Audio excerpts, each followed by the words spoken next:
Yo. Once again, we back. This with Just Some Messengers podcast. Of course, I'm Mo. I am Mike. And it's Marcus. And you know we in here, man. It's a special 300 edition. 300 of them things. 300 of them things. So we had to have. Y'all hear the effects going off. We got my dog, the hardest working man in Charleston. Yes, sir. My dog Dru Money is he made a special appearance for the dogs, man. Sir. What's good, fellas? How y'all What's feeling? good? What's good, gang? How y'all living, man? We really at 300 of them things, man. Man, feels good to be here, man. A lot of people don't make it to this horizon, man. Definitely don't. We planting our flag, man. You dig, man? So, December 17th, 2016, man. hey, man, talk about it. Shit. Where has the time gone, dog? Shit, we done had what? A couple Olympics and all in between time. Hell yeah. Imagine, Matter of like, fact, that summer, we just came off in the Olympics. that summer before we started, Yeah, 2016. 2016, 2021, because we had COVID. Mhm. And then now we just here, man. We just had- cut niggas ass this summer. A few weeks ago, matter of fact. Hell You know yeah. what I'm saying? So Hell yeah. You know, Everybody feeling, man. I feel good, man. I'm just about to get into that, man. I feel good, man. It's been a good journey, man. Good journey, man. Highs and lows. Met a man. lot of good people due to being a podcaster, man. I've been told I inspire people, man. It's all it's a railroad of a roller coaster of emotions and feelings, man. Definitely, If that makes definitely. sense. Definitely appreciate the two fellows we got here, Marcus, Dru, of course. Marcus has filled in on plenty of times when we had to do some episodes. Facts. You know, shit just happened. I'd be like, yo, need you, my nigga. Pull up. I'm there, man. And this nigga be there. And of Man. course, Dru has always He the Jamal been on Crawford that- of this thing, man. He the Jay Crossover of the team, man. You know what I'm possibly. Well, who the best 6-man all time? Because he might feel somebody who who the I best say 6-man all Jay time. Crossover. That's more his swag. Yeah, that like, is You know what more I'm his saying? swag. That is That's more my his I swag. fuck with it. You know what I'm saying? You know, I come through. You know what I'm saying? When niggas need me to, I'm only here to get buckets. Yeah. And I come back on the That's all bench. it is. And I come back on the Yeah. bench. You know what I'm saying? I let the stars be the stars. You feel me? And I just come in when I need to. That's what's up. And of course, Dru, you know, Dru, what year you took over? Was that 17, 18? Yeah. 18. Somewhere around there. So Dru was 18, holding us 19 down for type 6 thing, years on man. the engineering tip, sound engineer tip. So yeah, man, it's just listen, I was thinking about that shit last night. I'm like, man, I remember Mo said this was some episodes ago. It was like just about the journey and you know, oh, what keep y'all going? Just the want to. Just keep going. We done seen you niggas do 25 shows, tap out, Hunnid, tap out. Might even been what, 4, 5, tap out. It's like major production and small production. So You know what's so crazy, Mo? We done been through so many ways of podcasting. Yeah. We've been through a lot of I wouldn't say transformations, like evolutions, like some Pokemon type shit. I would Like when we first started, like a lot of y'all, if y'all don't know, like me and Mo was doing this shit way before, you know, it started getting implemented on the visual side. Like when we started, it was just audio. Yeah, remember that. That's what it was. Like that was the foundation of podcasting, bro. It was just, you know, you just did the audio shit. Then we started. What was it like going into like what 2018? Man, I want to say visuals really started taking over probably late 17 going into 18ish. Yeah. Mm-hmm. Yup. It was even a lot of the you know so-called like major pods wasn't even doing visuals until like around that Yeah. time. Joe, I want to say Joe started visuals like early 17, somewhere Yeah, around there. early It wasn't 17. 2016. I Nah, know in that for sure. 2016, They didn't have no visuals. Joe probably started doing, when did Combat start doing before he passed? Or he was just strictly audio? No, it's a few of them. I think some of the last ones are like visual, but like a lot of his is like Yeah, Tax audio. had like clips. yeah But he didn't have it wasn't no like it full- was no production though. He didn't have no full until It like, was like somebody was in there with a camera. it was just sitting somebody in down. there with a camera. I think his only really full episode was Meek. Mm-hmm. Yeah, it was in the Yeah, car. when It was in the car, Wraith. Yeah, The Joe shit was just like clips, yeah, I it was think. like clips. Yeah, That was just like, and that was 2015 actually. that the episode. only clip was really when him like melting down. Though. Yeah, that was really about it, bro. Other than that, it was like, What's wrong with this nigga? what's wrong with this nigga? So I want to say visuals probably kicked up 2017-ish or something like that, Yeah, around that time. around that time. And then I think when you started implementing Instagram with the clips, the reels of how we know now, that definitely was 2022. I remember because I hit Stan. I went to go put something up on our page. I'm like, bro, what's going on with this format? I converted. So Stan said, send me the timestamp real quick. So I sent him this timestamp, and he put up how we see the IG clips now. And of course, shout out to Stan, man. Stan been with us from the very beginning. Y'all remember our first YouTube episode? Remember the number? Nah, I don't. 65. Damn, that's crazy. Wow. 65. You know what we was talking about on that show? It was a monumental time in culture. It wasn't monumental. It was some scamming type shit. That episode in particular. What year was this? This is January 2019. All right, what happened in January 2019? It was a huge Oh, dot. the Fire Festival? Yes. shit? Yeah, okay. The Fire Fest. That was a hot like fire episode. Damn, that was a minute ago. So that we was on YouTube. We came on YouTube You know what, January you're right. 2019. I remember that. Yeah, I was watching that on Hulu and all. The fire doc. I still ain't seen the second one. I think I've only seen the Netflix one. Yeah, I only saw the Netflix one. Yeah, that's what I'm talking about. Bruh, you talk about, I can't believe that was 5 years ago. So when we hit January, that'd be what, 6 years? Mm-hmm.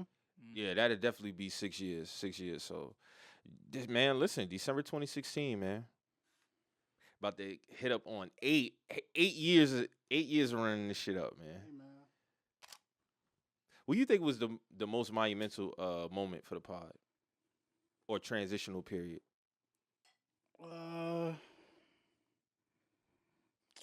It's a few of them, man. Us hitting 150K on the episode. Us, of course, on the Mr. Burgess interview. That I was We about still to got say to that do the part 2 to that. We gotta do the he's part 2 to that. officially Officially putting made his now. work in for North Charleston right now. So we got. No, that was a year ago. We got to update it now. It's coming up on a year. Yeah, it's coming. No, up. the year done passed. That was August. Oh, okay. Crazy, that right? was August, That yeah. was that was definitely. I would say that a transition. Well, out yeah, the the election was November, so yeah, Yes. I'm thinking like that. Yeah, I would say that us transitioning out the old studio. I would Yeah. say when we got the Black Magic. I just like the debates, like when it's like I would say, like I remember when it was all us and Reggie was there, and we was talking about like Kodak and people was like Uzi and Oh the- yeah, the yeah, type- yeah. like when we we talking have, about Umar too. That episode. yeah, when we have good debates, like when it be great debates like that, that's the shit I like. Oh, the 4-hour episode, Yeah. Politics as Usual. That was Yeah, a crazy that's episode. what everybody. I don't know just how the popped fuck we through. ran over 4 hours that day, bruh. It didn't seem like it fucked up. We ran over 4 that day. Time flies when you're having fun, man. Everybody just stopped by the studio that day. That just was some funny Yep, shit. 200 episode. That was 2 years ago, bruh. Yeah. Hey man, them cloth talk episodes too, man. Cloth Talk. talk. Cloth Talk episode. I remember that. Yeah. Who we had on there that day? Damn, it was The first one was Kurt, Kurt, Chill. Who else? and then the second one was It was the Assos. That in the second time. no, I think the second one was just Nard. Okay. Or I'm wrong. I gotta go back and peep that one. Honestly, I think Jenny was just on one episode. That was the Battle of the Sexes. So yeah, We Shouts had out to we had Jenny, a part man. one. Yeah, that's how the Jenny, man. that was before it. That was before the whole them taking the whole male versus female shit and making it really like some. Oh yeah, that's like a traveling podcast. Niggas travel. If doing you that. start a podcast, a lot of them boys gonna start off with two things: relationships and what men and women should be doing. Yeah. That's definitely. I hate that shit. Hey man, some people that's they trick bag right there, man. You know? I don't understand that shit, bro. Hey man, That shit, wild, bro. There's plenty other things to talk about, black people. And definitely shout out to Tiffany again for the rug, man. That was definitely. Shouts out to Sister She Tiffany. got it as Shout out to her, a man. birthday gift, man. That shit was definitely a thoughtful ass idea. And shout out to whoever did it because she, like I said, funny. So she didn't get to see it, Oh, just so ordered she off was the like room. anxious for me because she didn't know how it looked. Like she had it shipped. She had it done, and then they was gonna ship it to me. She didn't Right. have it shipped to her. They shipped to me. So she was nervous. So when I opened it and I FaceTimed her, and then she finally says like, "Nah, they did a great job on that shit, bro." So shout out to whoever did that. Yeah, man. Shout out. Yeah. And then honestly, just another just was moving there and moving in here. To be honest, it was like, just sometimes you gotta make shit shake. That's one thing I can say about this podcast, bro. Me and Mo, we just made shit shake when certain shit happened, bro. Me and Mo done been blindsided with so much shit. And that's how that shit goes sometimes, man. That's how sometimes it's how that shit go, man. You gotta make shit shake. You just be like, me and Mo could be on the FaceTime or we just be in the text or we be on the phone and we just hit the same, all right. That's all we can say. Like, really all you all right, can laugh, all right, and then just laugh at that shit, bro. That's all you can do. That's all you can do for real, man. But all in all, no, man, I couldn't have did it with somebody else. It's my dog, man. My dog hit me at the end of 2016. Be like, man, let's run this shit up, man. And then we had to sit down with VP, and then the rest was just history, bro. That's really was about it. And what's so crazy is because a lot of people don't know, I had a podcast before this one. I had a podcast with 2 other dudes. We still cool, but things didn't work out. We probably had about, I want to say about 15 episodes. And I started that in April 2016. And then that stopped. Mo hit me up like November 2016. It's like, man, let's do this shit, bro. And then that's when we started. We started 2016. December 18th, 2016 was our first episode. So appreciate everybody whoever's done been on the show, came through, contributed. Of course, everybody in this room. Hey, who's your favorite guest we had on here, man? Favorite? Or like the funniest episode, one of the funniest episodes for sure was the Cousins episode when Dru hit that shit over the mic when you was talking about Bede. Yeah, okay. That was hilarious. The Politics as Usual episode. Mr. Burgess, JT got a few of them. Yeah. That's definitely one of my favorites. What else can I say? A lot of episodes. It's a good of them. We got so many episodes, bro. I honestly can't remember. My favorite one was when Jordan come through, man. Shout out to my dog Jordan. Oh, Jordan, we gotta get Jordan. I gotta get Jordan up here, man. I told you we gotta get. I gotta get Jordan. We gotta get Jordan back up here. And shout out to Jordan. Jordan had a lot happen since Jordan's a father now. Yeah, shout out to Jordan. So man. Big up. Definitely shout out my dog. Oh. I don't know why he say something and then just alley-oop. That was a perfect alley-oop. I was waiting. All right, man. Never mind. Now y'all getting into y'all bag, man. Y'all do y'all thing. Keep All going, right, man. all right. We, All right. nah, we Somebody else done became a father since then. Yes, sir. Yes, sir. Didn't pull out, fellas. Shouts out my dog, man. Shouts out my dog, man. Yes, sir. No, we definitely got to get Jordan back on, man. Definitely got to get Jordan back on. But Dru, what's been up with you lately, man? The hardest working man in Charleston. Hey, man, it's life, Yeah.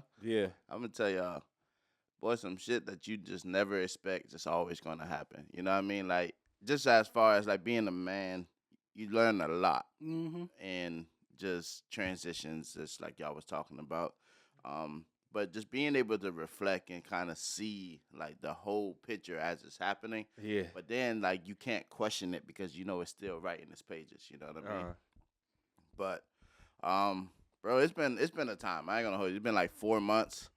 Life has been it's been a movie for real. It's been a movie that I've never seen and I never saw that I would live it. You know what I mean? Yeah.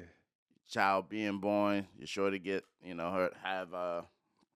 get hospitalized 3 weeks after having a newborn, 23 days, the 4th trimester, postpartum and all that shit. It's a real thing. I think everybody's situation is always going to be something completely different. But for me, to have to go through that with the newborn, trying to, juggle between being there and then being at this hospital, you know what I mean? It's been a time, Also in the transitional period of getting a new home, moving in and all this stuff. So, just a full transparent moment of where I have been, that's life, But that's something I didn't foresee happening. I mean, acute pancreatitis or postpartum acute pancreatitis, saying essentially your pancreas flared up. And when your pancreas flares up, you can't do nothing but let it settle. Like you can't eat nothing. You can't, it's basically feeding tubes. So to endure all that, bro, and still be able to smile every day and, do the things that I need to do, I'm blessed, bro. Honestly. Definitely. That's not to take the energy or something. No, that's real shit. But Need to hear that. That's facts. Yeah. I mean, I know I never knew nothing about this. I never knew that, what I read about like the fourth trimester, but never in spirit or thought I'll actually endure something completely like so random and also still has doctors puzzled of like how the hell did this shit even happen? So there's still no answer of that. I think that's more of a far like a heavy guess of how that happened or what transpired because essentially pancreatitis comes from drinking alcohol, and if you're pregnant, you're not drinking alcohol. And prior trying to figure out what's going on. Yeah. So to even that's what it is. You know what I mean? They can't figure it out. They're not going to give you a book answer, and that's just something that you just have to live with. Yeah. Like I said, it's just, like I said, it's definitely been a lot. Even for myself, learning how to, as far as recording the show, editing the show, that was actually just a fun thing, to be real. Like it was just, getting on YouTube, looking at certain shit, like okay, yeah, and it's still more to learn. This shit is endless, bro. It's endless information that you can learn about this whole podcaster thing, and I think that's what I've enjoyed probably throughout this time. It's like okay, this, okay, that. If I need any advice, of course, I'll shoot you a text or something like that, or you just get down and you get in the shit and you figure it out. Funny story. Me and Mo, because a lot of y'all don't know, this was a few months ago. Me and Mo come in here on a Saturday. We record. Oh, yeah. Yeah. Great episode, too. Great episode. Hit the playback. Audio isn't sounding right. Yeah, that shit was simple as me going to the audio settings. I didn't have the mixcaster as the input. Yep. Come back Sundays like most like, no, we'll come back next morning, record it. So a lot of y'all didn't even know that. I can't remember what episode that was. Y'all can't say we don't love this shit now. y'all listening to this. Y'all can't say we don't love this shit. Y'all can't question our love for this shit though. And that speaks to me, definitely me and most talent in this shit because it's hard to duplicate that same energy, that same shit. Of course, it wasn't word for word, but we came back and we delivered that next Sunday. I'm sitting back in the chair. Mo's like, bro, don't even trip. We come back here tomorrow. I could do it tomorrow. And we came back and we did the same shit again. But something simple as the input. Because I hit the playback and Mo's like, man, what that shit sound? I was like, bro. That shit sound like we was talking through cups. I've been there. Yeah. And it was, Mo, was that a 3-hour show? No, that was like, damn near. It was like a good show. It was a good show. We came back and we ran it up. And so something simple as that is like, I don't have to worry about that shit happening again. I tell you that. Yeah. So of course, you're going to have those bumps in the road where you learn certain shit. Because after Mo left, no bullshit, I sat in that chair and I might have laughed for like 8 minutes. You got to think 8 minutes a long time. And I was just like, bro, what can I do? Yeah. Just got to come back, run it up again. Yeah. And so I think that's like throughout this journey, because you always got to just kind of like be prepared.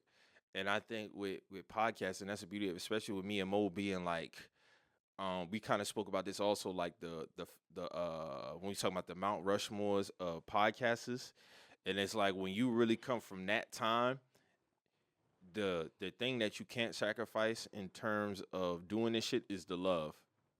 So even if you start 2016, even if you start 2020, even if you start 2024, if the foundation ain't love, the shit ain't going to keep going. Facts. It's not going to keep going. I don't care if you in it to have an end game of money, notoriety, it's not going to last. Yeah. We done seen so many podcasts, especially like on a higher level.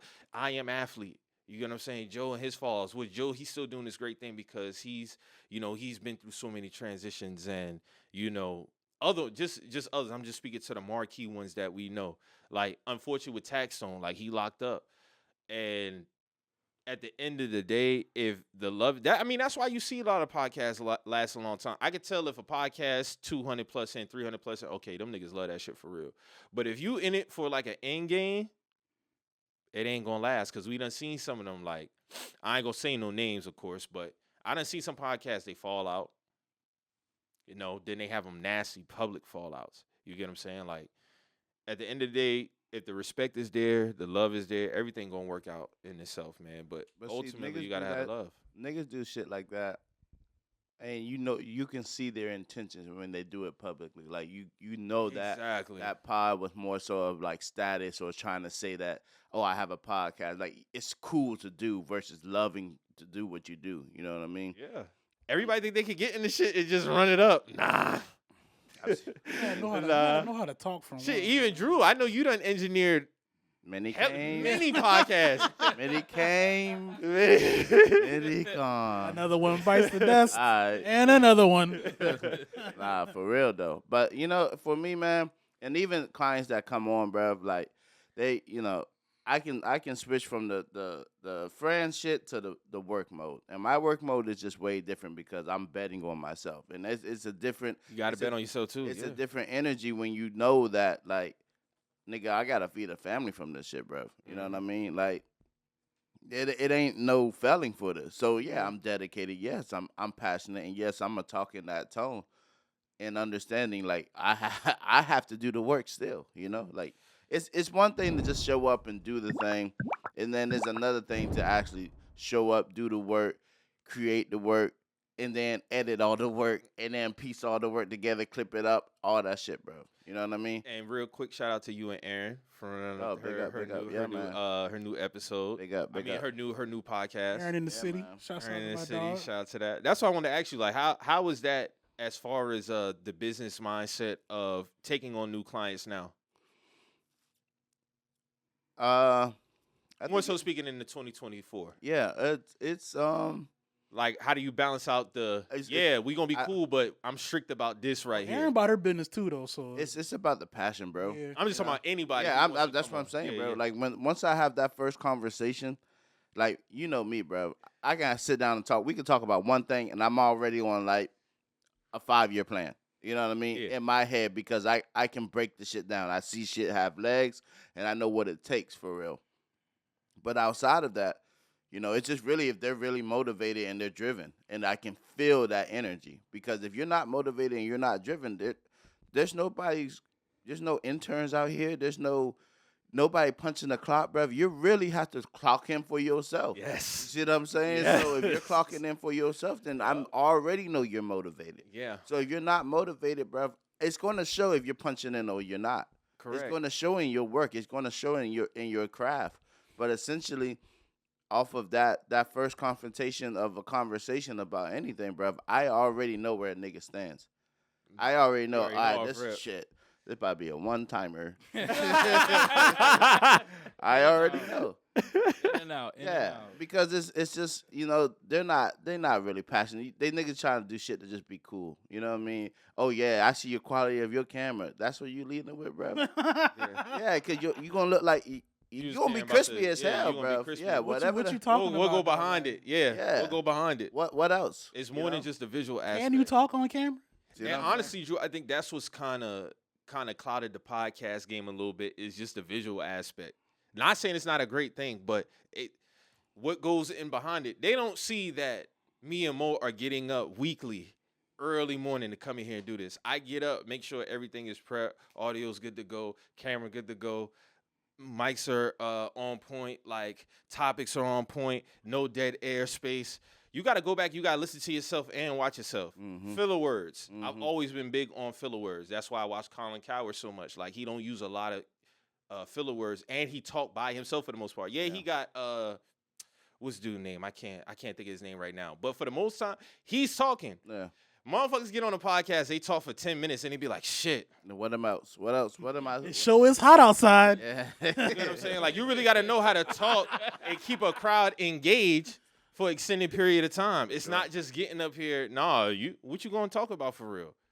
You know what I'm saying? What are you really gonna say to keep the crowd your audience engage. Yeah. So I know when people come to you because you know your name speaks for itself, your brand speaks for itself. It's like, nah, you can't come half stepping with Dru because his name is on this shit at the end of the day as well. Thank you. Because that's the biggest thing of it all. Your name is bro. on it. That's the So biggest. we putting this out. How do you balance that out with somebody being like, nah, I still want to put this episode out versus you being, I recorded this shit, I edited, I visually shot this shit as well. Yeah, you know, for me, man, I always think the long game. I always think when I step back and look at it, you know, first of all, I ain't trying to get nobody in trouble. First, that's always the biggest thing. You know what I mean? Because I can take out anything. I don't have to put nothing in. You know what I mean? Pause. But it's still one of those things like, if the client's on some like, I wanted this clip. I saw you shooting this. I thought that was gonna be in the video. Well, when I went back and thought about it, it just didn't agree with my spirit. And if you have to walk off of that, that's okay, because I know ultimately the possibilities of what happens when something is visually able. You're able to have proof of. It's something. not going nowhere. Yeah, you know what I mean. This is fucking proof. Or whatever the shit might be. Put something out and somebody else grab it and do whatever they want. It's not going nowhere. See what I'm saying? And I don't want to be the downfall of any fucking body, especially my black people. You know what I mean? Yeah. So like, and that's most of my clientele. So it's like, yo, you gotta put out some pristine shit, 100%, man. 100%. Not just visually, but audio integrity wise, all that shit. Yeah. It can't be compromised. It can't be. And I just, you know, for clients in general, I feel like it's received well because ultimately I'm always in their best interest. You know, I can be an asshole and just be like, yo, fuck it, and just put it out, and it is what it is. Mm-hmm. But I have a conscience. I actually care of the repercussions of what can possibly happen. Come from this. And it doesn't mean that it is, and it's not like me trying to play like, you know, I'm wishing or I'm hoping something's going to happen. It's just the opening the door. Just open the door. Correct. Yeah, once it's open, bro, it's open. And it's the internet, so that shit don't It go lives away. forever. Don't That's go a away. footprint. Yeah, and speaking into this, and honestly, it's a crazy transition because it's just something that kind of recently happened. Young shorty passed away, and like it went from like everybody talking about like her passing away was tragic to then like people seeing her Twitter and seeing like, you know how Twitter giving it up for these young ladies nowadays. Yeah. Whopping on the damn pin post, you know what I'm saying? So now it transitions into like, well, now this young lady is gone, but this is a lasting image of everybody now. Yeah. It goes from the seriousness of what the fuck happened to, damn, that girl been dumbing. You know what I'm saying? Like that digital We footprint. we went from celebrating life to judging it. Damn, 100%, and that can happen. You never know when your time is gone. It's gone. You're right. You're See right. what I'm saying? So That's something a lot of young ladies can think about, though. I'll just say that. Yeah. You're right. because that page is now just sitting there. They didn't get it taken down yet. That shit's just sitting there, and it's wild. That's why we always talk about the digital wild. footprint. You 100%. That shit It is lasts important. forever, bro. It lasts forever. And it does last for no matter how many times it gets deleted. Yeah. People ain't gonna forget certain shit. At all. So when I look at like my face card, like how like people like to talk about face cards and shit, is your shit really clean Your for face real? card really means like your rep. That's what the 100%. foundation of face card means. 100%. Yeah, your So when I'm tagged in shit, bro, like yo, I don't post a lot of shit. If y'all look at my Instagram, rep. Because bro, do you get a lot of that's about the actually the collaboration posts? yeah, and you know that's basically my page. You know that's all my page. It's nothing but collab posts. But when So you you look gotta at, review that shit first. it don't even matter because I did the work. You know, Yeah. I done sent the shit, so I already know it's coming my way. You know, but I appreciate that because that's somebody giving me my credit, and that's Correct. that's a thing in this world also, especially in this industry that I'm in. People not giving people their credit. You know what I mean? Do you come across that too with the collaboration post? That's Especially with Oh, for sure. photography. And then the post goes crazy, and then it's like, yo, bro. I don't. All right, so I don't have people like collaborate with me on posts, and then I've had people like collaborate with me to post, and then like they'll uncollaborate like a couple weeks later or something. I You was can like, do what's, that? Yeah. yeah, I was like, it's like, what's the point? Like, you know what I'm saying? Like, There was one of these local rappers I did pause that I recorded or whatnot. stuck But in the truck. Yeah, on Right. Stuck in the Chuck and shit. And he collabed with us, and then he uncollabed with us, and it was like, Yeah, that's weird. yeah, it was weird as hell. But that was about that first time ever. I know one thing experiencing though. that. How do You niggas ain't gonna uncollaborate Famous Animal though, or none of these other platforms though. Alright. Dick ride them, but Well, y'all I- gonna act I funny haven't with the peeped- local platform. I haven't peeped that funny game with the uncollaborating Nah, shit. that should be That's happening, great. man. That How do should you be balance between just a tag versus the collaboration post? I'm cool with the tag because I know when people go to look on my page, they might not see that much, but if they click on that tag, it's mad work. You know what I'm saying? And I'm fine with that. I don't really need the collab post. You know what I Okay. mean? Like I'm cool with the tag because, but it's just a respect thing. You know what I mean? Yeah. The videographer, the editor, all of that is basically if he's not there, this ain't never being shown. Because it's not an audio world no more. You see what I'm saying? Shit ain't going on that piff. Shit is not going on SoundCloud. Shit, you know what I'm saying? Niggas ain't checking for shit like that no more. This check- check They're going to IG, they going to YouTube, they looking TikTok. at shorts, That's they going to it. TikTok. TikTok. They're not looking on any other platform to try to find where your vocals are. Gotta break the content down. You See, got to. so if it ain't for the videographer, it ain't for the camera that he has, if it ain't for the time that he has to put in to record, and then the post on outside of that, because also, you know, it's interesting because y'all know how I was with even trying to entertain dealing with rappers, but I'm here now, so you know what I'm saying? Yeah. But it's this was just on your Michael Jordan shit, bro. like Fuck rappers. but it's, you know, it's been a time. It's been interesting. But the biggest thing I will say, bro, these young niggas got guns. You hear me? These young niggas got I believe it. guns. I believe nigga. it. And I mean guns. Yeah, guns. So, and I'm like, yo, bro. Nigga in the video playing shit like a guitar, and I'm over here You know swinging what's so and funny? shit, bro. You know what's so funny? Because Stan always be on that type time too. Like when he be going to video shoots and shit, like he always tell me, he be like, when I pull up on him to drop out the drive and shit, like, yeah, man, how the shoot goes? Like, yeah, let's go with these niggas, man. Sometimes they be out there with these guns, man. Telling you. Stan be telling, like, Stan be having like a line as far as that, Uh-huh. like as far as like certain like the setting when he go out there, because like, yeah, man, these niggas really be toting, bro. Facts. You get what I'm Be saying? toting, Like, but dog, make sure that shit, like, Marcus, what you about to They say? be toting, but these be the same niggas that be getting blapped. Be the same niggas that be getting whacked. I'm telling you, bro, it's wild. Tired of that Stan be like, yo, I just be mindful. 'Cause Yeah, gotta be you careful. got to. Be the same little nigga toting that shit. Be the same little nigga slumped over the car seat. Man. Use Nah, your fucking head, little that's, nigga. that's facts. Stop flashing that shit, nigga. Nah, that's But- true too. Nah, Use it's, your head. it's, It's a way to be mindful about that shit. but they got this whole mindset of, oh, we're in an open state, and they damn sure Yeah. like walking in Subway with a Draco, it's crazy. They think In your this pants, shit bro. Wild West now, man. Yeah, that's really how they. do. That's how There's they a lot of be giving states up. like that. But it's, you know, it's interesting, honestly, just stepping away, you know, doing podcasts, audiobooks, from kind of like music videos, going into freestyles, like just different fashion shows, like stepping into different shoes is just interesting. And it's fun. I ain't gonna hold you, bro. Like it's been a journey, but I've been very selective because I have a family now. So it's like it has to make sense for me to leave out my house. You know what I mean? No, Like that's it a just fact. gotta make sense. And Especially in this economy. yes, Only right. yes, Only right, and it's Yeah. only fair. yeah. Yeah. I mean, and it's crazy because I'm just getting back from New York, and New York is always a time, right? Mm-hmm. I mean, you just know how the New Yorkers give it up, the attitudes, just the energy of New Yorkers has just always been very interesting. But I was in New York last weekend for fashion. We big up BVFW, Shout out JT. and it's just it was just my travel. Really, that was the biggest thing. Like on the way home, I missed my flight because the guards, they only had 2 people working. Damn. So, and I was met at the line. I got there, you know, at a reasonable time. Still had to check my bag, and it was just the run around to get home was crazy, bro. I ended up buying this flight from JetBlue, only for that shit to have switched like the calendar on my phone or some shit. I don't know. When you switch out of Google flights and came back, it switched the dates.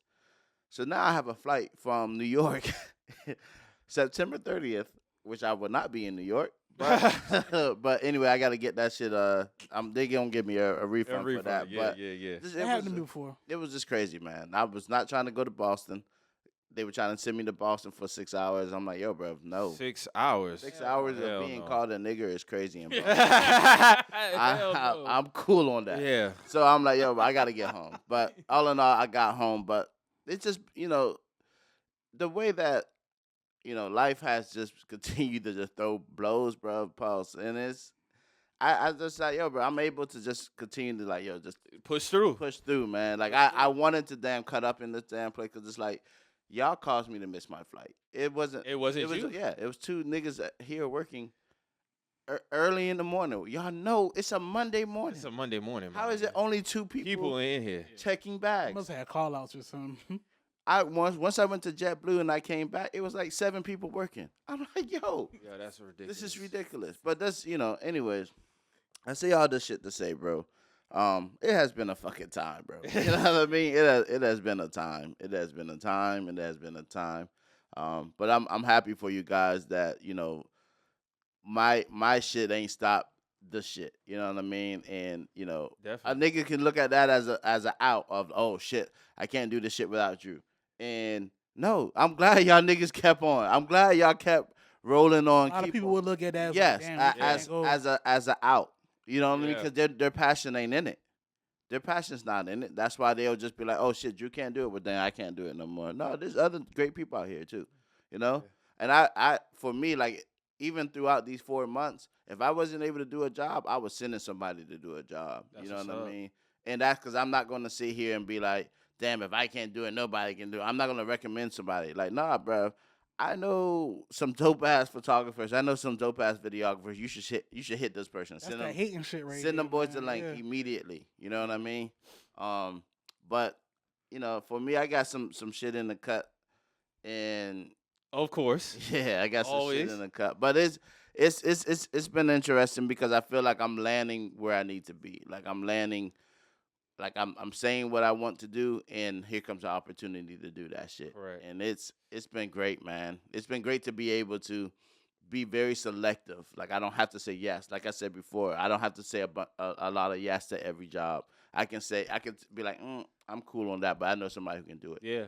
And that's why definitely, because just coming to 2024, we've seen it. I mean, even when me and you had the conversation last year, I knew eventually that day would come.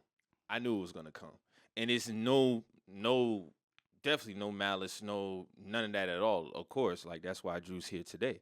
So I knew that day would come. It's like, you know what, just gonna have to. And me personally, I don't never have a problem. Even like with, I look at it like how I treat, my family, like my mom, my grandparents, my sister, my niece, my nephew. Like they look to me to lead. So with this transition of taking on, editing and doing all that stuff, I embrace that shit. Like shout out to JT. Me and JT had a conversation some months ago, and he was telling me, it's like, shit, nigga, like you about to be Swiss Army knife with this shit now, and it's like, yeah, kind of sorta. Mm-hmm. So it's like it's a great thing because, like I said, when me and Drew had the conversation last year, Drew just doing so much other shit and it's great shit. Like, of course, I see it all the time when you on the gram. And you was like, hey, man, you got to pick up because, like you said, niggas could have looked at it as an opportunity for an out. You get what I'm saying? And that's when you know if somebody is really built for this shit. Facts. That's how you know. Facts. And then even with me, it's like, I know now, like I said, even with me, the different things that I pick up on as far as, learn, rather it be me getting on YouTube, looking at certain shit, just playing around with different settings and stuff like that. You just know, okay, cool. It's not going to be a problem. Yeah. Because Drew, when you go do something, nobody's going to do it to the quality you're going to put it out into your standard. Yeah. Same thing with this. Just from me learning from you, rather me learning from Stan on certain shit with the Blackmagic camera, you just implement certain things. So, yeah, my name ain't going to be on that shit. Yeah. Because, like when me and Mo had that situation a few months ago with the episode, easily could have put that shit out. Mm-hmm. Nah, The fans don't deserve that. Nah, The hell no. audience don't deserve that. I'm not about to put out no episode and me and Mo sound like we talking through some damn cups. Yeah, We ain't doing that. yeah, We gonna come back in here. We gonna get it right. We gonna do it again that next day, and that's what we did. yeah. So, it's just been a lot of learning, a lot of embracing, and niggas just be working for real. Like you said, Drew, you continue to run, but that's why I was gonna ask you, like, how do you balance out? Because that was one of the points I had in our conversations with you before last year. Is like, bro, like, don't spread yourself too thin, especially with you taking on your new role as being the father and stuff like that. You don't want to spread yourself too thin. Nah, and I don't feel like I do. I feel like if anything, I can spread myself out, a little bit more in an aspect of a huge pause, but but Hey, yo, That's crazy. but I just feel like I could take on more people who really want to work. You know what I mean? Like it ain't. I'm here to be cool. I'm here to be seen.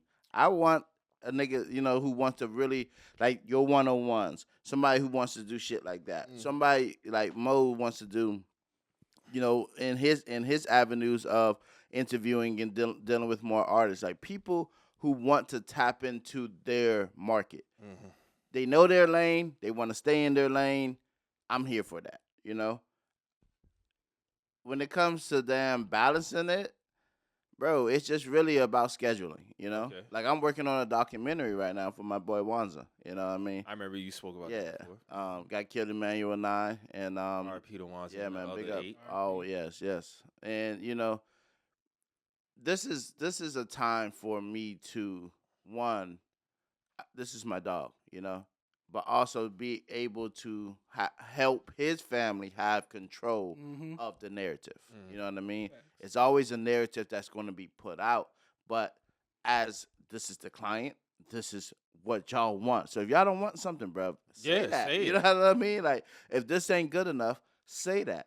But Because this is a very important documentary. 100%. So giving me is, do I have the mental space?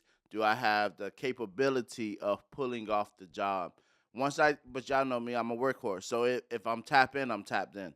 And when I'm dedicated to something, I'm dedicated. But it goes both ways because I can't do it myself, And I need and have, people in my corner that I feel like always going to big me up, even when I'm just keeping shit to myself, bro. They just like, yo, you just, I see you working, bro. And I was like, yeah.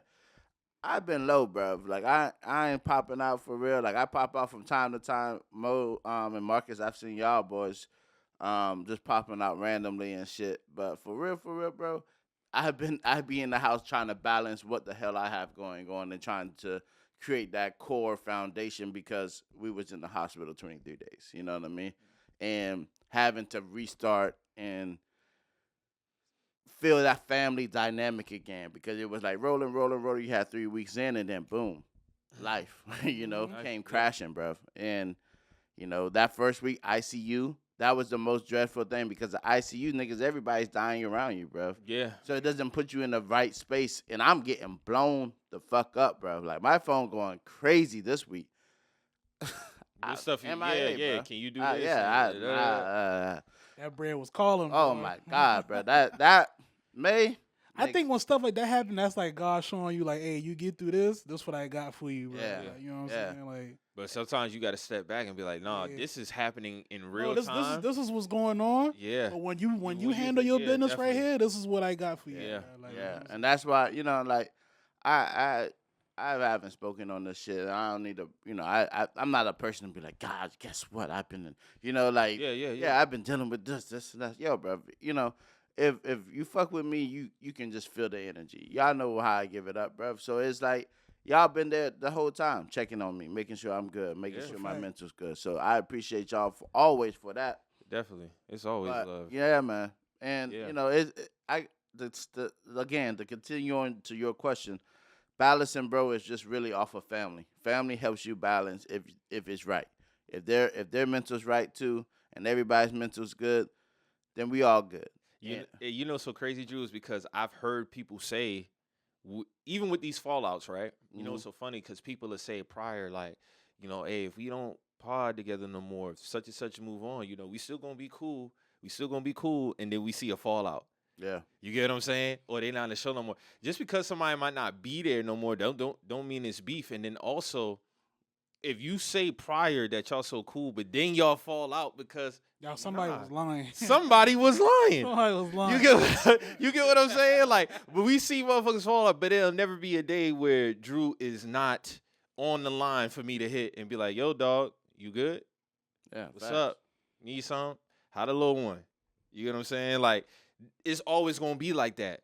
It's always gonna be like that. Like, this not no fake shit. It's never gonna be like one of those instances where, you know, we fall out and then, you know, this shit is set. Nah, never. But we see that, but we know where people lie at when we see shit like that. You get what I'm saying? And you see it all the time, man. You see it all the time, and it gets dreadful when it gets onto Facebook or like Instagram. it gets wicked. Bro. It's hard. It's hard to. You know, it's so funny because I know something going on Facebook because Mo will quote tweet somebody, be like, man, Facebook hell right now. It's hard. It's It's always hard. I'm not on Facebook, so that's how I know something going on Facebook. I feel like once like certain shit get on like the internet, man, it's hard to really like clean it up, man, because Digital footprint forever. you got The that internet's you got forever. that aspect of people in your business now, and Mhm. you know that rub people like differently, Paul. So it's like you gotta be careful of shit like that, man. So, Yeah. Definitely. And it's interesting because people in this industry, you know, it's been coming around to the same folks who've asked, "Hey, have you heard of so and so?" And yeah. how does it feel to Yeah, work yeah. with so and so? And I'd be like, "Hey, listen, your best bet is I always tell people." Your experience will be your experience. Right. So go experience that shit. Go You know what I experience that mean? shit. Because I can't tell you what I experienced from that shit or that Right, shit. You know right, what I'm right. saying? Because I just can't. Because you might not get that same shit. You know what I'm saying? That's a fact. But at the end of the day, it just seems like it just always seems to revolve around the same door. You know what I mean when the Simpson Pop comes in with the hat. With the hat. He turn right around, put his hat back on, and walk right back out. I'm telling you, bro. I'm like, I have to say the same shit over and over again. But it's just like, yo, it's interesting because I'm happy to work around the city. I'm happy to work with individuals. You know what I mean? You see different scenes and cliques, man. Yeah, man. This shit nothing but high school, bro. Like, you know what I'm saying? Like, With money. Or portraying to or have portray- money. Yeah. let's take it there. yeah. But you it's know, like, you know, it's interesting. it's interesting. It man. is It's interesting. But I you know, I love the city of Charleston. Yeah, man, I love the man. place. I ain't gonna hold y'all. But I thought This shit low key turned on the low. Like, Yeah. on the low. yeah, so y'all know I always come with a wild question, so I just gotta say now. This What's is up, man? can y'all give, and I want the listeners to also chime in the comments. Can Right. you give a top 5 of your city?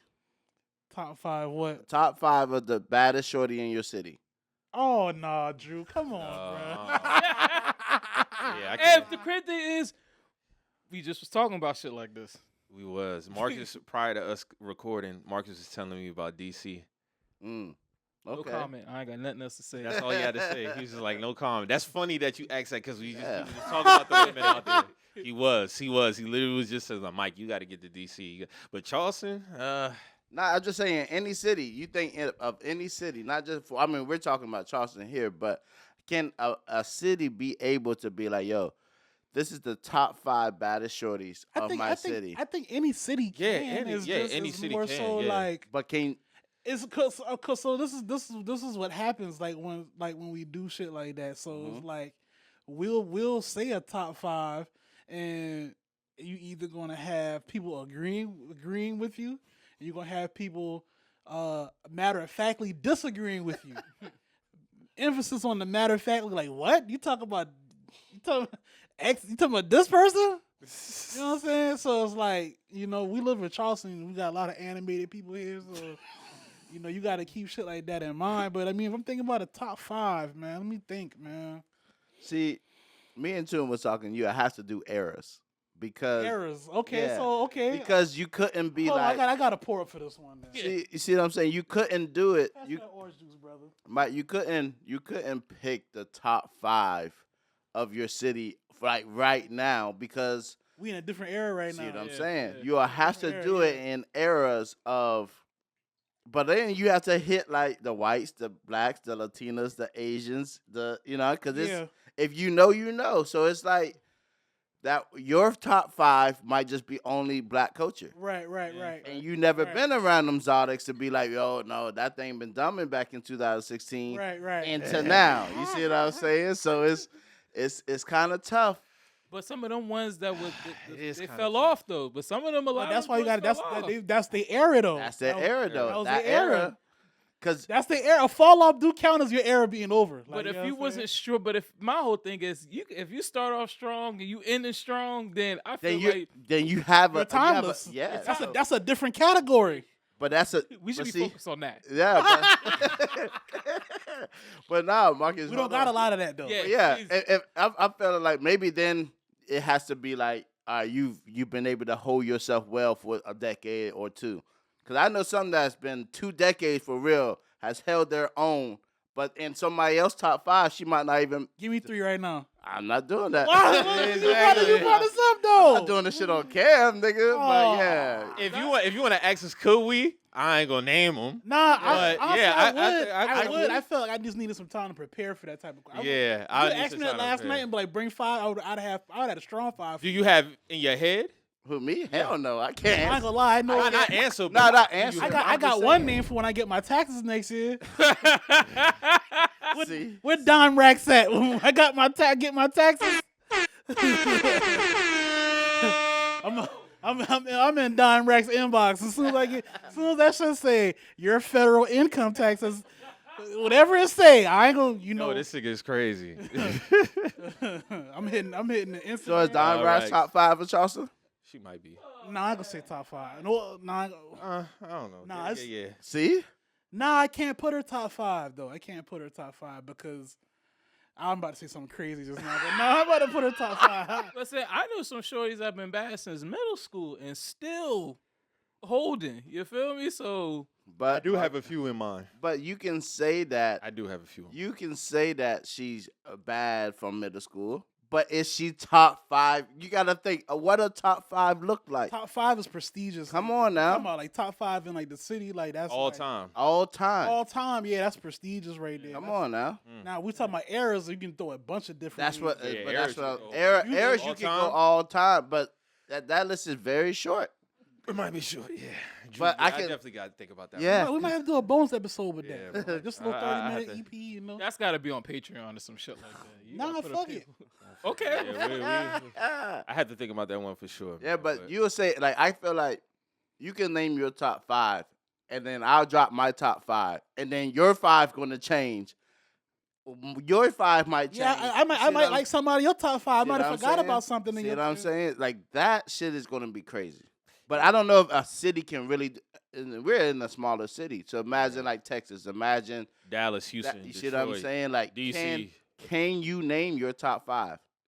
It'd be hard for a lot of I can these. put a. You 5 might have together. 15 in your 5. Man, I don't- You might have 30 in your top I 5. done been around, so I can name a top 5. Like, you know what I'm saying? I can name a top I 5. think- So I gotta really think think on for that. it. I don't want to take away from the show thinking about that. Yeah, we So- got. That's a good question though. Yeah, man. One more question, man. So 300 episodes in the books, and ultimately, what more can we expect from We're Just the Messengers? Honestly, continue to run it up. Honestly, man, when I look at this, especially coming into 2024, man, I just appreciate this just stands out to me. Just continue to go through the trials and tribulations, man. We gonna continue to run it up, continue to be consistent. Definitely gonna tap in with some people. But ultimately, man, I just continue to love coming in here every week and recording, man. That's ultimately for me, man. I just love this shit, man. That's all I can really say. Just continue to run it up, continue to stay consistent, continue to bring y'all, elite content, Yeah, I got some ideas for sure. I ain't gonna say them on camera, of course, but yeah, you definitely continue to look for we're just message just to run it up, man. Yeah, man. Same thing. I want to run it up, do some palms, do some merch next year, possibly. Well, not possibly. I do want to do some merch next year. Just shit like that, man. Like I got some ideas and shit like that, man. We gonna put it together, visualize it. We definitely gonna do some merch. Yeah, no, Merch. Yeah, continue to be what we are, man. Yeah. Like I was talking with I did a little show with Peely a couple weeks ago, and he was basically like y'all some of the forefathers for the scene here as far as like this type of shit goes. No, we are. Yeah, I mean, yeah. Yeah, that's just what it is. That's just what it is. Like, Yeah, when it I comes to don't the want podcast shit, toot my own horn. No, we but gonna toot the horn on this one. We gonna toot the horn. Like we said, 300 episodes. ain't nobody when it come to podcasting in Charleston, we are the forefathers. Man, fuck that. For sure. SC, nigga. Fuck this South Carolina. I mean, fuck this Charleston, nigga. SC, man. Yeah, Who I else mean, in I SC wouldn't. Shit, doing I like said this? that back, and I was like, dog, when it come to the top podcasts in the state, like, yeah, it's us for sure, definitely, Yeah, I just that's really what I'm on, man. I'm just trying to. definitely. So again, man, 300 of them things. Couldn't have did it with somebody else, man. Definitely appreciate you, Mo, from the bottom of my heart. That's some real shit. like, Likewise, brother. Likewise, man. me and this nigga, man, we've been locked in for a long time. You and Pride podcast, I know Mo since 2011. So we coming up on 13 years of knowing each other, doing podcasts for 8 years. So, man, it's been a journey, man. Yeah, they say you definitely can't been a make journey. money from podcasting. You can't get hoes from podcasting. That's what I heard when I got it. Well. Someone lied, brother, man. Someone lied. So I definitely lied. So, again, happy 300. Definitely appreciate all the audience, the supporters. But now, it is time to get into some shit because, man, we had a hell of a fucking week. What a week, man. What a fucking week. So we gonna go ahead and kick this shit off. Kendrick Lamar got announced as the headliner for Super Bowl in 2025, which will be taking place February 9th, 2025. He is the headliner. He is the first rapper to solo headline the Super Bowl. I wanna shout out to Kendrick for doing a great promo vid, of course. He said there will be no round twos. You only got one chance. You only to got win one championship, chance, man. No round twos. No round twos up in here. Great promo ad. And You got to catch the ball with both hands out here, man. I want to shout out Kendrick for just taking the momentum coming into the year, man. I mean, just knock out the gates in the year, man. He kicked down the door with the Like That verse. That was me. No, April? that was April. hell no. It was before Yeah, that. that was April. Yeah. Yeah, the Like That verse was in Like April. that, no, Like That verse was March, February. That was like late March then. Yeah, Yeah, it had to have been. I could have sworn. Definitely. We Don't Trust You was late March. mm-hmm. Yeah. Yep. So it was like March. Like That verse was March. That was like the last one. Yeah. But I've definitely heard about Kendrick. I've seen some of his performances. Of course, this is a perfect layup, especially with the momentum he's had going into the year. Me personally, what songs do y'all want to see him perform? I mean, we can't go B-sides. The Super Bowl is not about like B-sides and like niche songs. Like it's about the hits. It's about expanding off those hits and going to somewhere else. Like, you know what I'm saying? Like I seen people talking about like mixtape songs and shit like that. Like that's not what this is about. Like, you know what I'm saying? So of course he does. Bitch Don't Kill My Vibe. I think you're right. I think Hove does come out for that. Of course he does Humble. He might do Loyalty and bring Rihanna out too. It's a lot because it's like a melody of songs. It's not like you doing all the whole song. So I don't know, man. Like I do think it's gonna be like some surprises though. Like I don't think it's just like it's gonna be like a set in stone type thing. Like this is Kendrick Lamar here.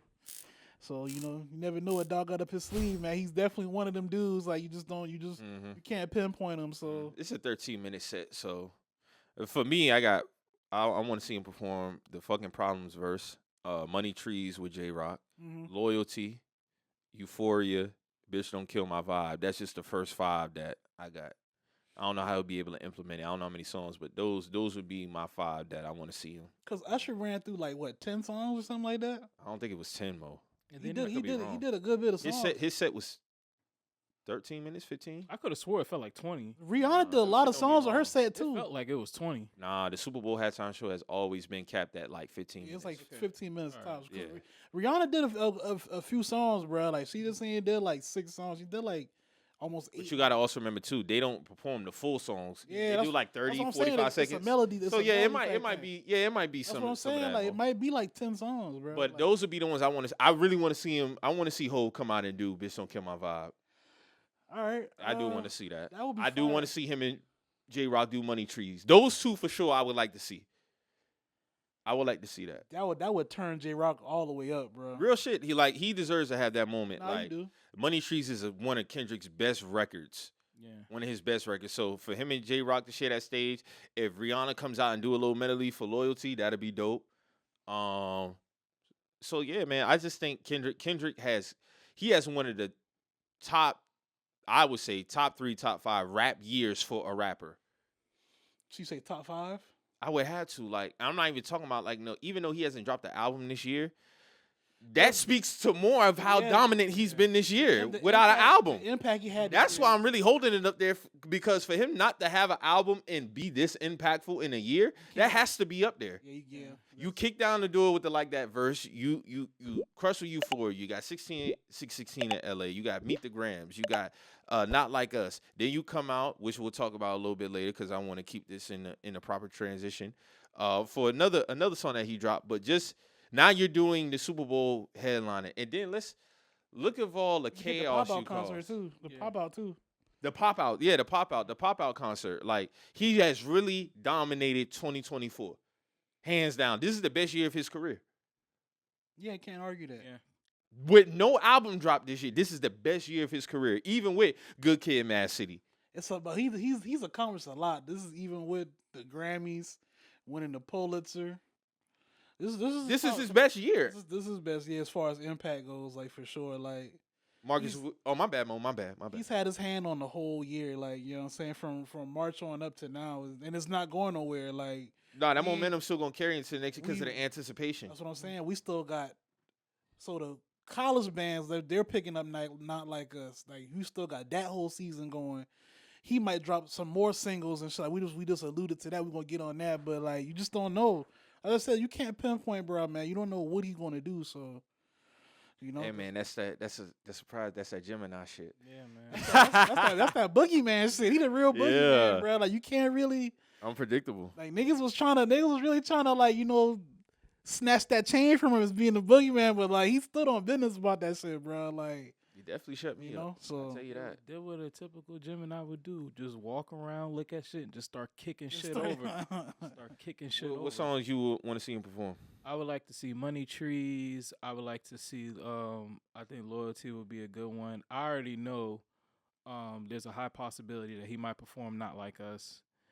One thing I'm really interested in is seeing just his stage production, because every time I see Kendrick, he always has a really good stage production. that's true. They always put together something really creative. So I'm more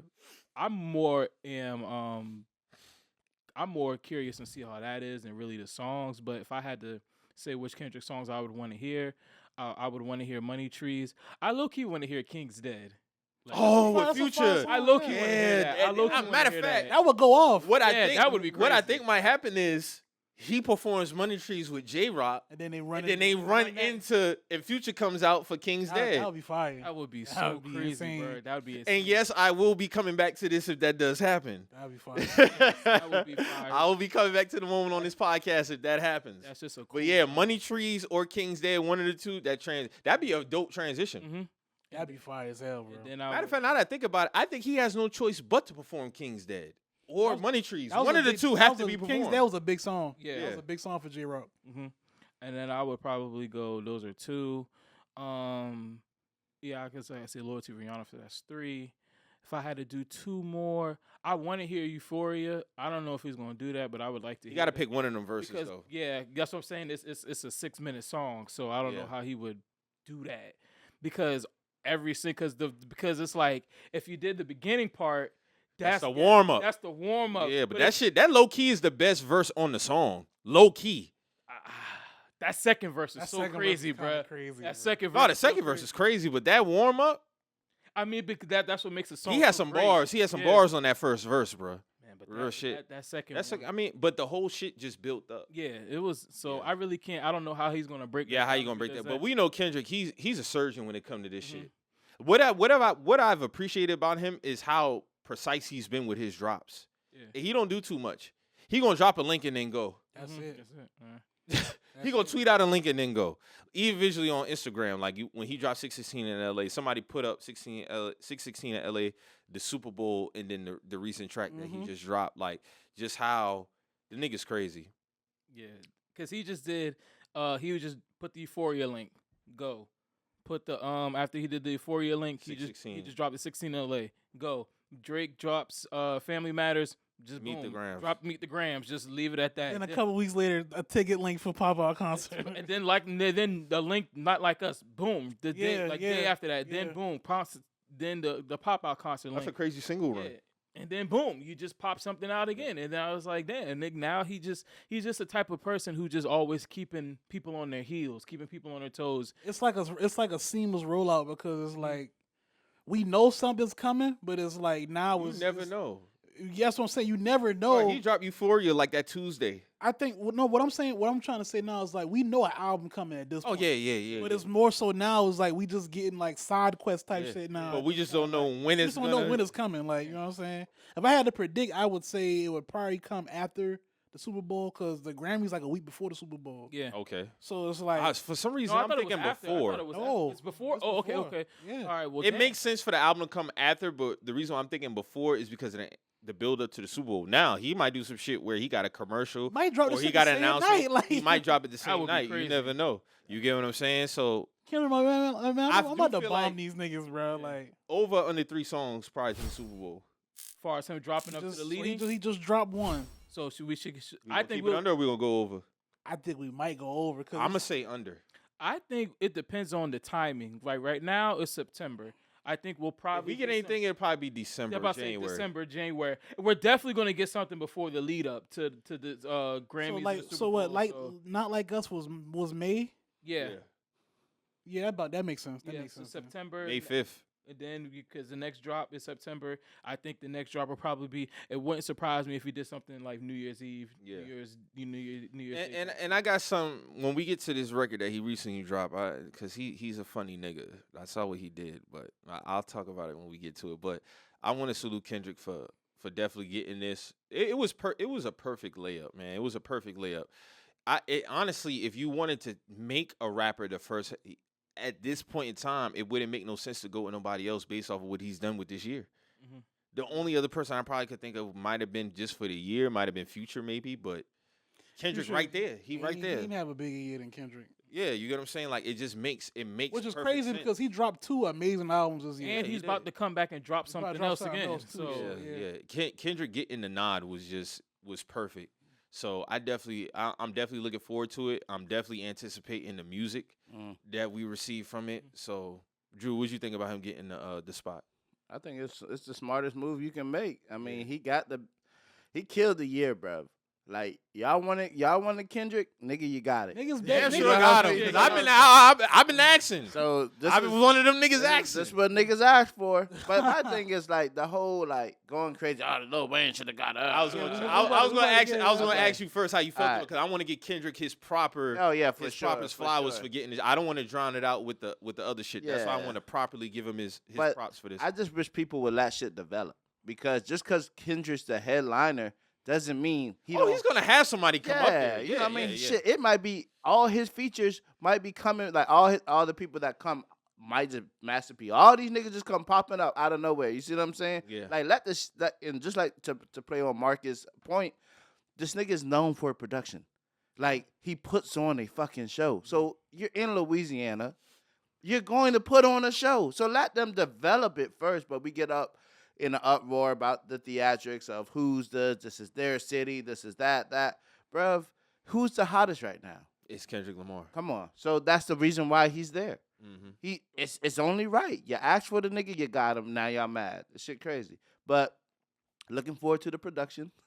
Looking forward to seeing that I'm Jesus. definitely looking forward to crown. his production and Yeah, how man. he does it. Nah, for real. Because he's a great performer. He is. And just that time Well, because the Super Bowl, you have a limited time slot, so just to see And he's definitely gonna maximize it. how much he can do in that little bit of time that he has. That's what I'm looking forward to. Yeah, because a lot of people think this is gonna be like some 30-minute shit. Nah, This ain't gonna be the pop out show. This ain't gonna be. Well, see that Kendrick lets on me tour. That lets me know there's a lot of people who just not tapped in with the They're Super not Bowl tapped neither in, though. bro. Like, They you not know what I'm saying? tapped So that's a good thing as far as exposure to them. Like y'all gonna tune into this for the first time.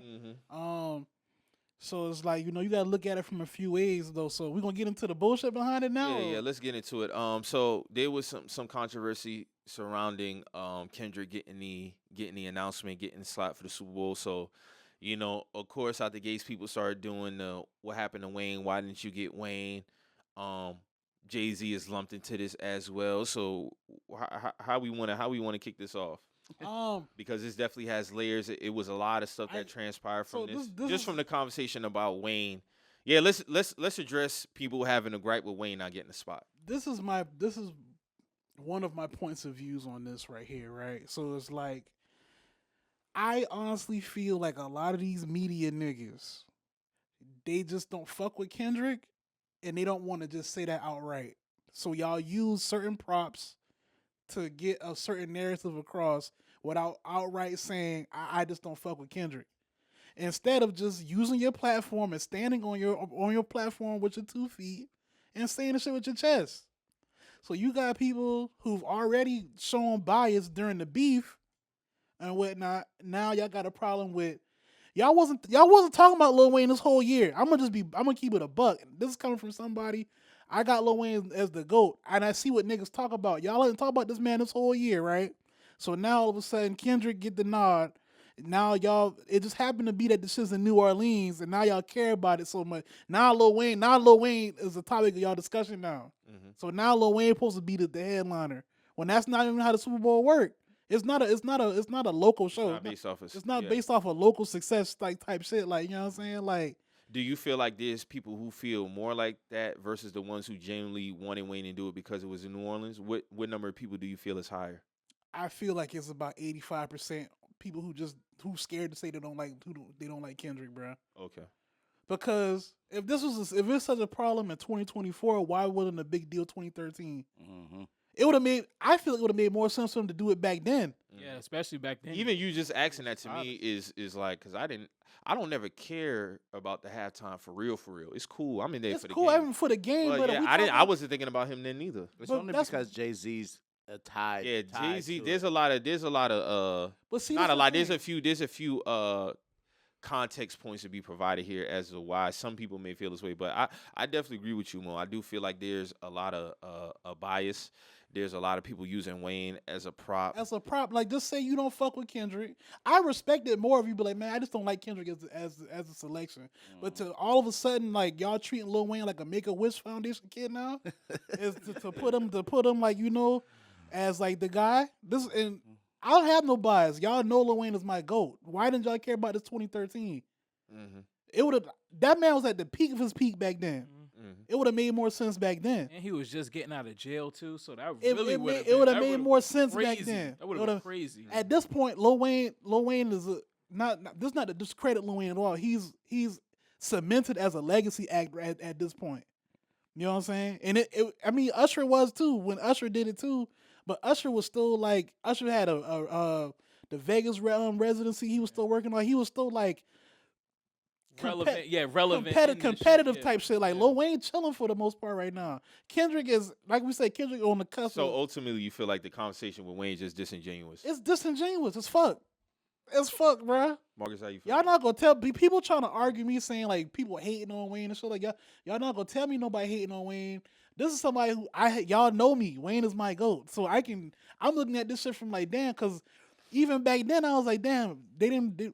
Salute to Beyonce, but there was plenty of people they could have had do that instead of her too. Back then, I don't even really feel none of my GOATs need to have a Super Bowl halftime show. You know who I always say need to have a halftime show, and I said it on this podcast a lot, and I'm not even a big fan of dude, Chris Brown, because when I think of the halftime show, I think of like straight up performance. Yeah. Like rappers, don't get me wrong, rappers are great performers, but their performance comes more off of breath control, right? Crowd engagement. Like, rapping just over the beat, Right. no back vocals. Mm-hmm. You get what I'm saying? When I think of the Super Bowl halftime show, I'm thinking of like Michael Jackson. You get what I'm saying? Prince. Yeah. You know, that's why I always say Chris Brown needs to have a halftime show. Like how we got this far, and Chris Brown don't have it. I don't really think about rappers for real. True. Go ahead, Marcus. My bad. For me, when it comes to the situation, I feel is like what Mo and y'all are saying. Like, there's a lot more Kendrick hate than Wayne love. Like, and honestly, I had a conversation with one of my homeboys. Me and him was kind of going back and forth about it. I kind of saw his point. He was saying, you know, for Wayne, for us, Wayne is like you said. Wayne is the GOAT. Wayne is, you know, he's the guy. He was talking about as far as hits that white people like just as much as, you know, as far as like, because, you know, with the Super Bowl, I'll just try to put this in the best perspective and I can. The Super Bowl, when you think of the demographic, what is it between? Like maybe what, 20 to 45 or something? Maybe older than that. Yeah. And he was like, what song does Lil Wayne have that you could play right now that's going to affect between the 25-year-olds and the 50? He's got at least 5 songs like that.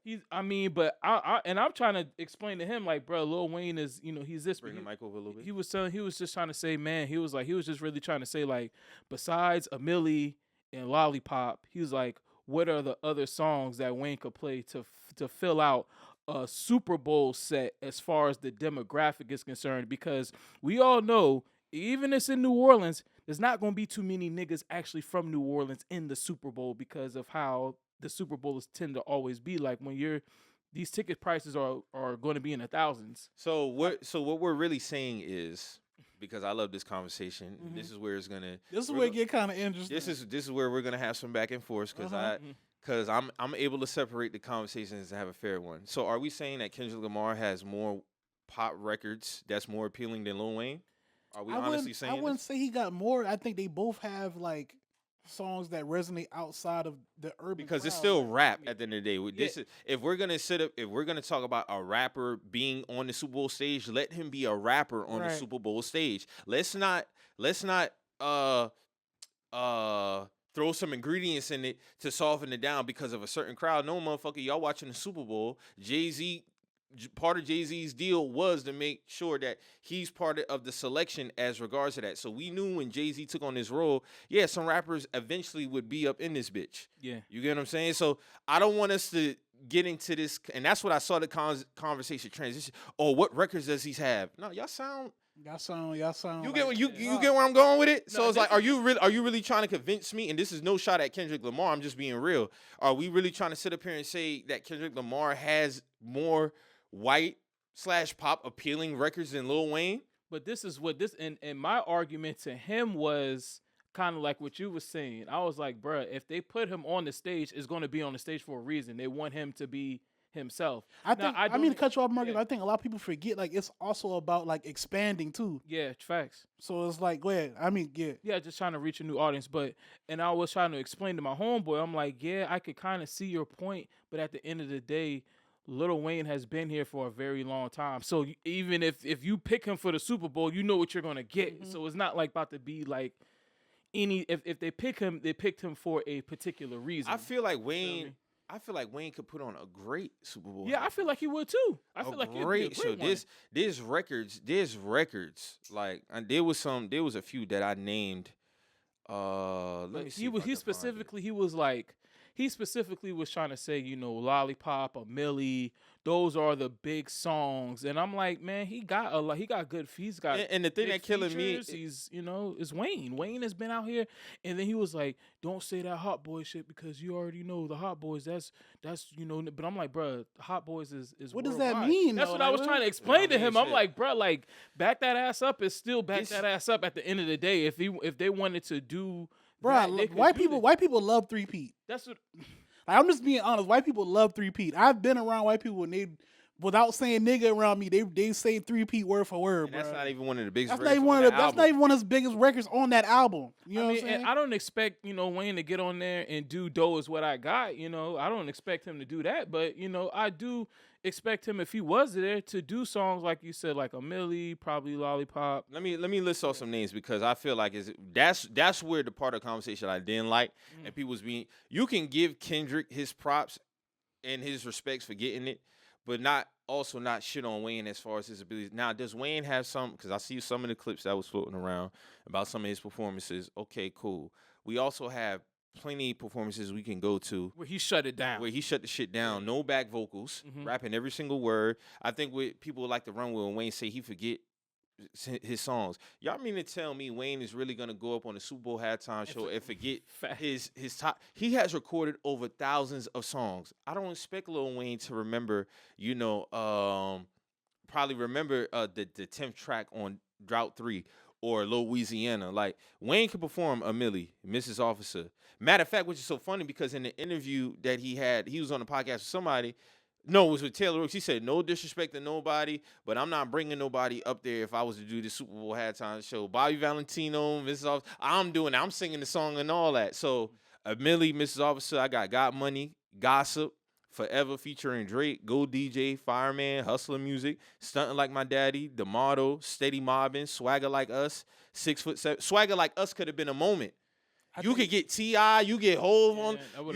It could have been a moment, bro. You can start the whole thing off or let the beat build. You get what I'm saying? Like, that's an amazing song. You can do a lot. Like, that's what I'm saying. Like, that's an amazing. I can say I don't feel like Wayne deserved because he's not owed the spot because it's in New Orleans. I can say I don't care for Wayne having the spot, but also say, nah, that nigga is capable of putting on a great halftime show. And I feel like a lot of people are not able to be real and just be honest about both sides of the coin. yeah. My homeboy's trying to say, because I was telling him hustler music, he was like, dog, white people don't know hustler music. That's cap. Why they keep making it about, and that's the shit that kill me. But Why they keep making it about I the don't white know, people? bro. And They're not the measuring stick though. Like, you know what I'm saying? But he's trying to tell me that that's the measuring stick for the Super Bowl. If white people, or if all demographics would You think white people know all the Usher songs that he did? Hell no. Do you think they know all the songs Rihanna did? No. Okay, so I mean, Because and then also they align with that, and this shit that pisses me off too. That pop side, and pop is not even a fucking sound. Popular music, pop just means popular.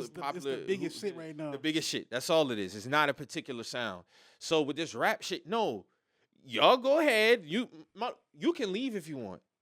Go in your garage, whatever the fuck. But this is rap right now. Yeah. And this is that's what I'm saying. Like, I'm not saying Wayne got to go up there and do mixtape records. No, but he has big singles. He has big singles. He has big singles. So now I did read some shit. You know, I got my little sources that I be looking at and shit like that. A lot of people were saying, like, people who actually work with him on productions, like, not like his own, but like put together shit like this. They say he's hard to work with. I don't like that neither, though, but go ahead. The scenes. I don't like how this come out. Like, I don't like when it come out around shit like this. But I understand it, but I don't like it. But go ahead. I'm gonna say. I mean, people, you can't really describe people who work with him, though. You know what I'm saying? Like, I don't think that should be used against him as in terms of him getting his own Super Bowl show. But I just don't like how that came out. Like, as he didn't get picked. You know what I'm saying? Like, or that's one of the reasons why he didn't get picked. You know what I'm saying? The reason why I don't like it is because, for number one, this would have been a big mistake due to da-da-da. If you had that, why you ain't say it then? I mean, apparently, I didn't know about none of this shit, but some of the incidents that people been talking about it just don't grow. It don't grow legs because it's like, you know. So if I'm wrong, end of the day, this shit over with. You know what I'm saying? Yeah, but then and also it's because we just seen Wayne shut down Hip Hop 50th in the Bronx, Yankee Stadium, in front of thousands. Multi-thousand. Now I will say this though about his no back vocals. I will say this about his performances though. That performance he did amazing. The one at Dreamville, when him and DJ Drama, he was on the DJ Drama set. For the Gangster Grills, amazing. He do got some. Those are like outlier performances of lately. Now I'm not taking away from him. Does the stage matter though? I mean, depend on where he's at. So if you was to bet, you would bet that Wayne is putting on the WWE performance of the Super Bowl halftime show? That was at fucking SummerSlam. That's like one of the WrestleMania. That's like one of the Super Bowls. Yeah. You know what I'm saying? Like, but I'm asking you based off of what Wayne has said about the Super Bowl. I don't remember Wayne having an interview being like, yeah, I need to be on SummerSlam stage. Yeah, I need to be at WrestleMania stage. I'm just throwing shit out there. I do have interviews of him saying, yes, I need to do the Super Bowl. I mean, I'm just asking. Just because he's saying that, I don't think he should take. So you wouldn't trust him to do it then? No, I'm not saying I wouldn't trust him, but I'm saying based off you saying You haven't seen him say he needs to be on SummerSlam or versus him. So he might have treated it different. You don't. I mean, when you wanted to go, you got to treat everything fair across the board. Like you just don't take a day off. I agree. You don't take the day off now. You know I what agree, I'm saying? but I'm just going based off his history. He has put on some bad performances. Yeah. That's what I'm saying. So I'm thinking his mental is. He probably doesn't think Wayne probably is thinking I'm Wayne. And that could be a negative. That could be a negative. You get what I'm saying? You can't do that. Because now when it comes time for you, when people look at your overall. You think overall he's put on more bad than good performances? I'm not saying that, but some when you get older, shit becomes more glaring. That's what I'm trying to get to. Okay. So it's like when that's fair. When you getting older, like Wayne approaching his 40s, mid 40s and shit like that, like at this point, I feel like as a fan who look at Wayne, how we look at Wayne, he should have been at this moment, so we're not even talking about this shit. But I would have been okay with him not doing it, to be real. I mean, I'm cool either way. But if it mean this much to people now, we should have been had this done. This Lil Wayne we talking about. Okay. But it's like, unfortunately, there is a but to the situation. I don't know how the powers that be that hold these shits that actually put their money up. I don't know how they feel about bruh. If another rapper got selected, is it the same outrage? No, it's not, because like I said, it's about people not liking Kendrick as opposed to loving Lil Wayne. These niggas ain't been talking about Lil Wayne. Lil Wayne done had at least 4 fire features that these niggas haven't been talking about this year. This nigga don't get picked for Super Bowl, and now it's all of a sudden y'all don't think Kendrick should have been the headliner. No, it's about y'all not liking Kendrick. I just wish y'all would be, more honest about that. I'm just throwing it out there. So if Khaled gets this, let me. I heard he was supposed to get this shit. I heard Khaled was supposed to get this shit, bro. Let me not use Khaled. Let me use another rapper. I'm just throwing some shit out there. Let's just say, let's say Ross gets the halftime show. You don't think people feel like, why the fuck would you get Ross? Why wouldn't you get Wayne? You don't think they say that? I think people might say it just because. I don't think they would say. I think there's 2 major factors here. New Orleans, for one, I think that's the biggest factor, and number 2, that New Orleans, it being in New Orleans and it being Jay-Z being involved in it. And Jay-Z rock with both of them though. I know that's what I'm saying, but I'm just saying the 2 big pillars in this. Right. Being that's in New Orleans. And I do believe if it's another rapper that's selected, they do say probably not as loud. So I'm gonna just go let Ultra Legacy. If Nas get this shit, you think people complaining? Yeah, they should have said you should have got Wayne. Probably not to the level now because of the. I don't think so. I really don't think so. No, but listen. I'm saying that because I'm not saying it's going to be high. It's the same or higher. I'm saying they're gonna say it because Kendrick is the big jack in this. Okay, I'm gonna go ultra hypothetical right now. Okay. Diddy got a clean slate. Okay. Diddy gets the headliner nod. I don't think nobody says anything about Lil Wayne, bro. To be real with you. If Diddy gets it, they say, well, maybe. If they say Nas, they're gonna say it more than Diddy, but less. It's less than. I'll give you the Nas, but if Diddy gets it, nobody's saying shit. Right, so what about? All right, so I feel like a person who is probably going to perform in the Super Bowl one of these days. What if Travis Scott would have got it? Oh yeah, Travis Scott. They're definitely asking why Wayne wouldn't get it. No, I don't think so. No, I don't think they're blinking an eye. They're not blinking an eye. You're telling me if Travis Scott gets a commercial for headlining Super Bowl in New Orleans, they still won't even say, why wouldn't you get one? Yeah, I think y'all really downplaying the fact that it's in New Orleans.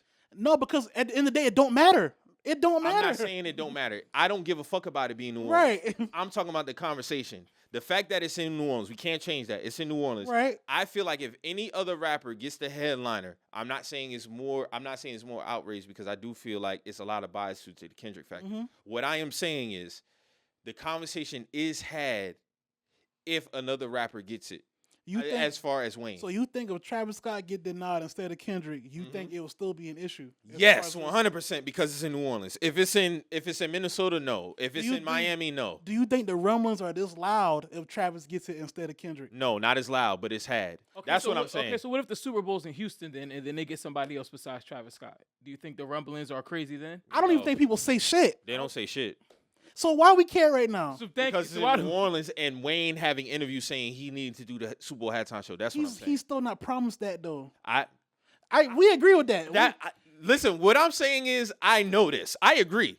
What I'm saying is New Orleans is a big factor in this, and Wayne speaking out, performing in New Orleans. Wayne has never said, I need to perform halftime in Vegas. I need to perform Super Bowl halftime in Miami. I need to perform Super Bowl halftime in New York. I need to perform Super Bowl halftime in Arizona. I need to perform Super Bowl halftime in New Orleans. He said this twice. I seen the clips. Mm-hmm. So he said twice. I seen him in an interview saying, I need to be on the Super Bowl stage in New Orleans. That's what I'm saying. All right, I hear you. I just think that even... And again, I don't feel like he's owed that. I don't feel like Hov had to pick Lil Wayne. I'm just going on based off Lil Wayne, what Lil Wayne feels and what he said. But at the same time, they got Louisiana Fest. They do Essence and that's another. We're gonna get on that too. You know what I'm saying? And there's been rumblings on how that hasn't been real. You know, as far as going smooth as they want it to be within the own group, within the Hot Boys. Let's get to that. So no, hold on, because we skipping some shit. Right. We skipping some shit. So we'll get to that. So of course there was some rants that came behind that. Some more discussions as far as Nicki Minaj and Birdman. I want to read some of Nicki Minaj tweets. She was dumbing on that shit, dog. Yeah, she was going crazy. So one nigga took a knee, the other nigga took the bag. He gonna get you niggas in line every time. Got everything in the world, spiteful and evil, discussing. Be happy, go be fucking happy, nigga. In rap business and women's business, where you got the politicians and the police, you good though. Plus that ugly laughing taffy alien. Denying a young black man what he rightfully put in this game for no other reason but your ego. Your hatred for Birdman, Drake, and Nicki got you punishing Lil Wayne. Lil Wayne, the GOAT. Noya, what's good? Eminem stood firm on having 50 Cent come out. Her trying to use the racism angle is crazy, bro. Like, she said Lil Wayne is a young man. This nigga is 40. What the fuck are you talking about? I get what you're saying, but he is still kind of young when you think about it. And musically, you damn sure ain't young, nigga. Musically, Wayne is old. You know what I'm saying? Like, nigga, I don't want to... Her using the racism angle is quite kind of retarded. Oh, and then Birdman say to these niggas pussy hating shit for real. These niggas pussy. We gonna make this right on Miss Gladys. And the pod knows how much I rock with Birdman, but Birdman was tripping. He was tripping with that because, dog, you already know, like, as far as Wayne and Hov's relationship, you know that they're solid. You know they've been solid. Nigga was about to leave you. They got solid. They got solid based on you being a fuck nigga. Basically, because he was trying to leave you to go to them. And also, I think what hurt Wayne was his engineer/manager speaking out. If I'm Wayne, I don't have an issue with Nicki or Birdman speaking out on my behalf, but my engineer, yeah, you gotta chill, bro. You think that's an issue? You gotta chill. I mean, as my management / you gotta chill. Kendrick mans be speaking out for him too sometimes though. Terrence Martin. But this is context needs to be provided here. This is for something you didn't get. Oh, I get it. True. This is something you didn't get. I mean, sour. You look sour at the end of the day. You don't know what is going like. You don't know that's what I'm saying. Can come behind like, this. Now, fam, like people like Drake and Nicki and whoever else, that's fine. But people who deal with me business wise, y'all gotta be quiet. Y'all gotta chill. I kind of look at it the same, but I get what you're saying though. They all deal with this man business on the business side. Like it's different with Drake, Nicki, and because they're his artists, so you can kind of expect that. That too, but also they have. You get what I'm saying? Like it's. I'm not saying he don't have a personal relationship with his, but he has a specific title. You get what I'm saying? Drake, Nicki, and them, they don't handle like his business dealings. They don't handle him getting shows. They don't handle him getting. I look at it like on some Rich Paul shit. Rich Paul, he speaks his mind, like, you know what I'm saying? No, Rich Paul handles business directly with Braun, and he speaks his mind on a lot of shit. He don't speak on against. He hasn't spoken out in a disdain for LeBron maybe not getting something. He's spoken out against him not getting an MVP before. I think he has. But the thing with Rich Paul is different because this is a person who deals directly. His business, it's like this. LeBron business is his business because at the end of the day, I'm the one who kind of orchestrate things to get you where you need to get to. As far as on a whether it's league business, whether if it's endorsements, things like that, I handle that. Even if Rich was to do it, I would say it depending on the context of what it is. I say all to say this. I think more so the comments from his engineer / manager hurts more than with Birdman or Drake and Nicki gonna say what the fuck she gonna say. I ain't gonna People lie. They don't be worrying about her. They're not going to the business table and being like, this is essentially what I'm saying, Mo. Right. They're not going to the business table and be like, well, because Nicki said this, we're not gonna get Wayne that. No, they're not gonna say that. I think They're not paying attention to what the fuck she got to say. I think In terms of their business decisions. I think it does play a part though. Like it might not weigh as much, but you kind of know what's coming with Wayne as a package deal. In a way, I think. Let's play what Wayne had to say after you finish. I think as far as like, honestly, bro, I think all of them look kind of goofy to be, bro. Like to be real. Wayne too? I think the engineer is the only person who didn't stand up to me on some goofy type shit, bro. To be real with you, like first off, Birdman, bro, you was stealing from this man. You had somebody shoot this man, tour bus up, but now you want to ride or die for this man. Now all of a sudden. But relationships change. No, you know how that shit be, you get my tour bus. You get my tour bus shot out, my nigga. You don't fuck with me like that. Yeah, that is true. You didn't want to give me my millions of dollars till I had my first festival, and now you want to get on and make it a moment about you. I take shit like that. I weigh that shit, bro. You know what I'm saying? Nicki Minaj, bro, you have a checkered history right now, bro. Like you're another one who's ruining your legacy right now with your social media antics. You weigh a lot in this shit, bro. As far as like the perception of shit. Mm-hmm. You know what I'm saying? Lil Wayne, bro, you do this like I said, another Make-A-Wish type kid type shit, video type shit, bro. You just woke up. You know what I'm saying? Like you're not even like in a setting where you look like it's life around you. Like you're in a half lit room, my nigga, talk about you hurt. After a whole week of this shit done snowballed. If this shit mattered to you, you would have got in front of it and be like, hey, let's not take something away from Kendrick. Let Kendrick have his moment. We don't know what the fuck about to happen yet. Like it's a lot of goofy like pieces moving around, bro. So you got hold on, man. You got Master P coming out.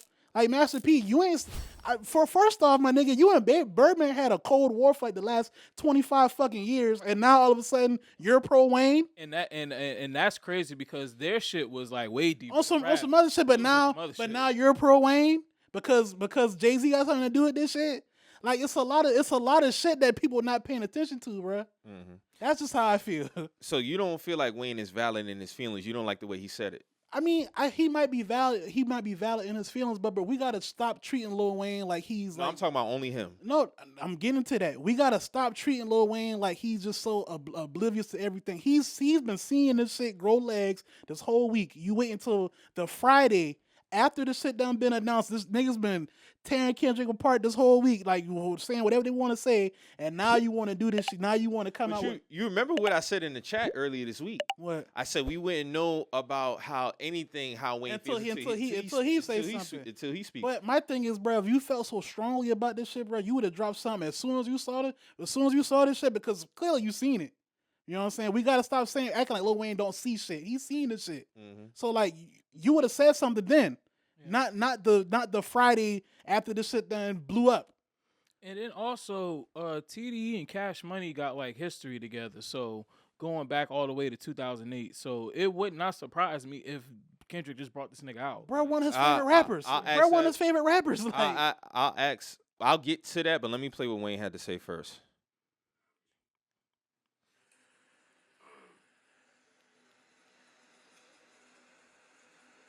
Talk, nigga. Heard a lot. You know what I'm talking about. I heard a whole lot.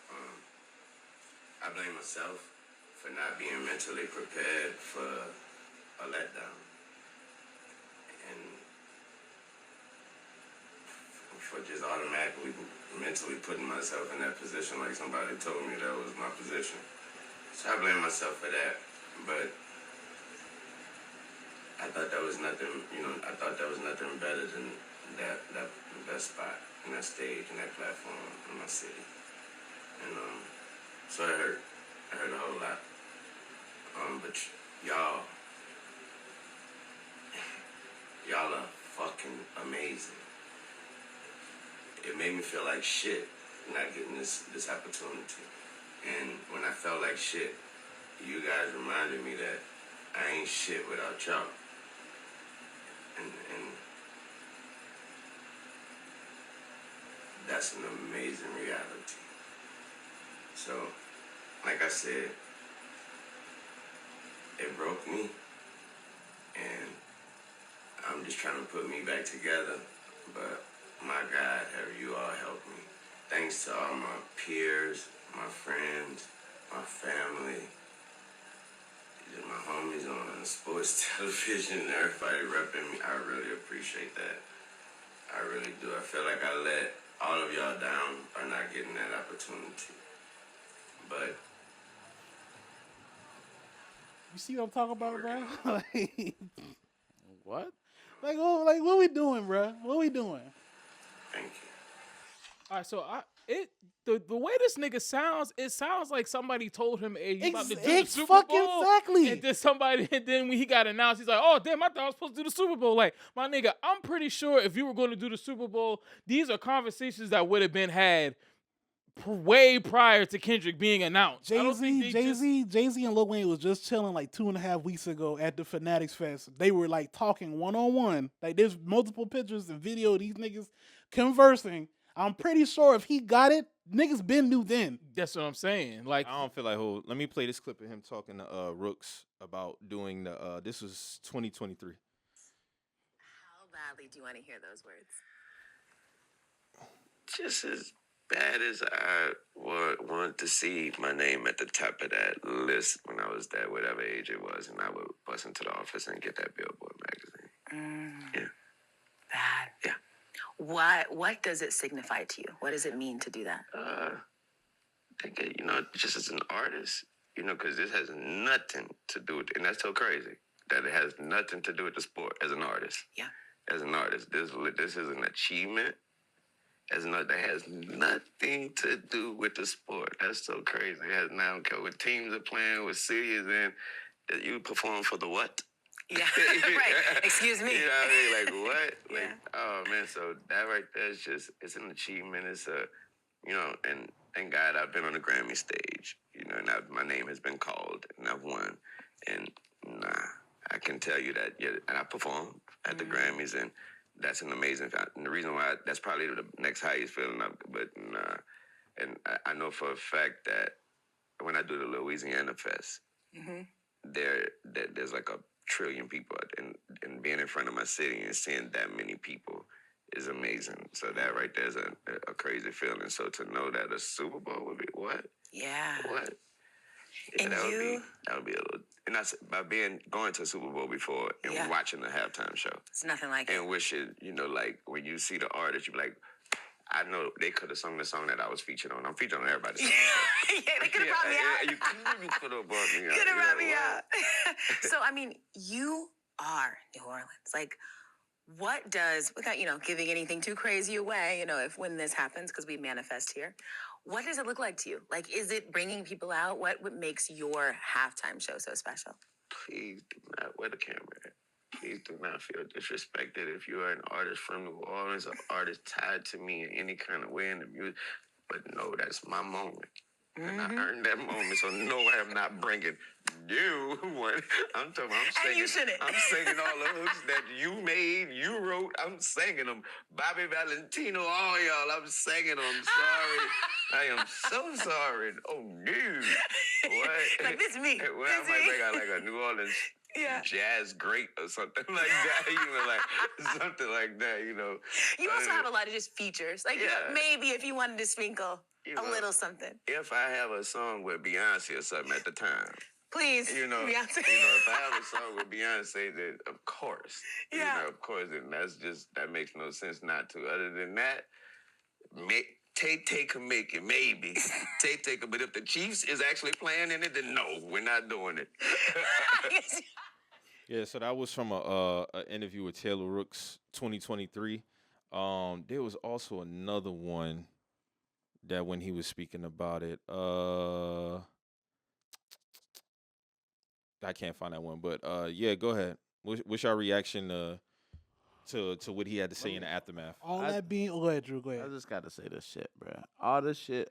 Everything I heard was an entitled motherfucker. Regardless of who you are, what era you was in, what you've done for the music, all of this shit is saying, "Oh, I must do this," or "I have to do this." No, It's kind of like he put himself there. 100%. From that interview played right himself. there. Yeah, for real. it's not on you. If they're gonna sit here and give you the nod, they're gonna give you the nod. If they Right. don't, Yeah, they don't. It is what it is. It is what it is. Mhm. So I agree. so the ego within him, Mm-hmm. the ego within his friends, the audacity of these motherfuckers for Mhm. real. Because outside of this, you gotta trust the process of this. You know what I mean? Kendrick is deserving of this, honestly. Mm-hmm. Wayne, yes, you're one of the ghosts. You're one of the greats. Big up yourself always. But at the end of the day, bruv, you're not the top nigga right now. Mm-hmm. This makes more sense to do Kendrick as the headliner in New Orleans. Yes, in New Orleans, my nigga. Because it only makes sense for the betterment of what the Super Bowl looks like. Y'all looking at the moment now versus what is to come. You see what I'm saying? You don't know what Jay-Z or not even Jay-Z, what Kendrick could come roll on you, Nicki, Birdman, I Master think P. even if he does it now, it's like on some here nigga damn type shit. See what I'm Like, now, saying? they've diminished the moment if it even happens. I think facts, Wayne should have. The Cry Me the River shit, bruv, is beyond I just me, can't bruv. respect it, man. Yeah. I Let just me can't say respect this because That's sad. I'll never discount nobody's feelings. Feel how you feel, but how you handle it, that's where the judgment comes in at. I don't have an issue with nothing Wayne said. I just didn't need to hear it. The reason why is because we don't know what could have came from it.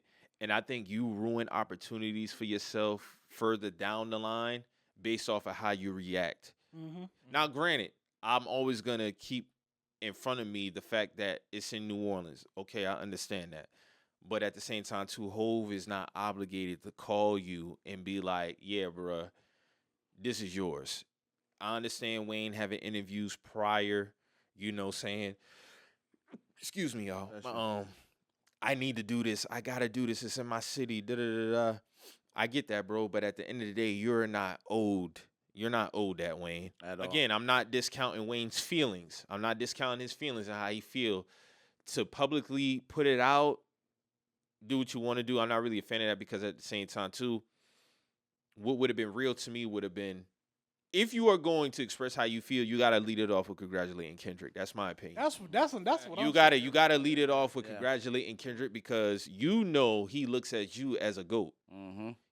You're one of Kendrick's GOATs. Like, he got a whole mixtape dedicated to you just off the Carter 3 alone.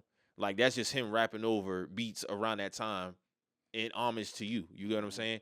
I feel like if Wayne was going to express his feelings, you got to lead off with congratulating Kendrick. Then you can kind of get into your spiel, but you kind of can leave it out because at the end of the day, my nigga, he got it. And you don't know, again, like Drew said, you don't know what's to come after that. You can get an invitation from Kendrick to come on the stage. He does look at you as a GOAT. We had plenty of interviews. We had plenty of clips, plenty of freestyles, Kendrick rapping over your shit, rapping like you, speaking to you, your impact, all that. So I think Wayne kind of, he didn't make it no better, in my opinion. Yeah. Again, I'm not discounting his feelings, but the way he went about it publicly. Not in his position, bro. He handled that wrong. Yeah, I mean, shit. Kendrick, just speaking on that, Kendrick could be rapping one of your songs, man, and then you come out the crowd on some wild shit, bro. Like, this man he puts on the production. Mm-hmm. You do not. Honestly, like, think about this shit now. If Wayne was on this shit, it would just be a bunch jumping around, running up and down, all of this shit. It's the production of what the Super Bowl. This is, understand, how much they pay for ads? Anybody know in this room? It's like, what? Millions. Gotta be billions, probably. For one ad, it's probably about 50 bands. I think a 30, Nah, I 30 I think a 30 30 second seconds is like- commercial is 1.5. 1.5 mil? In That was total, that was in back total, then. of Back all then. the It's probably ads. changed now. Nah, I think it is. I think it's one. I know it was less then. I think it's 1.5 now for a 30-second slot. It could be more. Let me look it up. Y'all go ahead, keep talking. But regardless, that's big money. Super Bowl is big money, bruv. This is big money involved in I every. think people forget about the business. See what I'm aspect. saying? Like, yeah. So realistically, who? you look- Cost of a 30-second commercial, $7 million for the last Super Bowl. God See what damn. I'm saying? I know 7 million. shit went up, bro. And you know how much commercials they have in the Super Bowl? Yeah. So realistically, why would I have Lil Wayne when niggas are paying $7 million for 30-second slots? I think real, I think he's capable of doing it, He but it just wa- don't make sense now over but Kendrick. going it back, don't make sense. But over going Kendrick. back, they could have been did this shit. If they wanted Wayne, they could have did it, what, 13? Mm-hmm. Yeah. They could have did it in 13. Now, Hell, he could have been included in any Super Bowl but in between time. you was not the guy, and that's okay. you rocked the That's all. Grammys. You still top 2 all time. Yeah, it's okay. Jay-Z ain't never the Super Bowl neither. That's he's It's not, okay. But And Ho's not old. He's not old that, yeah. but your ego and your motivation is going to spill out. You didn't even congratulate the man Nah, who gives and you not your in the- flowers. I ain't like that shit, Every bro. single time he has a chance to sit down, he bigs you up, bro. So why would you not give the same? You in got to return? lead off with You that. see what I'm saying? But that's not Wayne. And Wayne showed his true colors. I probably would have respected if Wayne would have been one say, hey, listen, let me just start off by saying congratulations to Kendrick. Well deserved. I'm not really going to get into it. Honestly, I would have left it out. But if he wanted to express it, you would just been like, yeah, Wayne I would have coulda- loved the headline, but congratulations. It's to always Kendrick. I'm picking up saying the Wayne cell Wayne phones, could have man. easily Trim the fat on that. He could have easily put out a statement like, "Yo, this not even about me. Congratulations, salute to Kendrick. I wish him Me nothing but personally, success." I'm saying it just like that. yeah, to wish him nothing but Because I success know with it's that commotion shit. around my name. Yeah, So if it's commotion around my name not getting, I'll be like, hey, listen. yeah. It's not Kendrick, about me. this bro. ain't about Like, me. it's about Kendrick Lamar deserved this spot. That statement from Wayne is definitely 100% ego driven, and it sounds entitled. 100. 100%. And see, when you open up that door, right, of not congratulating this individual, bruv, you can't now when you go back and say some shit, now it's gonna just look crazy That's because what I'm your saying. first You done cheaping everything. You 100 cheaping shit, bro. Like, but you had your chance right then and there because also, nigga, you ain't had to send. You ain't had to put this video out. See what I'm saying? This video didn't have to go out. Choices, like I said you earlier. didn't ask for this shit. Yeah. So at the end of the day, when you look at this, yo, if I was Kendrick, I'm only gonna be like, you know what? Let me just focus on myself and focus on Well, what I have to do. we know that's what Kendrick does. Yeah. Yeah. He gonna do that anyway. Yeah. Because He don't entertain none of the bullshit, and if he do, it's coming in the record. because now when you look at my friends talking crazy, because that's who you're talking about in your fucking little sad story. You're talking about your friends and bigging up your friends. So you're now telling me what Nicki is saying is true or how she feel is valid, what Birdman is saying is valid. So y'all had a conversation. You egging on the bullshit. Yeah. You egging them. You're egging not this shit on. diffusing that. So Yeah. as Kendrick, Adding fuel to the fire. I wouldn't say, you know what? And Fuck him. what the because I was gonna ask. I don't think it would have happened anyway. But you ultimately close that door of him even bringing you up. 100%. But I don't think he would have got on that stage with him anyway. I think he would have. I think Kendrick. If he got the call, he would have. He would I have. don't think he would've did it. I think Kendrick is so much of. He knows the culture so much, and him being such a Wayne fan, if he would have reached out to Wayne, if even if the commotion happened and Wayne just kept it cool, he would have been like, you know what, Wayne, I'm gonna bring you out. We're really gonna shock these people because these motherfuckers don't know that they don't know that you're about to come out with me. But now, like Dru said, you kind of destroy the moment. It You done cheapens cheap- everything. Even if he do bring him out now, it's like It's like you said, it's like a hair nigga damn. You know what Yeah. I'm saying? It- It kills here's all how I the look at it. kills all the the excitement, and it really kills the thing of like, all right, Kendrick is of the culture. He knows that he loves Wayne. He knows that we're in New Orleans. If everybody just kept it cool and he would have brought him out, that shit would have been an amazing moment. But since people got such an issue with whether Jay and all this other behind the scenes bullshit, it just cheapens the moment. It ruins it. Let me cover all the bases on this. If you was to ask me to bet money if Wayne gets on that stage, I would say no. I'm not saying it's not a possibility. I would just say no. And that's just based off of the Kendrick and Drake beef. But I just saw Lil Wayne rock out to Not Like Us like a couple weeks ago. That wasn't what he was doing, bro. That he was saying different words in that song. But the fact of the matter is, Mike, this song So is what, still was- playing. So though. in saying that, you saying he was dissing Kendrick too? Then In that, because in if that's the case, context, then he was you don't owe saying him they shit don't now. like us. That's what he was saying. He on was the stage. saying what? They don't like us. So if that's the case, then if I'm Kendrick, I'm not fucking with that nigga then. Oh, shit. So that the door is closed. If that's the case. you're saying he was in turn trying to redirect the injury back towards Kendrick, then if I'm Kendrick, then fuck that nigga. Yeah. What That's I'm saying, me saying it as a fan of Wayne. What I'm saying is, I'm just answering this question as regards to what he was saying on the stage with that record. I also feel like as if even if it was to happen, a conversation would be had between Wayne and Drake first. I'm just applying logic here based off their You relationship. think so? And I think Drake would be like, you know what, bruh? Go ahead and you do that. I could be wrong. Hey man, I guess, bro. I don't think a conversation is had. I don't think because Cash Money has had a relationship with TDE for a while. This is before Wayne. This predate. This is like 2007. Yeah, this is before Drake even is on Young Money. But Yeah, I'm saying a conversation possibly would be had. Wayne would probably get the call. I'm saying we're just doing hypotheticals at this point. Right. And I don't want to stick too much on hypotheticals. I'm just applying logic to scenarios. I believe if Kendrick was to call Wayne to do it, there's a part of me that believes that Wayne probably would have a conversation with Drake as regards to getting up on that stage. That's just what it. We all know Wayne and Drake's relationship is close and tight-knit. We know that. Outside looking in. I believe at least Wayne probably would have a conversation. Do I believe that Wayne possibly couldn't have a conversation? Yeah. I'm more inclined to believe that he'd be like, hey, listen, I'm going to get on this stage and I'm going to do such and such with Kendrick. How you feeling about it?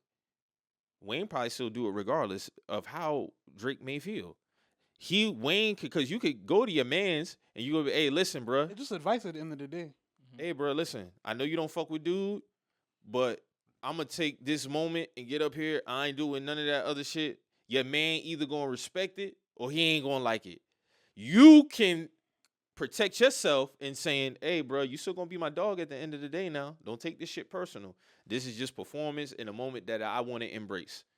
Now, there's a part of me, there's the other side of Wayne be like, oh, I don't got to talk to Drake about that shit. He be all right. I'm going to go up there and do that shit. But I can't minimize that. You're not going to tell me that Kendrick Lamar calls Wayne and he don't think about the beef that just happened between Drake and Wayne. That don't even make, Drake and Kendrick, that don't make sense. It's going to come across his mind. I'm pretty sure it's going to come across his mind. Speak directly into my bad. I'm pretty sure it's going to come across his mind, but I think if Drake and Kendrick Drake and Wayne are having the conversations on like some real shit, it's like, bruh, you know I wanted to do the Super Bowl. The Super Bowl is in my city. I've had a relationship with dude. Me and, TDE been rocking for some time now. Mm-hmm. Like, I can understand how you and bruh got an issue, but my nigga, what I'm about to do for me and my city is bigger than that. So correct. It's either you gonna fuck with me because I still fuck with you, or you gonna feel some kind of way about it, and my nigga, honestly, you just gonna have to sit with that. My thing is, why all of a sudden do niggas gotta check in or niggas care about this beef now? They didn't say shit. None of these niggas said nothing during this beef.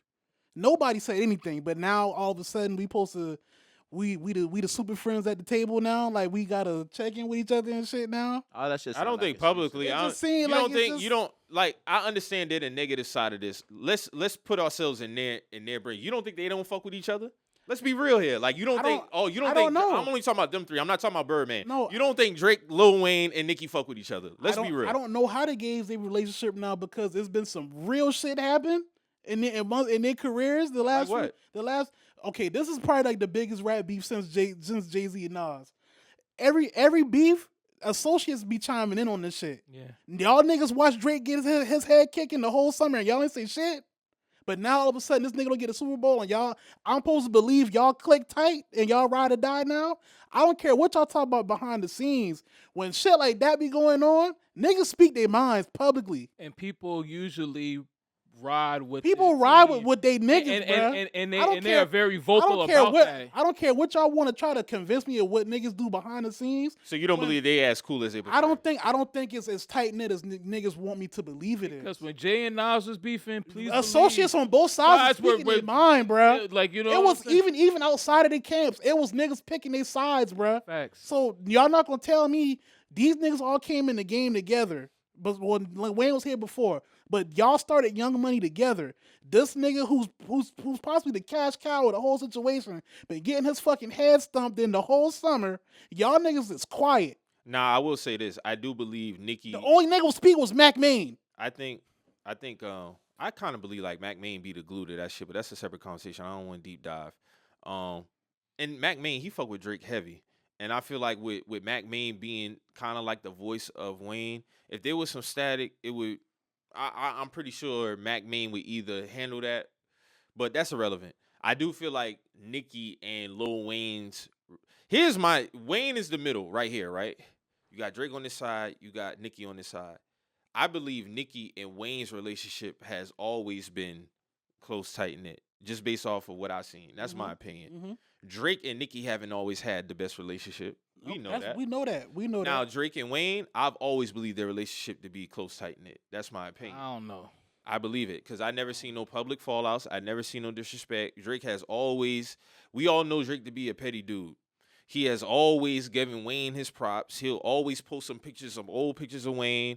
He might have his profile picture as Wayne. Shit, his profile picture now is Wayne. So I'm just going off of my outside. I'm applying logic here. I mean, don't we be also inside know, because bro, we weird gotta like be that fair. too, though, But we gotta be fair. We gotta be fair. If you don't I'm like being him or fair not. when it comes to So Drake. I'm talking about the relationship aspect. If there really was some static, Wayne wouldn't fuck with him. He's publicly outed Birdman and not fucking with Birdman. If there was any time between Drake and Lil Wayne's through this time, Wayne would have said it. I don't Because think that's how I know Wayne to be. If Wayne don't fuck with you, he's publicly going to say it. But I don't think it makes sense for him to publicly blast because your that's my cash cow. that's your This cash is the cow. nigga who this. I'm not gonna publicly. But it makes beat sense. It makes sense to publicly bash somebody who put me in a position. And Yeah, you had my tour bus shot up, nigga. You owe me millions of dollars. Yes, I have no choice. I have no.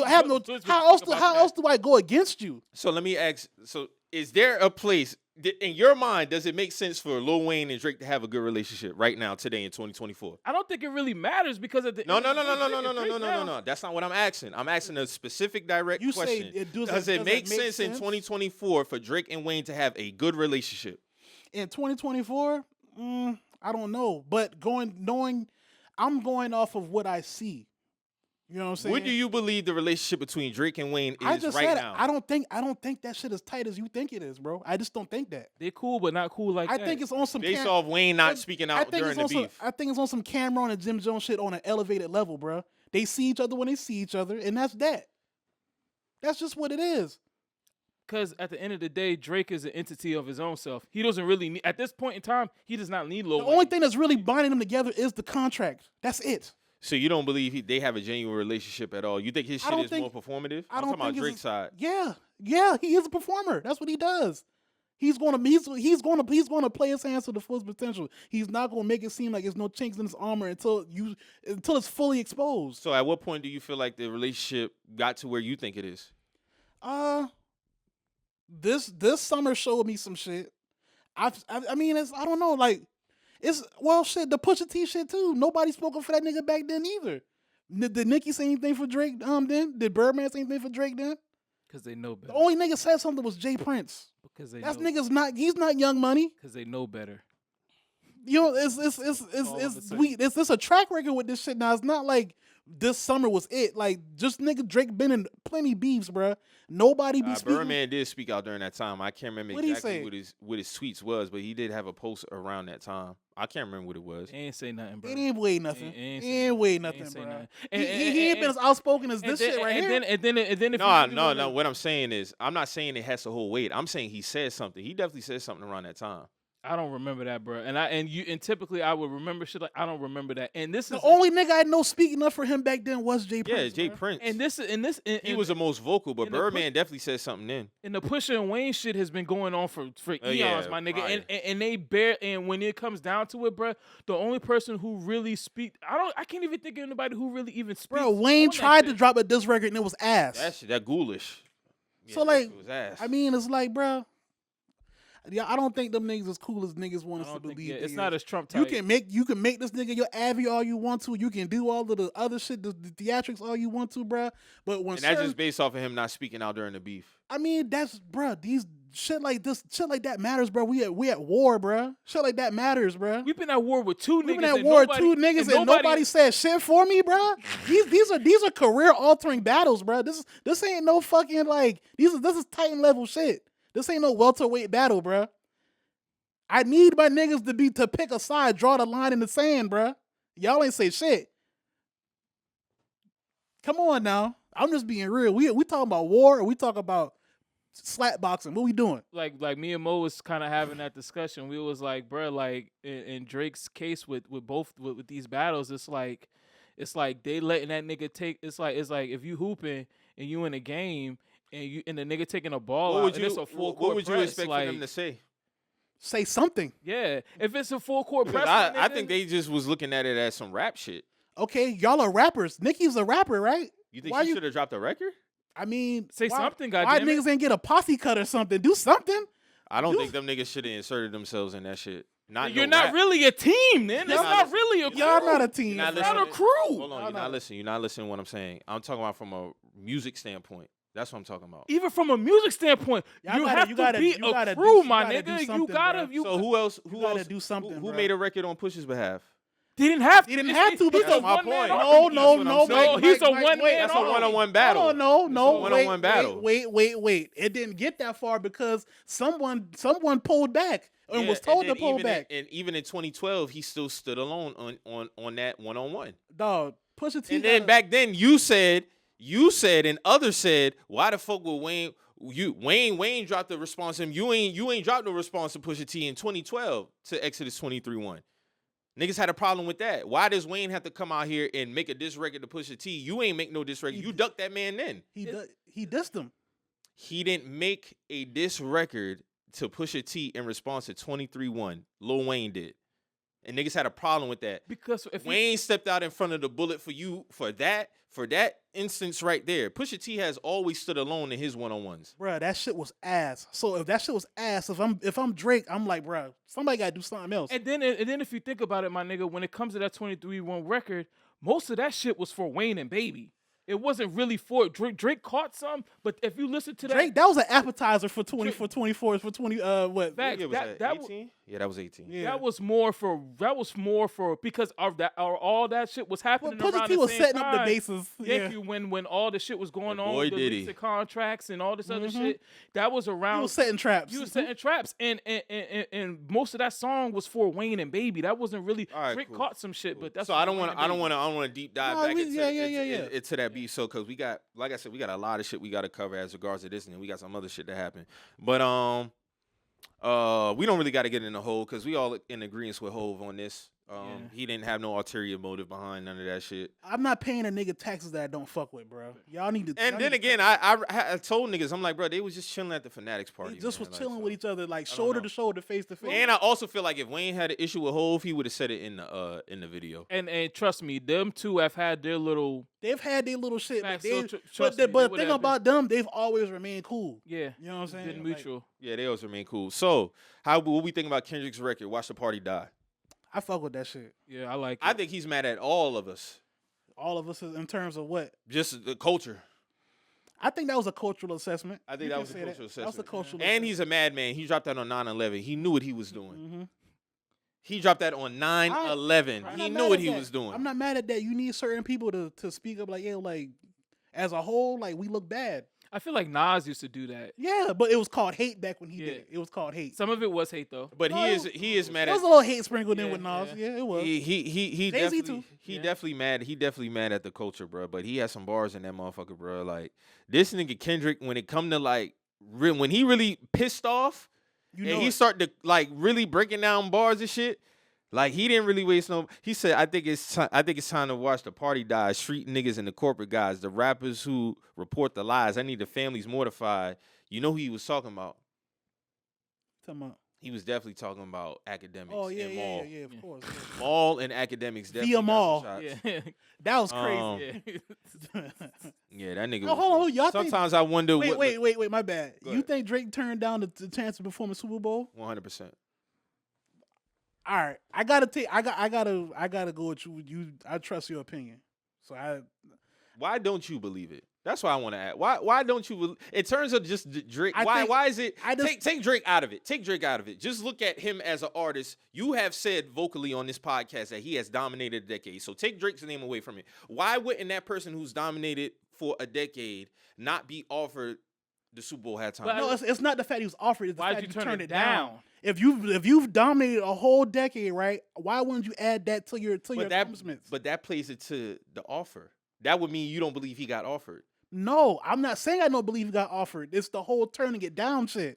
That would mean he wasn't offered it, right? That would make you believe that he wasn't offered. No, the lie is him turning it down. Because why would you turn that down? Why would you turn that down? So if he's lying about turning it down, what does that mean? That means he wasn't offered. I believe he'd offered. I believe he was offered it, but why would you turn that down? There's got to be something within So, that. And why would they tell Maul why would Maul be the credible source for this? But Mo, listen to what you're saying. I don't think you really listen to what you're saying. I see what you you're saying. You get what I'm saying? I get what you're saying. You believe that he didn't turn it down. That means he would have did the show, Mo. He hasn't obviously done the show, so that means you believe he wasn't offered it. Listen, what I'm saying is this: why would he turn it down? So you do believe he turned it down? Why would he turn? I'm asking you, why would he turn it down?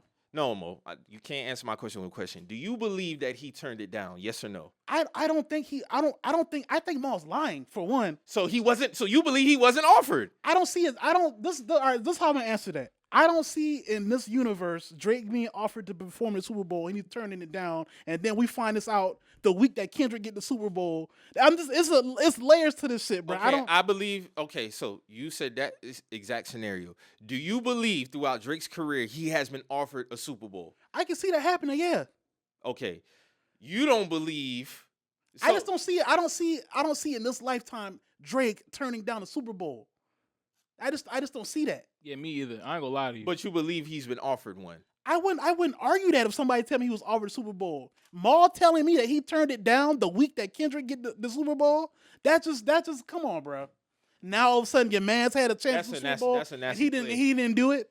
Get the fuck out of here, bro. That's what I'm trying to say. I don't like that. If he was offered the Super Bowl, if he was offered it, because they said he was offered it at 21? A couple times. Maul says 3 times. Who turns down the Super Bowl 3 times? So do you believe Elliott Wilson then? What Elliott say? He confirmed what Maul said.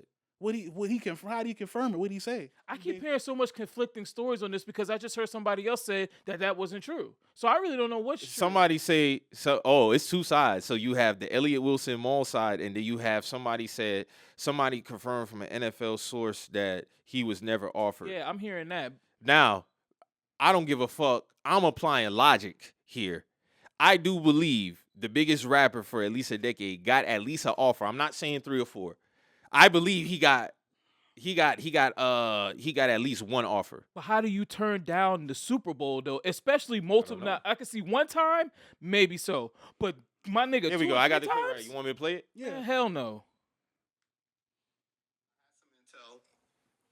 I thought Maul was capping. I thought he was lying about Drake. He said Drake turned it down multiple times, right? The sticky part about all of this is Drake has been offered this Super Bowl show for some years now and has turned it down. Probably 4 years he's been offered to perform at Super Bowl. Said no for whatever reason. I got a point. It was like 4 times. Like, who turns out the Super Bowl that many times? Even Ack was like, how many times he turned it down? Why would he turn it down? I have an authority. My multiple sources have told me that Drake has indeed turned down the Super Bowl. He actually turned down the first 2, the one in Miami and the weekend one. That was the first 2 that Jake took over. Yeah. So Jay takes over, and again, his rival, whatever Drake, like you talk about all these history and this back and forth. I mean, these guys are all rivals with each other. They've had their good times and bad times with each other. But business-wise, Jay-Z wanted Drake on that Super Bowl stage, and he turned it down twice. So now years later, when an opportunity is asked of Kendrick, and Kendrick says yes, is Jay not playing fair there? Like, should Drake feel a way about it when he's known himself? He's had opportunity to do that affects it. And he's turned it down. That changes my twice. opinion. All right, so what we think? Who we believe? We believe an NFL source or we believe Elliott and Maul? That's what I want to ask. I ain't gonna lie. Because I believe Elliott and Maul. Why don't you believe the NFL in this case? I'm going to tell you why. It's because what does Elliott have to gain for number one? Maul, I understand more people was believing Maul was capping because Maul has been very biased. I've always believed Elliott to be truthful in his reporting. So if Elliott Wilson is telling me, yeah, I thought Maul was capping, and he don't got no reason to go up for Maul. He don't got no reason to do that. I believe Elliott when he says he's turned down the Super Bowl twice. The why, I have no idea. He probably just didn't want to do it. So Apple does the Super Bowl, the halftime show. Drake is in bed. It's clear he's in bed with Apple. So I don't know how long they've been doing it though. I had to look. Right, Drake had the Apple deal since like what 2013, 2014, something like that. They've been doing the Super Bowl just as long as that. So you trying to tell me these niggas who I don't think they've been doing it that long, but I'll fact check. Go ahead. Put big bread in this man's pocket? You mean to tell me he now do the Super Bowl for them? This on some business I don't know shit? what the reasons could be, but obviously he didn't do it, Mo. So I know he didn't do it. The reasons why, I have no idea. But if you believe that he didn't turn it down, you would have to believe that he was never offered. That's all I'm saying. I just think it's some funny shit that has come out the week that Drake get it.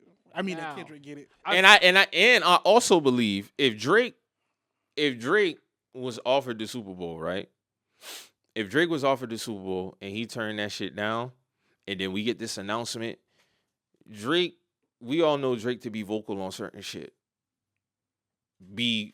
Have gripes with certain shit. He would have said something about it. The reason why Maul's saying, to me, it's irrelevant. I just know I'm talking about it on the podcast because it was something that came up. Yeah. Him being offered or not is irrelevant to me. I'm just having the conversation. You're not going to tell me. That's why I say take Drake's name away from it. You put his stats, his accolades, his accomplishments for a decade. Yes, that person, rapper A, has definitely got an offer. He has definitely got an offer. Yeah, but the why of why turning it down, he could just not want to do it. He could just not want to do it. I don't know the whys, bro. I'm outside looking in. I'm just somebody outside looking in. I don't know what the why can be. Maul didn't get into the why he turned it down. Would I like to know the why? Maybe. Cool. All right, whatever. But it's all going to boil down to what you believe and what you not believe. But to tell me that rapper right there did not get an offer, I cannot believe that. I believe he got the offer. I'm just trying to figure out. My whole thing is this. I believe he got an offer, but I do not think the nigga turned the shit down 4 times, bro. Like, how many times is the max? Elliot said 2. So we talking about Super Bowl. You have one time. You have one time. I don't think them boys. Them niggas not playing with niggas. They're not gonna dick ride you to perform for them, bro. Because they don't give a fuck. Because at the end of the day, my nigga, the halftime show was cool, but niggas want to watch the Super Bowl. Like I just text Mo that. I said, Mo, I'm really about the game at the end of the day. A lot of this shit. Like, that nigga probably. Don't get me wrong. I'm pretty sure he got offered one time, but that multiple time shit, I'm not hearing that, bro. 4 times is kind of crazy to turn it down. And who in the fuck in the Super Bowl committee is like, hey, so I know next year again. I know he hung up last year, but I don't think they like. I get what y'all saying from an animation standpoint, like dick riding them. I think they just be like, yo, you want to do this? Nah. Now me, if I'm on the committee, I'm only asking once. I assume they're only asking. I'm only asking once. First of all, these niggas didn't even start fucking with hip hop until Hove came through. There was no hip hop acts on the Super Bowl. Can you remember Super Bowl acting? Yeah, they sprinkled the motherfuckers in there. Nelly was all for. But see, that's tricky because that was headlined by Janet and Justin. I mean, that's what I'm saying. I'm speaking to Marcus saying they sprinkled us in. They sprinkled it here and there. It was always rock and pop acts. Thank you. So I don't really see them niggas really getting so gun ho for that, especially if you saying, oh, we've offered him multiple times. I feel like, all right, we're gonna give, and then Jay-Z's doing this shit. You get one shot, nigga. If Elliot said twice, Maul saying 3 or 4, no, I don't believe that.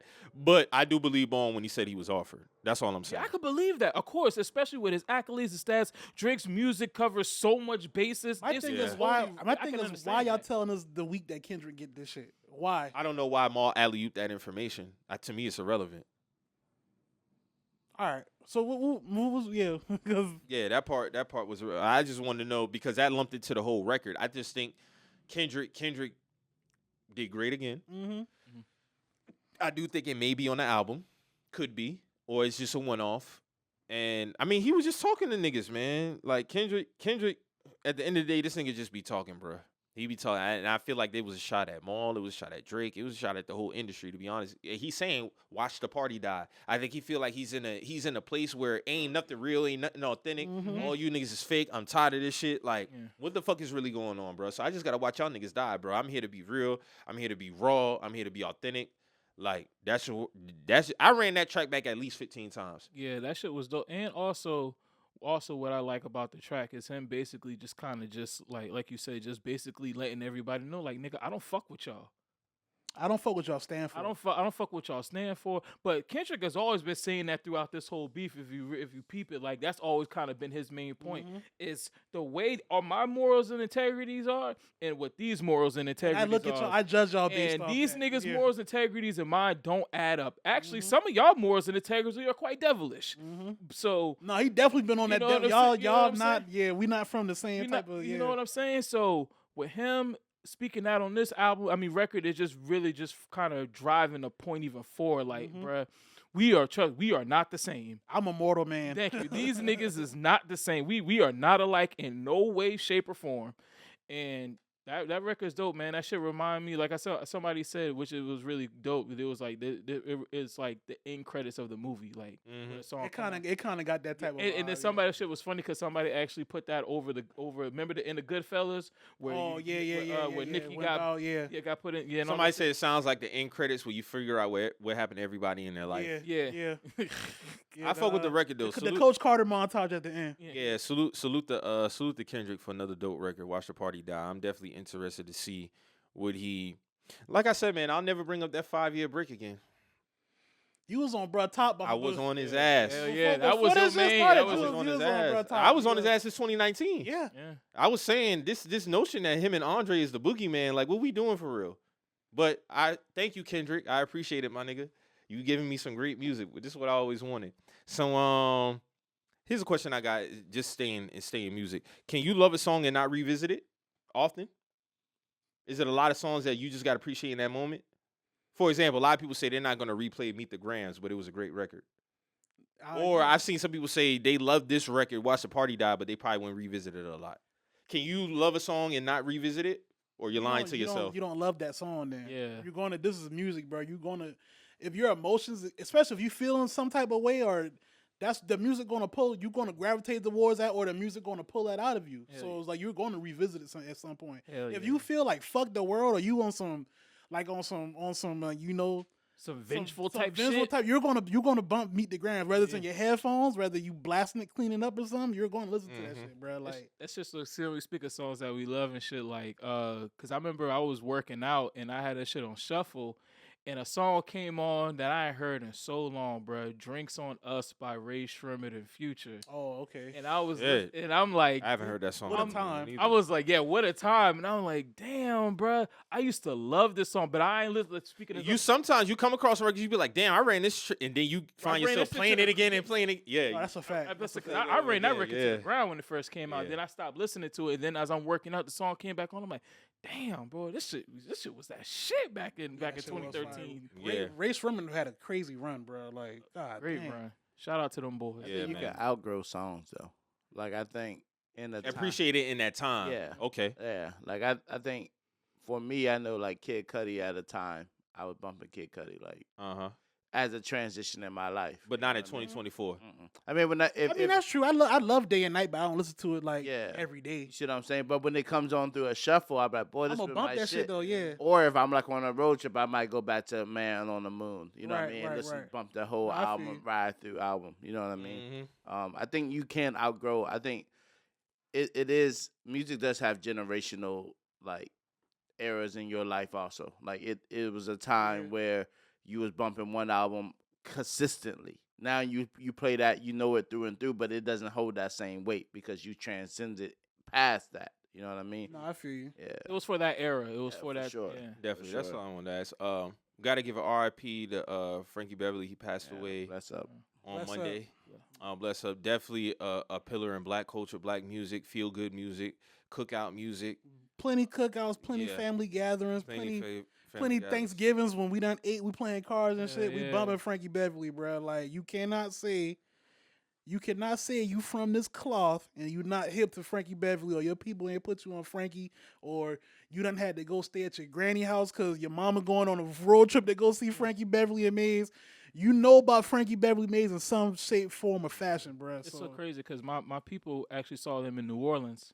That was their last show. Yeah, the one that just passed. My uncle and my aunt went to go see them, man, and it was like that shit was great, bro. Yeah, everybody, of course, came out in it all white. You feel me? You know, that was like a pilgrimage for a lot of older people.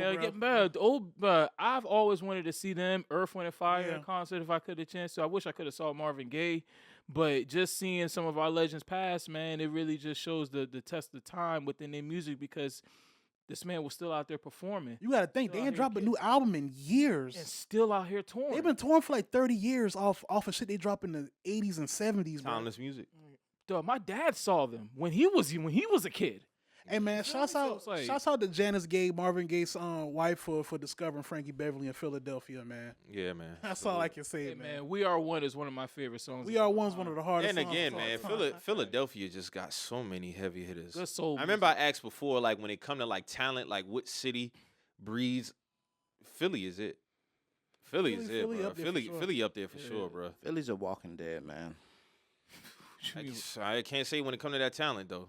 Yeah, but but the city itself. That talent. Yeah, they can be. They've seen better days, but Oh yeah, definitely. Zombie I feel like I feel like I think that's what breeds some of that greatness too, though. yeah, but I feel like because there's so much greatness to come from Philly, the city shouldn't look like this. that's true too. Nah, that is true too. That's That's a true. great point. That go back to us appreciating like our shit though. Like we gotta.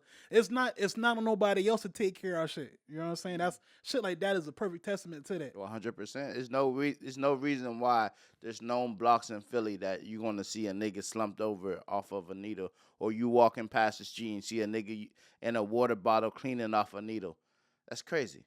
But they have an open air drug market called Kensington. That's Yeah. what probably you're talking That's about. what I'm talking That's the about. Amsterdam. Hell Yes. yeah, that's real talk. Yeah. Like you could really be out there and a nigga. Wow. You could sit out there and You serve, can serve. and you could sit out there and shoot, and You gotta nobody think will do nothing to you. You gotta think like they one of the most violent cities though. You know what I'm saying? Like the drugs and the violence, I think the same thing with Amsterdam, bro. If it keep the bodies down, They'll do it. They'll rock with it, like because that was the main purpose of Amsterdam. They didn't like how the bodies was piling up. Like you know what yeah, I'm he saying? said no killings, no no shootings. killings, no shootings, bro. You know what I'm saying? So No they made killings and no And shootings. then we can lock this whole block up. Avon and Bows have a whole nother fleet of soldiers out here trapping tomorrow. You know what I'm saying? So it's like It really doesn't make sense. it doesn't make no sense to lock these niggas up on petty charges, bro. because they're just gonna get back out, and like you said, they're just gonna get replaced. Now, me personally, I think it's bad. I think it's bad as fuck that we got to even consider some shit like that. You know what I'm saying? Like that's a major issue. Like, Bunny Colvin was wilding, bro. yeah. But the thing is, but I mean, the violence is so bad. It's like we gotta do something to Try to alleviate the pressure somewhere, yeah. alleviate, because you gotta think about it. Even when it comes down to election time, they could clean that little shit up for that point in time. Shit, and Olympics and shit, dog. Like this happens all around the world. When Olympics come somewhere, they throw all the homeless people. They move them somewhere else, bro. They tore Atlanta That apart shit for the whack. '96 Olympics. LA doing some shady shit too. LA done started it. They done started their process. Mhm. By 2028, that part where Olympics gonna be at is gonna be the cleanest part in LA. And easy. Drew Pro kicked the dirty niggas around, so he you know. Nah, because that shit just be crazy. You on the And Steph Curry swag? Nah, bro, because how the fuck your city, like, how people allow that shit? Like, honestly, like, I'm not in the, like, if I'm able to help, bro, I help. You know what I Right. mean? Like, no matter what it is, if I have it, I'm going to try to help an individual. And I don't know how, like, where we became, I get, like, we came from struggle, we came from the slavery, we came from depression, we came from all of that. But within all of that, we lost a sense of love and unity and giving. And I get it because we put so much into earning and getting where we are, and we're still evolving every single day. But in that same breath, we still have to help others.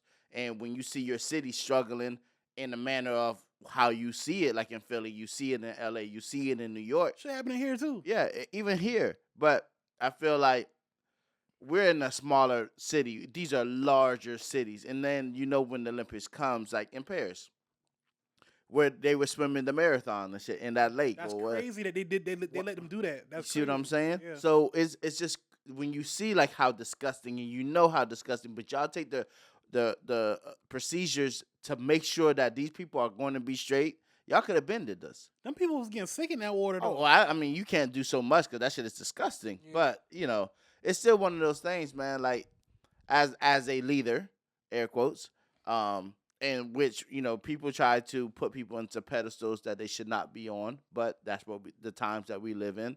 Rappers, actors, they're in a leadership role in some people's lives, or people look up to these individuals. But when these individuals, when you be like, yo, where you from? And then you say a Kizzating. Nigga, what? why your city look like this? Like why it look this bad? But you right here, you shining. You see what I'm saying? It's a disconnect for me, honestly. Because This go back to what me and Mike said years ago. Like we asked this question, like, are they truly obligated to do this shit or not? You know what I'm saying? well, I think Drew like- has kind of always been on the side. Correct me if I'm wrong. Drew. No, Like, he's been on that, and I'm not Yeah. against that at all. My thing you is, speak it to the obligation standpoint. I'm speaking. Is it Are an you asking? obligation? Is it an obligation or is it well, I think it's more so. I'm on the government for sure Yeah. obligation to make Well, sure 100%. homelessness is to a minimum. We just seen what Denver did.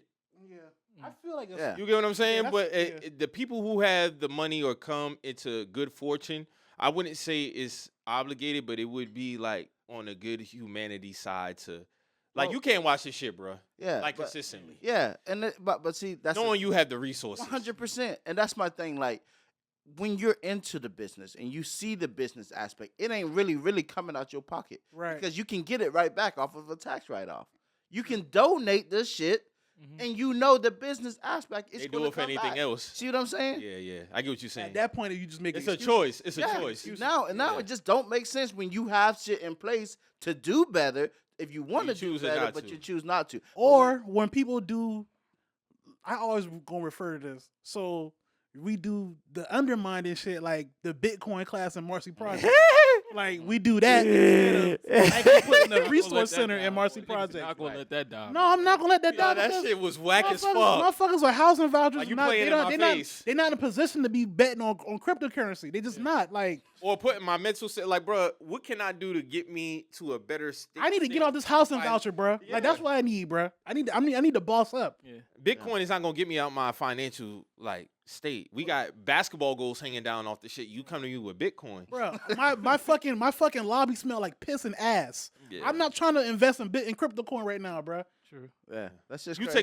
take that to the higher up Yeah. neighborhoods. That's But where you see, take that at. But then when you swing this block, Thanksgiving time, throwing these turkeys out. You know what I'm saying? like- you Nino. You see what I'm saying? Like, but y'all do this once a year. When this all year round, you can be doing the same type of shit. But- not to say like, yo, y'all not out there in the community. I'm not there in Philly. I'm not in LA. I'm not in these places. But when I am there, and I'm seeing interviews and I'm seeing niggas going on and y'all talking about how y'all love y'all city Yeah. and y'all love this about your city and do how you you think ride part of for that- your city, how you got a Philly chain on, how you Yeah. got this Philly jersey on, you got all this shit repping Philly for real. But my nigga, your shit is burning down. Niggas are sticking themselves with used Niggas getting needles. shot in the middle of the street. Come on, Like, bro. Yeah, Do you think part of the assessment that we got, do you think it come from us knowing what we would do with the resources? Yes. I can't. Yes. I honestly feel like if I was up like that and I'm not even talking about the money, the connections that I got. So y'all show us every year, y'all at these white parties with these billionaires, with these business owners. Like y'all got y'all net worth go beyond money. I think the situation is so dire that it would take like a full rebuild. I'm not gonna sit here and say I haven't seen celebrities help out in Philly because they definitely do, but it's gonna take a lot of It's gonna take a lot. and the infrastructure. A lot of the infrastructure. Maybe that's what Kendrick meant when he said "let the party burn," bro. Like all y'all some party fuck die. shit, But bro. on some real shit though, certain cities like Philly, Because I will say Meek is crazy, but Meek consistently gives back to his community. I would say cities like Philly, I would say Detroit, Baltimore, these cities are really strong dope dealing cities. Like the damn near the economy at Yeah. one point used to run off of drugs. So it doesn't shock me. You got to do like a full reset. You'd have to do it from the top to the bottom because a lot of these people who are at the top, they let that shit rock because honestly, a lot of the economy in some of these places, they almost look at that shit as like, okay, these niggas sell drugs in the community's fucked up in Philly. I understand that. Well, we gonna let these niggas do what they do. They gonna get their money and then they gonna spend it with us, or we gonna come in there and do like people. That's That's a predatory you know economy. what I'm saying? or Like what a lot of that shit happens. Or what you notice in these type cities is they're more so concerned with the political side more than how the people are being affected. They want to either get somebody in position or get somebody out of position. Prime example, I was watching The Wire last night, season 1. So I don't know if y'all remember when Lieutenant Daniels, Freeman, and McNulty was trying to get Avon. This season 1 was trying to get Avon and Stringer, caught up. So they wanted to take the case to feds. Yeah. So they went to the It table. didn't go to feds though. It didn't go to feds. So when they was talking to them, they was like, remember when they was like, okay, what can your source give us as far as crooked politicians? And McNulty and them was like, what you mean? They was like, do they know it? Like, what type of information you got? Like, so you telling me if we give y'all Avon and Stringer, you're trying to get Avon and Stringer to cooperate for y'all to put some politicians so they could do less time? It's always So bigger than the dope boys, McNulty though. was like, so fuck the drugs, and they got like 15 bodies. Y'all over here talking about some crooked politicians. But that's some real shit. This is dating back to 02. Mhm. This show was made. Mhm. So a lot of they concern don't really be, unfortunately, the people of the community. Like McNulty said, like, so you mean to tell me we'll give y'all Avon and Stringer, but you'll take Avon and Stringer and flip them to give them lesser time on the charges so they can put some politicians, give y'all some dirty politicians? And everything still goes how it goes. Drugs still being sold, community still being there. People still getting killed. But who gives a fuck because now we got this person elected. Exactly. And that's how it is, bro. But and knowing that, knowing that that's the play. Yeah. That's why even more you should stop. You should tap into. So then your it does kind of turn into an obligation. See what I'm low-key, saying? bro. No, I get what Because- you're saying. Because you know that this is what's going to happen in your city when this politician comes around once a year. This is what's going to happen. But it's that simple. If you can clean up for the Olympics so that your city can make a lot of money to appear like you're fucking clean, Right. Why not do the actual work? do the That fucking actual work. work. You see what I'm saying? Just don't do it for that. 2 months? Come on. Even if 2 months? Come on. That That the well, Olympics is there? That just lets you know that all of our politicians in every state, Everything like, goes back to what? That dollar bill. Just shit Everything goes back to the dollar bill. I don't care how people try to be performative, and I'm speaking more so to the entities that I really pay attention to, like NBA, NFL. That shit always gonna go back to the dollar, bro. Oh, it always do. I'm hoping y'all realize they don't give a fuck about us and what we got going on bills wise and working day to day with all these streaming packages. Cause I will not be getting Netflix for them Christmas games. I'm not Hey, man, doing it. Hey man, y'all holler at me if y'all need 1,000 channels, man. That's all I'm not doing it. And then also this Real this, talk, man. This I a got good it. this a good transition into did y'all watch the presidential debate? Yep, I watched it. What you think? I think A lot of people thinking Trump is gonna get clean sweep in November. Like clean sweep. Like they think it's like a foregone conclusion he will get packed the fuck up. I just feel like same shit I've been saying, man. Neither candidate got a clear agenda to really cater to Black Americans. They've been showing us that they don't gotta repeat themselves. They've said it before. It is In what it actions and in words. is. Actions and in words, Or lack of words. lack of words as well. I mean, it is what it is at this point. I mean, what do y'all? At this point, what do they want from us besides the vote? Here's Like, my y'all- thing, and I've been vocal about it. I'm not voting for another president until I see one having a direct agenda for Black America. Period. I don't care where we're at with it. That's just where I'm at, and I'm firm and standing on. Did you watch that Julie Stein interview on Breakfast Club? I didn't. I saw little clips of it with her, and she was up against her and Angela Rye was going at it. She was cooking Angela Rye. So bro. what side of the fence she stand on? She's independent. She's an Yeah, independent. she was an independent voter. Some people were trying to say she was more of a Trump side, but I didn't really get that in the interview. I mean, she say, hey, I'm down for reparations. I'm down for doing a complete like crime bill, like anti-Black crime bill. Like Which the Asians have, we don't have. Pacific she's- Islanders also. You saw that? Well, So- they have it. They have Oh, it in yeah, place. Pacific Islanders have a bill in place. So what did you think? She's an independent presidential candidate. Yeah, but I mean, we all know how that goes. What you think about her overall? I got to do some more. I'm not gonna say like I know her full platform. I just Okay. know from watching the clips that I've seen. Like that The was best candidate I've seen in my adulthood has been Andrew Yang, yeah. and he couldn't get that far. I don't know. We cook, bro. Like, Yeah, that's I was about to say Yeah, that from watching this yeah. debate, bro. It's like, Shit. bro, like Am I wrong to believe that nothing really much has changed in none of these presidencies? I think No. I think the economy cost is going to continue to rise. It may settle back down because nothing can continue to go too out of whack. But at the state right now, like I just seen, so is gas back in $2? it's I paid $2.63 a gallon this morning. It varies because I just seen gas was a Sunoco. Damn, where was I? As a matter of fact, it was a Sunoco on Dorchester Road right by the Walmart. I and saw the some Chili's. people That was supposed like 309. 260 or some Shit, shit if like you go that. further down in my area, everything 260, 270 on down. Boy, Gilchrist pumping on King Street. You hear me? That How much boy them boy- premium 427. Oh, 427? 427 for premium. I got to see what premium is right here. But see what I'm saying? Everywhere else is 3 something. I went to Costco yesterday. Of course, it's going to be cheaper, but I paid maybe 320 something. That's still low. That's still low for That's premium. for That's premium. great. That's That's phenomenal. That's a dollar difference from Come from on, King Street. dog. Yeah. So that I'm like, yo, I had to get gas when I was in the city. I put a little 5 in Yeah, there. a little you know 5 what just to I'm get saying? there. You gotta You go. know what I don't like? They put it on us as a people to have this obligation with this presidency shit, but at the end of the day, it's going to boil down to, do the president and a officials want to do what they want to do at the end of the day. It's a 1-2. I mean, because why is all this pressure on me to give y'all my fucking vote when you're not going to hold up your end? I'm over that. Nobody can guilt trip me about not voting for president. Now, locally, I'm locked in. Yeah. But that president shit, that shit is a dub. Well, because honestly, when you really think about it, and I had this because I was talking to this guy who works on the news, and I'm like, yo, bro, you know, like I get the uproar, like, yeah, black people couldn't vote, women couldn't vote, this and that. I get it, and it's not to whitewash or discredit. It's a lazy play. That's a lazy play. Go ahead. But outside of this, right? Once I cast my one fucking vote, right? One vote out of everybody in the world, my one vote. Once I do that, what now? What now do y'all want me to do? They're supposed to be working for you. I think that's where they get it fucked up at. When people bring up the ancestor point, I think it's very disrespectful. It's disingenuous. It's disingenuous to them because they didn't die to vote. They died to vote responsibly. To vote responsibly and vote for a purpose. Right. Vote for tangibles. Meaningful votes. Vote for tangibles. I don't care who against Trump. I'm voting for him. That's what I'm saying. It's like, bro, like that don't mean I'm voting. And here's another thing that killed me. If this whole shit, not voting is a vote for Trump. Well, hold on. Don't insult my intelligence and tell me that, bro. That's not how voting works. That's not how it works.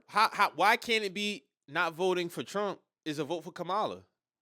Why you don't go that way? Because that's not who they want in office. That's what I realized. That's what that is. Yeah. So you can't get me with the whole not voting is a vote for Trump. No, how you don't know me not voting for him is not a vote for Kamala? But outside of this one vote, bro, I live in a red state, so it don't matter. Honestly, like if I vote or not, those white folks, all them are coming out in groups of individuals to vote red. What about the Electoral College?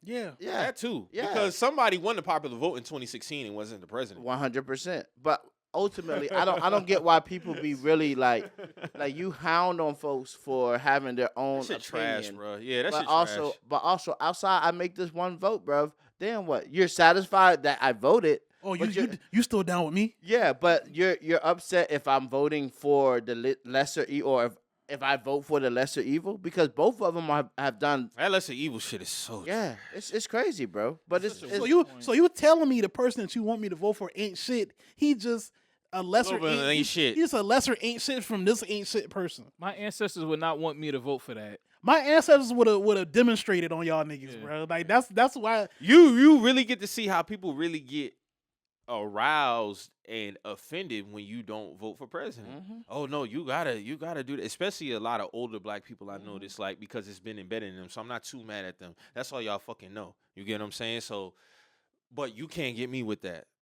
I've always been the one to ask questions. Yeah, it's not about Michael not doing something. Michael just asks a lot of questions. Yeah, but once you that was always my thing growing up. But you can't convince me that the lesser of two evils thing. No, what are you doing directly for us, bro? That's we passed this point. We always talking about how Black America is the most impactful of this as far as culture and all. So everybody can benefit from the culture, but as soon as we ask for something, well, they can't do nothing directly for. Why not? Why not? Everybody else done got you there. Always benefit from everything that we do culturally. No, music, I'm not gonna talk about the culture shit. I'm not gonna talk about the culture shit. Everybody else who's been wronged by the Corporation of America, they got something. They have had their wrongs righted.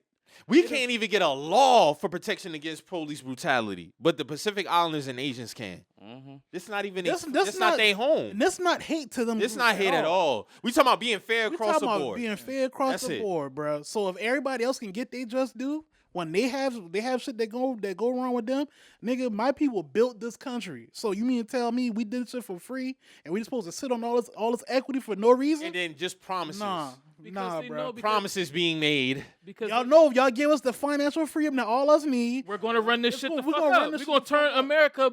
We're gonna turn America upside down if they ever. They just don't want us to have the opportunity. Yeah, they don't. That's all it is. Yeah, and that's so when you speak all this eloquently and with some common sense, you got stupid motherfuckers who look just like you will be like, oh, you a MAGA dude.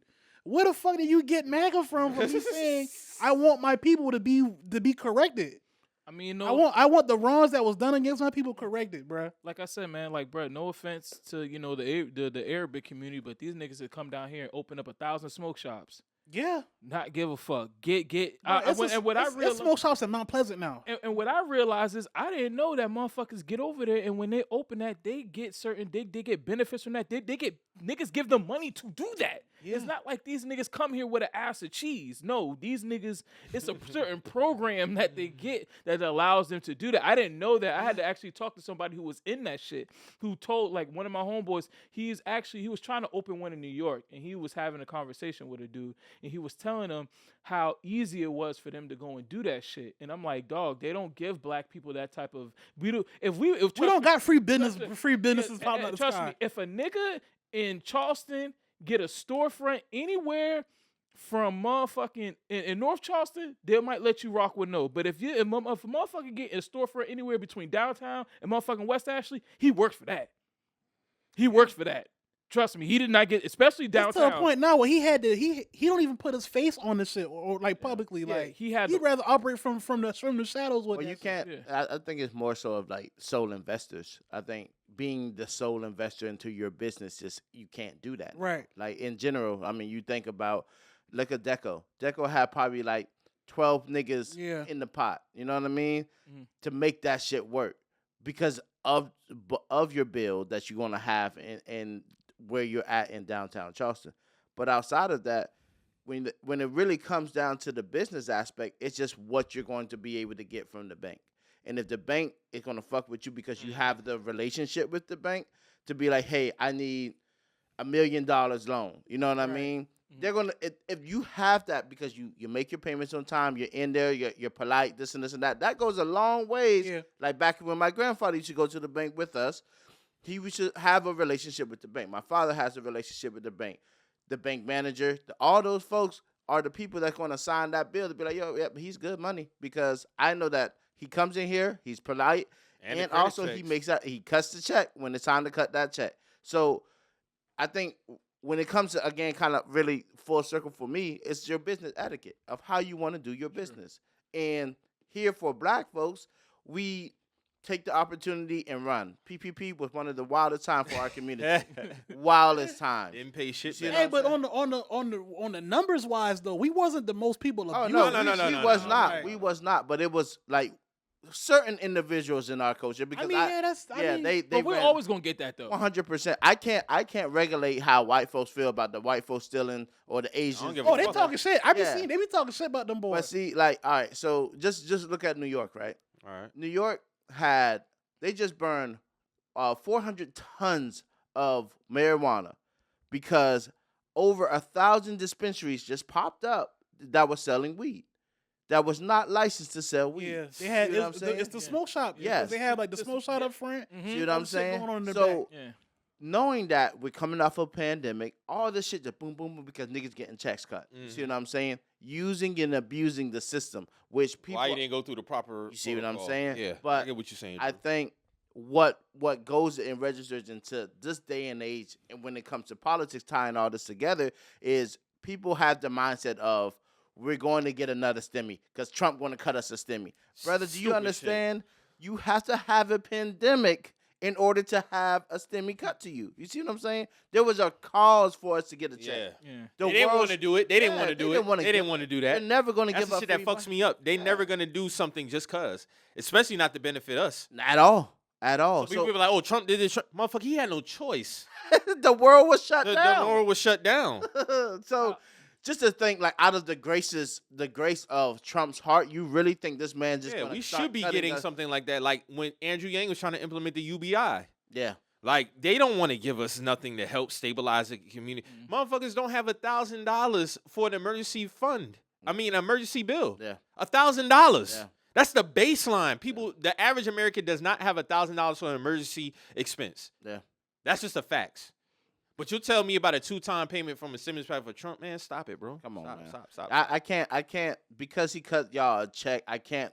Just that's the only reason why you're gonna vote for him? That's crazy. And that's the thing that kills me. Like Mo was telling me about an instance where he posted a song and somebody was like, "Oh, so you fuck with Trump?" That don't mean that. Yeah.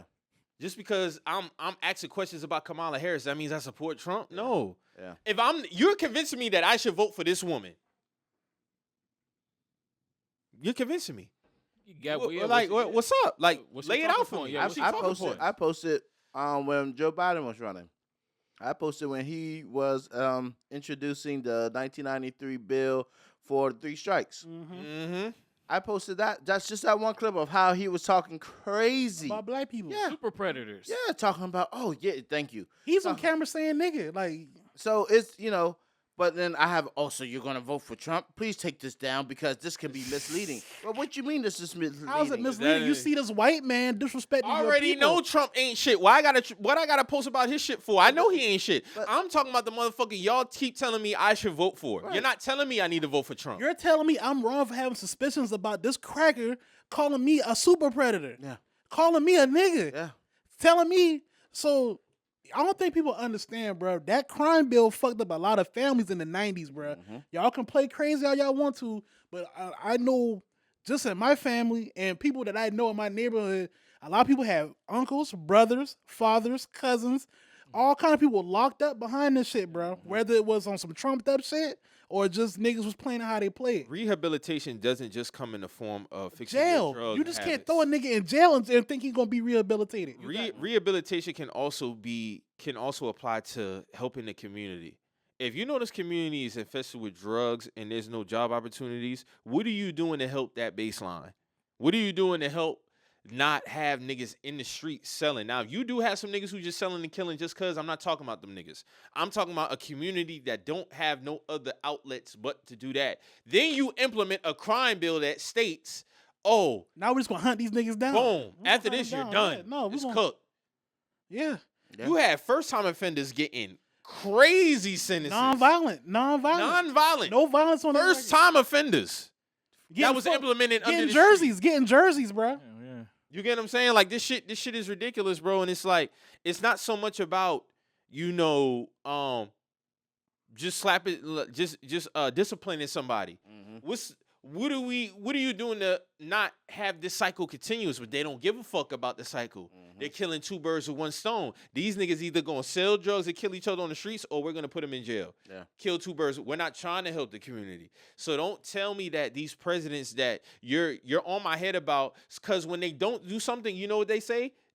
Congress didn't do this. Such and such didn't do that. They didn't do this. Like how it's lazy. How one candidate been in the office the past 4 years, and you're telling us what you're gonna do when you get in office. Make this shit make sense to me. It might. You've been in office for 4 years, and now you're telling me. So this the shit that y'all be talking in circles. All right, the argument that I be seeing, the economy, people feel the economy fucked up. You gonna tell me you gonna fix the economy that you was a part of being fucked up? Y'all catch what I'm saying? Like what am I supposed to do with that?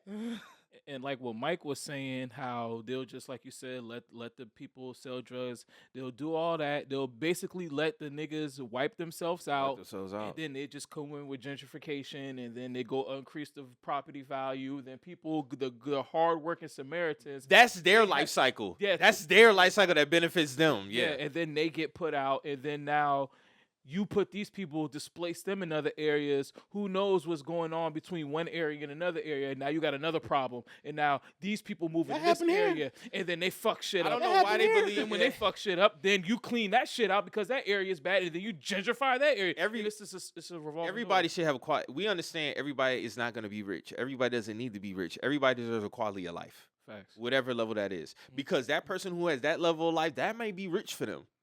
Everybody don't need the extravagant and have a whole bunch of hundreds of thousands or millions of dollars. That quality of life could be more than rich for that person.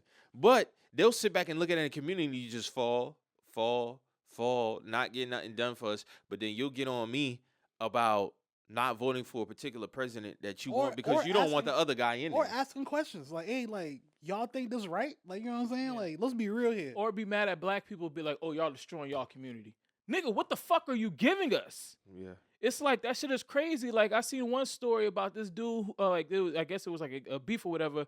Bruh got smoked at McDonald's, right? There was a lot of this was up in Chicago, actually. There was a lot of shootings at this one McDonald's, but this McDonald's kind of employed a lot of people from around the area. Okay. That McDonald's has so much violence that they shut the McDonald's down. So now people don't have jobs. They don't have a job anymore. So now what the fuck do you do? That's gonna trickle down to the rest of the community. Like people gonna get evicted. People can't find food. And then when that happens, now you got survival crimes. You got survival crimes. Yes. It's survival mode time. Like we're different from animals, but not so much. Because at some point, it's just like when you come up on a situation where you got to protect you and yours. That's just instinct kicking That's in. fight or flight. All animals. You get what I'm got saying? that. Yeah. Everybody got anything that's living and breathing on this earth has that. Period. So when you get into that situation, why are you upset? They have no other choice. Again, I'm not speaking to the ones who are just blatantly out here doing shit just cause. I'm talking about the ones who really have to resort to that.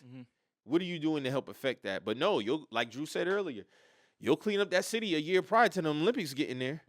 That's only going to be there for a month and a half and some change because you know what? It's bringing in money. It's a nasty cycle, bro. Everything goes back to that power, the power of that dollar, man. It's real. Yeah. It's real. So, yeah, we off the presidential debate. We ain't got too much more for that. Nah, I ain't got shit else for that. If y'all knew me, I know how I feel about that. Y'all stay at my inbox with that dumb shit too. I don't really give a fuck about talking about that shit. So Shay Sharpe, man. Whole Shay Sharpe got caught on Instagram Live. You can hear him and the girl Michelle he was having sex with making noises during their intimate moment. I'm gonna go ahead and say this right now. Shannon Sharpe, you full of shit. I watch your nightcap. I fuck with you, Shannon. You do great shit. You are a great interviewer. But you're not going to try to convince me that you didn't know you was on Instagram Live because as soon as I watch your nightcap, you out there promoting the sex pill. Multiple times throughout that nightcap episode. I got these rows. Yeah. You got the promo codes ready and everything. You're not going to convince me, Shannon, that you didn't know that you just tossed your phone on the bed. It happened to be on live. There are multiple steps you have to go to get on live. First of all, you have to go to the app. You have to swipe to the left. You then have to swipe all the way to the bottom. Go live is last. Yeah. You have to add a title. You got to do all that type of shit. So you telling me, unless you was already on this screen, that you just tossed the phone on the bed and then went to live, you're not fooling anybody, player. You plant that.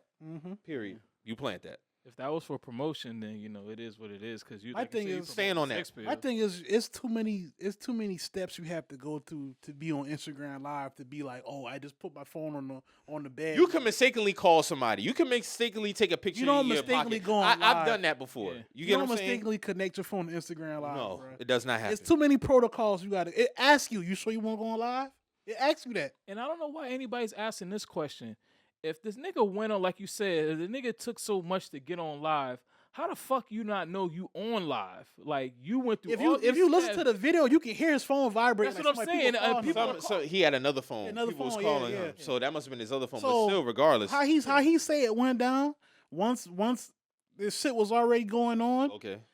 He got somebody who also controls like an assistant that's over social medias too. That's who cut the Instagram Live off. But I'm saying is so he's controlling it through another phone. Like he has access to his social media too. Okay. Yeah, he has access. How some people be like, this page ran by management. Yeah, I feel you. So Shannon has control of his Instagram post and somebody else. Okay, then somebody he trusts with. Yeah, somebody he trusts, like an assistant or something like that. Because when he put up in his story, "Oh, I was hacked," he called him. He didn't make that post.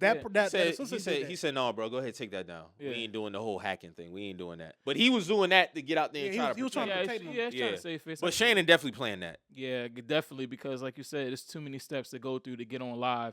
And then the fact of, my nigga, I'm gonna be honest with you. If I'm fucking and my phone is blinging off the hook, I'm gonna be like, hey, bro, what the fuck going on? Like, I don't care. I don't think something going on, bro. I don't think something going on. Like, it's something wrong with my family. I think it was about 3 minutes it was up.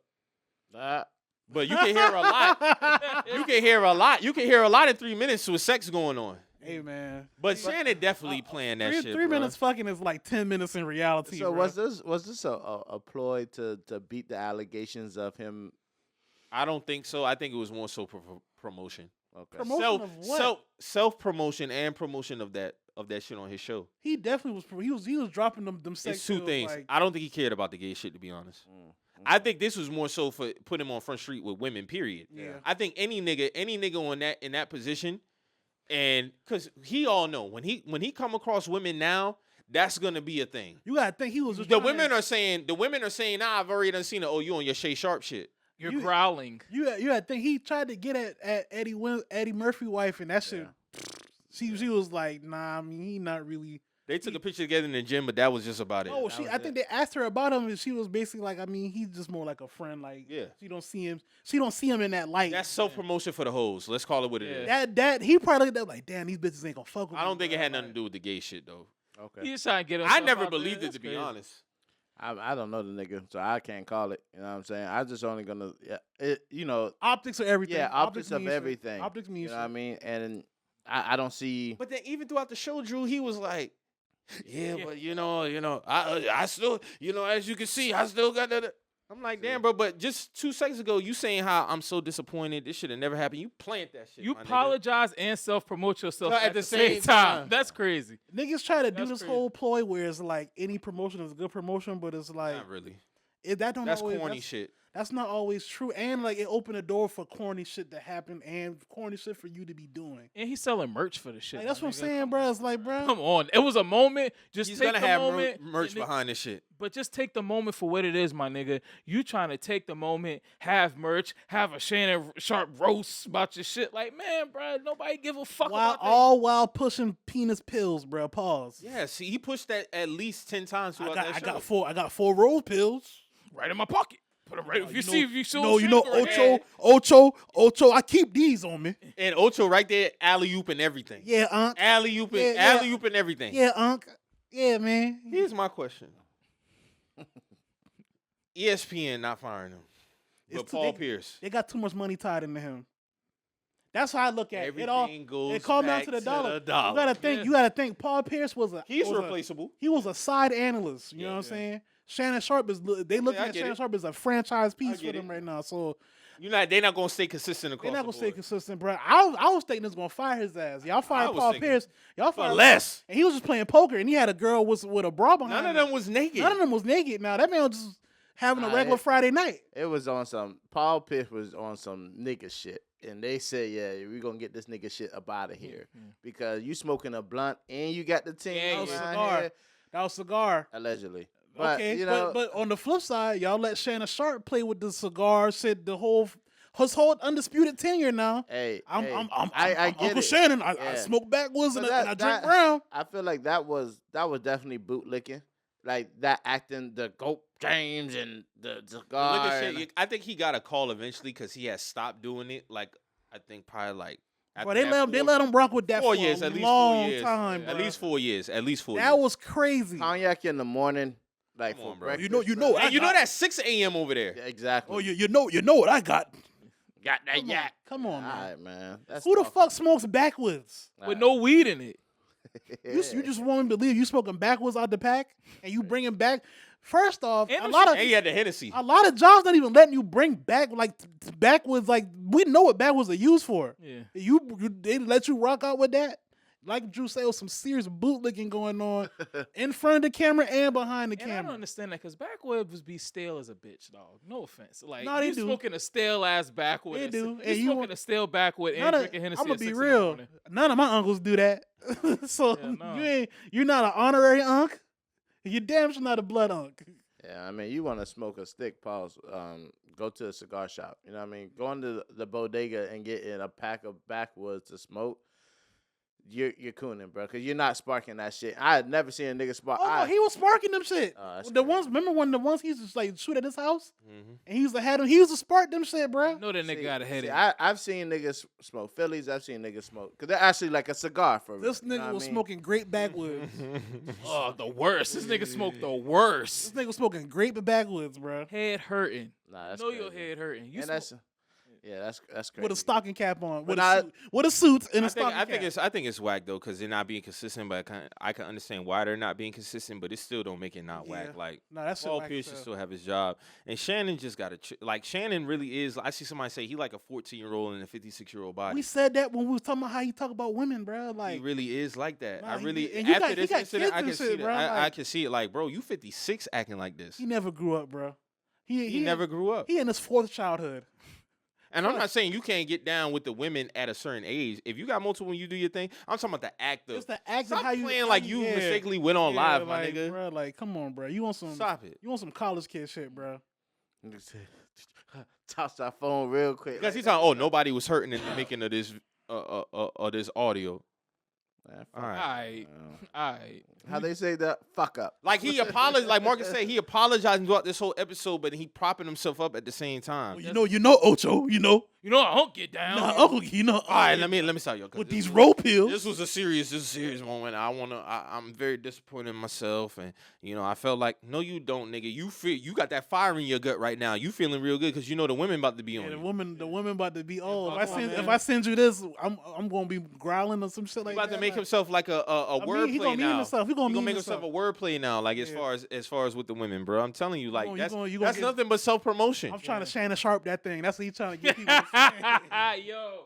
That's what you trying to do for That's real. what he's trying to. He trying to get. No, that's what he's trying. That's what you trying to do. what That's he- what this play was, That's bro. what this is for, bro. That's what this was for. I don't really care about the whole game. I don't think it really was that. I see that narrative being talked about as well. I don't think it was. I really think this was just a self-promotion play for more women and to get that bag up, whatever he's promoting. That roll something. I don't know. I got these rope pills, Ocho. You think they mad at that audio? Hell no. The company that he? Them You niggas gotta like think, keep you gotta- going. No, you It's gotta like, think. keep going. He buttered up some more. He was like, you gotta think. When the cut on, he tore on himself low key. You gotta think when it cut on, I was already 20 minutes in. He said that. So I'm like, oh, you did this on purpose, bro. You 20 minutes in, and now you realizing this cut. Because Ocho was like, yeah, it was only like 3 minutes. He was like, shoot, by the time it cut on, I was already 20 minutes in. He says that. So I'm like, all right. Yeah, so you got your phone, you swiped over three times, you hit the thing, and you hit yes. You and answered toss the phone question, back down. yeah. You Yeah, stop come on, having bro, stop sex. it. You stop having sex to put this on, and then the last 3 minutes, I'm just going to go ham on this bitch, and then I'm gonna play devil's That's advocate. crazy. What if Shorty didn't even know that she was being recorded too? Like he tried to play it off like he probably texting or something. He throw the phone down. He extra slimy for that, bro. and you 56 doing that. That's all. That's what I'm saying, bro. crazy. Like That's really is some early Shannon Sharpe activities, not 56-year-old acting like I ain't going live type shit. I didn't know that was a young lady though. How she get caught up in all this shit? Like they got a picture of her. She and- said they it said, wasn't her. they said that's not her. okay. I She was said it wasn't her. She said my name is Nichelle, not Michelle. like, But then again, you can't take nobody. You can't Can't believe take that. nobody. That part her getting cracked for real. You never. Yeah, know. Yeah, it's probably her getting cracked. Probably her getting cracked for The real. job probably hit her up. What's going on here? That wasn't It's like, me. Yeah, that wasn't me. I was Do you see anybody in the video? That's not me. kids that ask questions. Mommy, what did you do? That shit whack, man. That shit whack, bro. I heard you. You disgraced us. Mama, I heard you. That shit whack, bro. That shit whack as fuck, bro. Shannon know what he was doing with that shit, bro. Straight up. Nah, he a nasty nigga for that, bro. He You knew know, what he was doing, bro. a knew what he was doing. 56-year-old nigga telling me he didn't know that he was on Instagram Live. I'm not going. I'm not going. Y'all, anybody else can buy them wolf tickets. I ain't buying them shit. But bro. also at 56, why is your desire so much to be like, I just gotta let the hoes know I'm good now, nigga? You're 56, my nigga. we just said it. His mentality is he never grew up. He's still in the mentality like he's on his rookie deal. Yeah. Yeah, I don't understand that, bro. You 56, you're a 3-time Super Bowl champion. I'm pretty sure you get a lot of hoes, my nigga. Then he talking about Cat Williams calling him, be like, You I ain't guess getting you ain't get it Hey, today. today. Cat stupid. But I some people do believe that though. I don't know, bro. So I'm about to throw nothing on, bro. I feel like we would have been seen something on his jacket from a source. But then again, people do a good job of hiding. Some people do a good job of hiding. You never know. I don't know. It's not like we haven't seen football players be exposed for it either. So, you never know. Yeah, we just had a nigga who was just exposed before the season started. So you're right about that. But at the end of the day, Who, DeAndre Hopkins? Nah, I'd say that stayed under tuck. But I know that video was very telling though. Nah, the other dude, remember dog who was Oh, dog, the lineman. Yeah, the I lineman. knew you talking about, This yeah. nigga said, Well, whoa. did he just get some pussy? Nah, it was from a trans. Remember? No, the it was from tranny a when he- trans. It was the from a trans woman. trans. Remember they had the messages? Oh, from Yeah. Seattle. Yeah. No, the Seattle. trans sent the message to the wife. Yeah. I know what you're talking about now. That's crazy. But speaking of football, man, let's get into some football shit, man. This is what I want to lead with, man. Should Tua retire? Tua need to retire. If I'm Tua, I retire Thursday night, honestly. I ain't playing with myself. Yeah, I I'm don't- on my Andrew Luck swag. I'm on my His Andrew Luck swag. third concussion? Third. It's not the fact that it's third concussion. It's Like the these level of them. These concussions are very violent. Yeah. And that hit that he took wasn't really that bad. It wasn't that bad. That tell That's me, that let me know he low. Cause Pause. he hit the free shit. That was a regular tackle. That was a and regular he freezing up like that. That was kind of scary to watch. He should have slid. I don't know what the fuck he was thinking. But they kept saying that he was practicing on the slide and everything. People keep A lot of quarterbacks practicing slide. Slide is not as easy for them boys as they make it seem, bro. I don't know, Mo. I don't know, Mo. I think some of them they really can slide easily, bro. I don't know, but You could ain't be buying right. it? I'm not buying it. I think Tua is to a point now. I'm glad he got his money because he just got paid. Bad for the Dolphins on their end business He got $40 million signing bonus, and he had like a certain amount guaranteed. Yeah, so he should. he's like- regardless of the fact He's he'll up. be paid, He's up $100 million. He's up for lifetime. Yeah. And his kids and his kids' kids. I'm gonna be all real, that. bro. I was retiring Thursday night. That's real shit. I bet you he plays again though. You think he plays Sunday? But I think he'll be Oh, advised he not played to. next week. No, I'm not saying he's playing again this week. I'm thinking he's gonna play football again. I think he's gonna play football again, but I think he's gonna be heavily advised not to. Steve Young had to retire because of concussions. Right. And I'm glad to see that Steve Young is still functioning very well. He had some bad ones. Oh, he had some bad ones. His last one really took him out. The Aeneas Williams one, Yeah. that one was one of the most violent hits because it was like he really hit like a wall. That's Yeah. how bad that shit was. Yeah, I remember. And Steve Young really had to retire after that game. That was it. Like he was done. But it's good to see that Steve Young is still doing good. He's not. But I think Tua should hang it up too. You got your bread. You got your bread, bro. You got a brother coming behind you, bro. You play vicariously through him, bro. Yeah. So I mean, outside of that, I mean, they got their ass kicked. He wasn't having a good game. What do you think, Drew? There was a lot of people picking the Dolphins to be like a threat this year. I never was rolling with that. You know what that be? That be people that got money on them niggas. That's Yeah. all it be. Because Dog got a lot of shit going on. What y'all thought about that Tyreek Hill shit?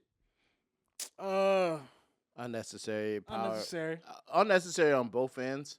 But I don't think. I mean, you can listen. I ain't gotta roll my window down. I can hold up my license and my registration to the fucking window. Can you? I'm asking because I don't know. Yes, you can. As long you asking me to identify myself, first of all, I'm doing that. There's no reason for me to actually have to roll my window down. Mm-hmm. Secondly, he rolled the window down. He gave him the information. Go do your job. It was as soon as he rolled that window up, he felt like, oh no, you're not gonna disrespect me. Now I'm thinking power back. trip. Yeah, It's power trip. now it triggered it, and then it set off his homeboy with all the roughing him up while he's on handcuffs. You see what I'm saying? Like every action has a reaction. We know that. Mm-hmm. Yeah, Tyreek could have handled this shit way better, but ultimately, as the policeman, you got what you was looking for. Mm-hmm. You pulled him over. You asked for a license and registration. My nigga, you got that. Outside of that everything else was unnecessary. I heard he got suspended too, and he was suspended multiple times prior. They said like 6 times. 6 times, yeah. He's been suspended. How many times are they supposed to get these passes though, Bruh, So you one for me. You got suspended 6 times, bro. There's You still on the force. There's a skill in a there's a lot of issues there. You know what I'm saying? It's that And a lot of dick riding. Yeah. Who But shit. I also feel like motorcycle cops already kind of are on edge. Them guys be weird. Yeah, I've like, always noticed that. yeah. Like the motorcycle ones be weird. Are they weirder than state troopers?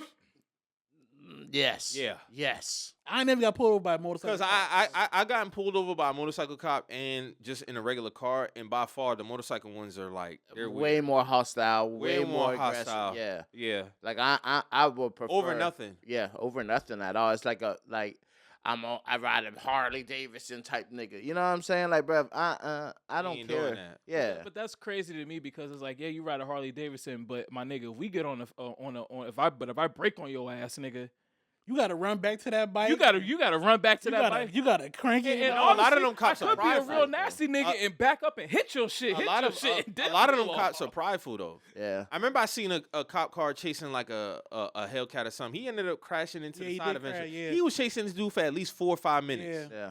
And they actually tell them to not even do that no more. Well, I mean, city limits. Like, I know niggas that done high speed from like up this area down to That's the city. ridiculous, bro. But they gotta stop. You can't high speed through the city. You're not supposed to. Yeah. Some of them still do. That's a safety Yeah, risk. I mean, because motherfuckers, look how these Gotta niggas let 'em walk. go. Yeah, You gotta let them go. They do that in L.A. because I remember I was watching this TV show. It was like one of those little live PD type shits. It was in L.A. and there was a nigga in a Mustang and he was getting off. I'm talking about this nigga was hitting 100 on them motherfuckers. Dog. I'm talking about hitting like at least 100, 115. The dude in the squad car basically was telling him, he was like, "Hey, let him go." Once it got to a certain point, it was like, "Let him go. Like we can't risk." Any type of accidents. People can die. And I'm People die talking about behind this them nigga high-speed was chases, bro. pushing in this Mustang. I'm talking about he was moving that motherfucker too. I Now mean, he was getting through traffic and all. They gonna catch up to you because they got cameras. Yeah, they got Yeah, cameras. I don't. You don't even gotta risk it no more. No, you don't. Like You got this. a risk chasing nobody. We find- got you. Yeah, let me get you over in camera, please. We got you. Boom. And we can just piece that shit together. Even on the interstates, they got cameras and all this other shit. They got things Too taking easy. photos. Too easy. I don't know why people are still running red lights in 2024 also. Them shits is flickering. Yeah. They're getting you. You're cooked. Boy, when I was in DC, But boy, please be careful. I Please racked be up careful. like 5 of them shit I didn't even know. My mom was like, "Hey, boy, what the fuck you got going on?" I was like, "I don't be knowing that them shit taking pictures, bro." No, some of them Yeah, have they the take little pictures. thing on there that says camera is. Some of them working. do, Yeah. some of them don't. That's though. why for tolls now. Okay, that's cool. We'll send you this bill. Yeah, tolls. Yeah, You better pay that shit within that first week you get it, cause I boy, paid mine when I came back from Florida. I tell you that. listen, I them- paid they, that They bitch. rack up quick, They rack up. by the days, by the minutes. Seem like They just goddamn. gonna add Man, on. I feel like Martin, man. When I see that ticket on my dash, I tear that shit up, man. Yeah, I get locked Me? up behind that. Me, I ain't paying no tickets. I was driving Xena car anyway. Nah, but this football shit, man, it's already starting. Colts. It's already starting to look good for us. Yeah. But, I mean, it's promising. Anthony Richardson still doing them high passes, overthrowing motherfuckers. But when he get it right, though, It looks good. good. Yes, Looks good. You just want more consistency. 100%. second year though, you 100%. gotta grow with him. I mean, I feel like it's not even a second year because he ain't finished his first. You know what I mean? Like So those. it's technically, yeah, that's yeah. technically It's his 1 rookie point, year, it's yeah, 1.5. Yeah. Yeah, so it those mistakes you still seeing, but I'm seeing like he ain't trying to like take it all like running the ball and crazy and shit. You know Yeah. what I mean, like he's just doing some smarter shit to protect himself. But I think all in all, week 1 going into week 2, week 1 was just kind of crazy all across the board. Yeah, it was. It was. Like just when you look at how like Cam Akers, what the fuck, you know what I mean? Like Panthers, what the fuck? what the fuck, the Panthers. Like, Bryce yeah. Young has it till November 1st before Bro, I that- deem him a bust. Yeah, the Damn. fact that he's not Damn, you throwing. gonna be a bust second year? I'm off. You already know how I Damn. go. Your Yeah. franchise quarterback has until year 2 November to get it right. The fact he ain't throwing over 200 yards is crazy. Not with that receiver core that they have. That's crazy. We done upgraded, bro. There's no more excuses for this. You know what I'm dude. saying? There's no more excuses. And I fuck with Bryce. You have until November 1st. But I think it's something wrong with the miniature quarterbacks, man. Him, Kyler Murray. I don't know what's up, man. Kyler Kyler be ball. balling. Kyler be Kyler ball. balling. When though. Collar on, But bro. when he's So it off, ain't he's that. like it's He's not been more good than bad, I'll say. People, I think And he was dealing with injuries. I think the media made it a thing to kind of nitpick with Kyler, bro. Facts. When he's good, bro. But when he, like Mike said, he has dealt with some injuries that people don't want to give him the proper credit for. Like, But see, the media is good for this shit, bro. Especially with athletes, they're capable of manipulating the masses of thinking somebody's creating trash, or narratives. somebody's a bum. it's easy yeah. to do that, It's bro. easy But to write them off. whole time, bro could have been in MLB right now if he wanted to. Oh, getting real money. Oh, and also our old line, all of them had a green across the board for their grade. We upgrade our old line in the offseason. So it ain't. So it wasn't perfect. Some of it is scheme because you allowed the cornerback to get 3 sacks in a game. That Yeah. should never happen. That's crazy. Yeah. But the old line played very well. Yeah. So Bryce is just missing throws. The first play of the game, he throws a pick. First play of the game. Yeah, facts.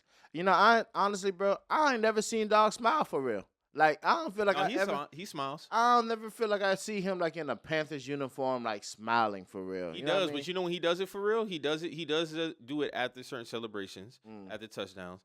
He'll do that after a turnover, but I think it's more so of all right, like it's cool, I got it. Yeah. But Bryce has to tighten the fuck up. No more coddling, no more excuses. It is what it is. Nah, If facts. he don't got it, then.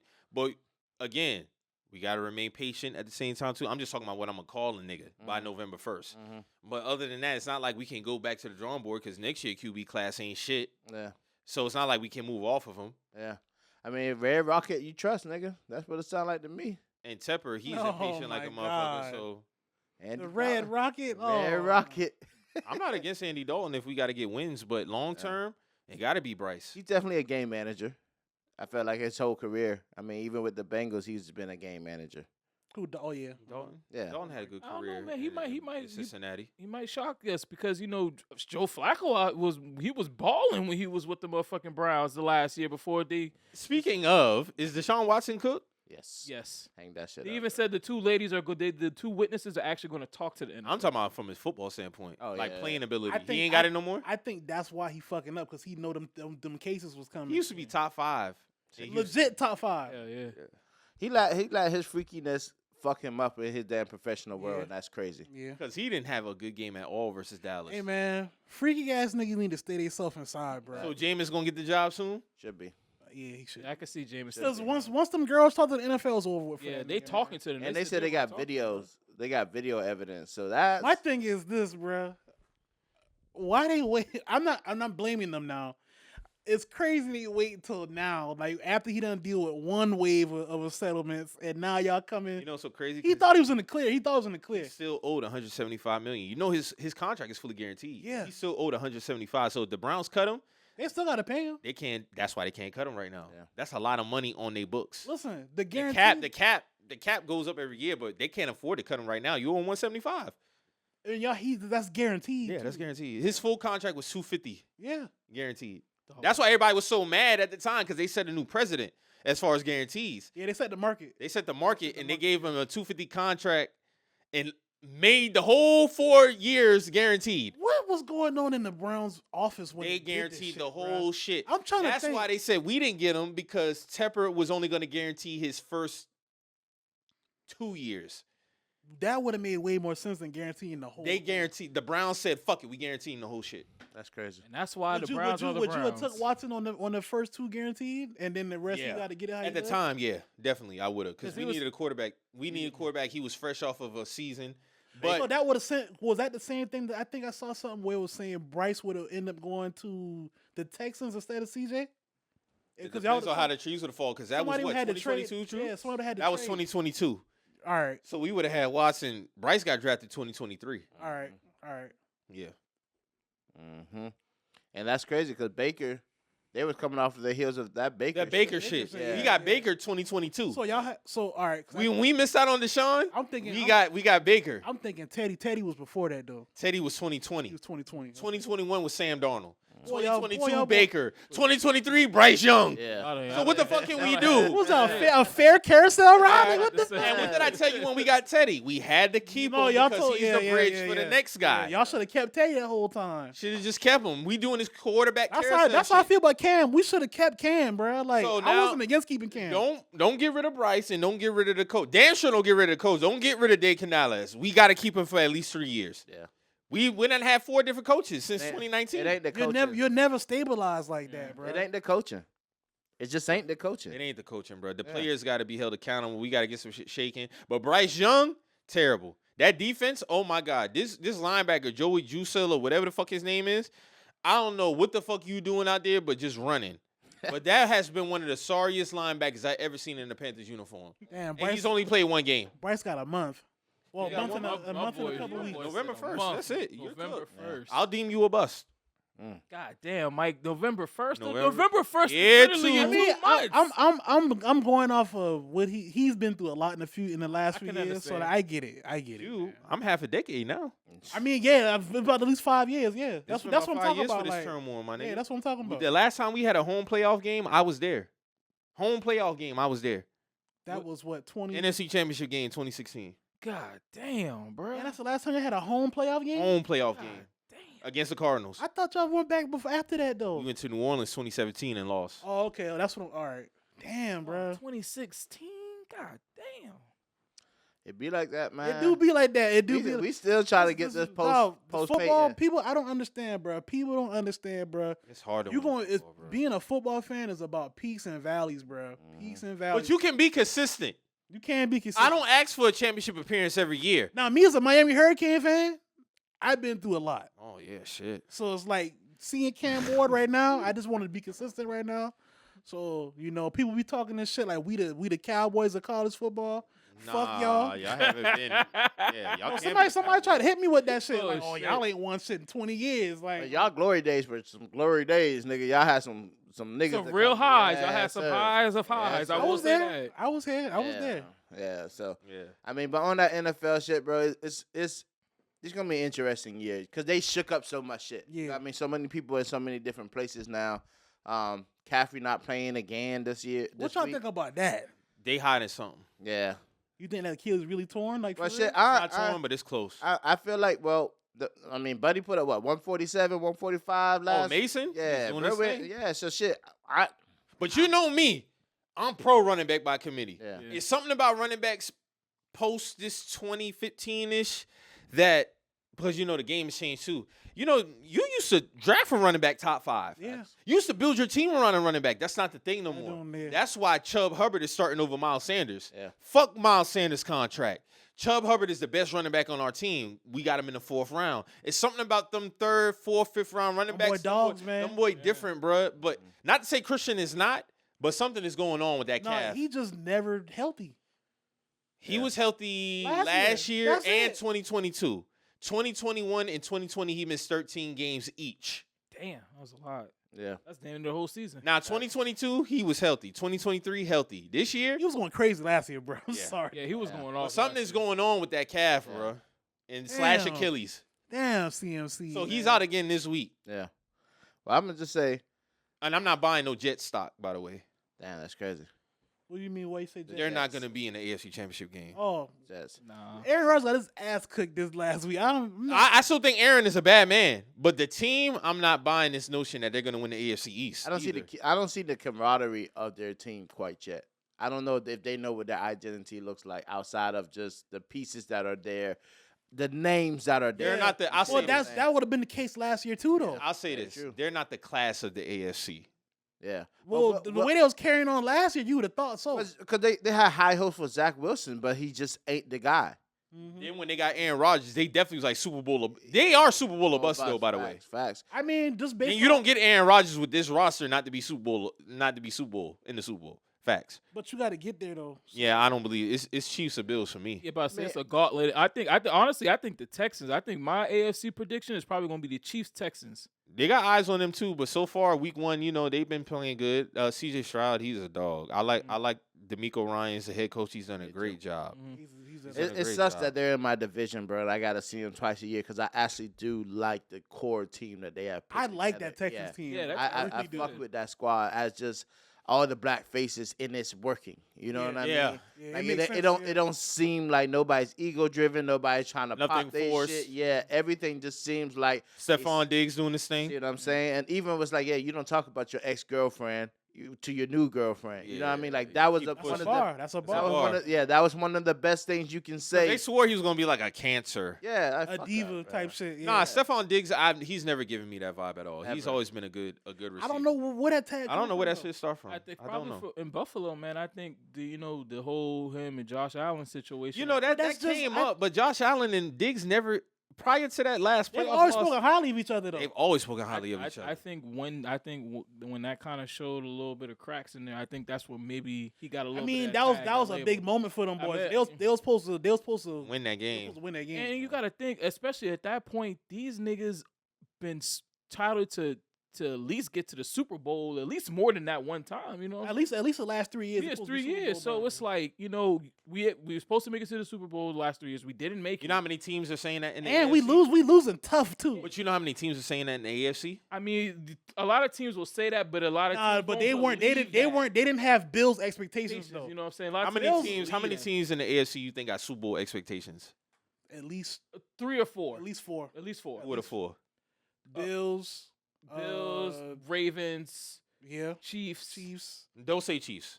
I mean, well, that's all. I mean, you kind of gotta put them there though. Even though it's automatic, Mike, but you But got. I'm saying as far as expectations, they already got it done. They just brownie points now with it. Yeah.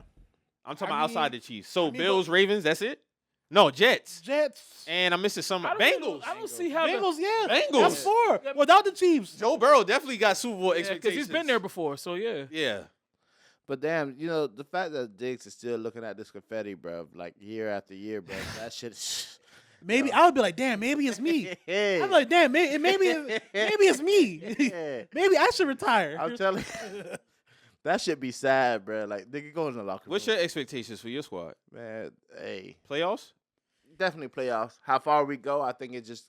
All right, so let me back that shit up a little bit, bro. So us signing everybody back, like yeah, we lost Zach Moss, we lost a little bit of people, but for the most part, we signed everybody back on our defense. Should have did more in our secondary. I think secondary will always be our downfall. Right. We haven't gotten right since Bob Sanders, honestly. And even then, I mean, you talking Marvin Bullitt back there. That's been a minute. Yeah, Niggas talking 08, 09. I'm God telling you. damn. God damn, Drew.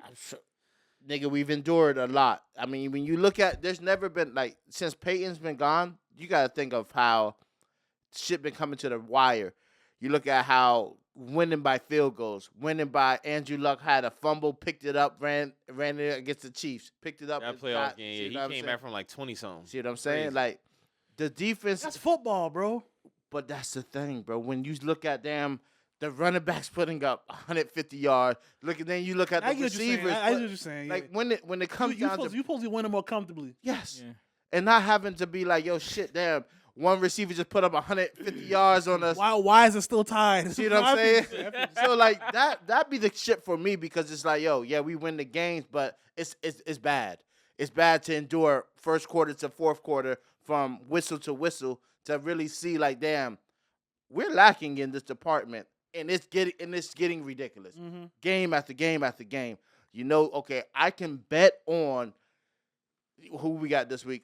We got Green Bay. I can bet on Reed, knowing that motherfucking no Love playing. Yeah. Malik Willis is playing. Or I can look at it and be like, well, shit, Mixon just put up 130 yards rushing on us. Yeah. Clearly, they can't stop the fucking run.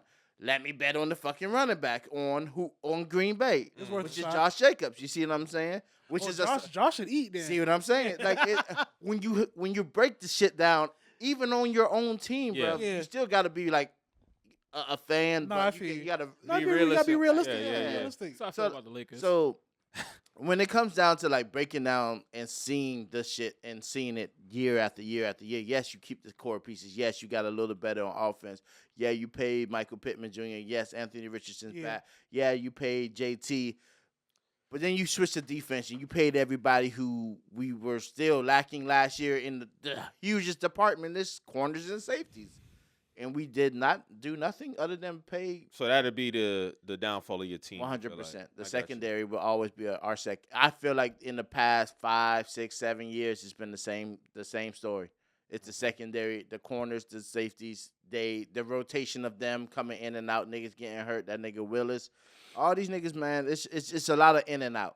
Everything else has to be a core. When you look at other teams, especially like defenses that's been together 2, 3, 4 years, it's the core of their defense. You look at the Ravens, core defense. I'll even put Atlanta there. They have a good defense, a lot of good names. It's basically Georgia, everybody from Georgia on the damn Atlanta's defense. But direct transfer. 100%. So it was like, but when you look at it like, yeah, if they stick together 3 years from now, 4 years from now, they will be a dominant defense. Mm-hmm. You're building something. Homebred boys. Yeah. You know what I mean? That's what you really look at when you look at other franchises. And I feel like we're finally starting to get to that identity, but I just don't think Chris Ballard's going to last long enough to let that shit finally go through.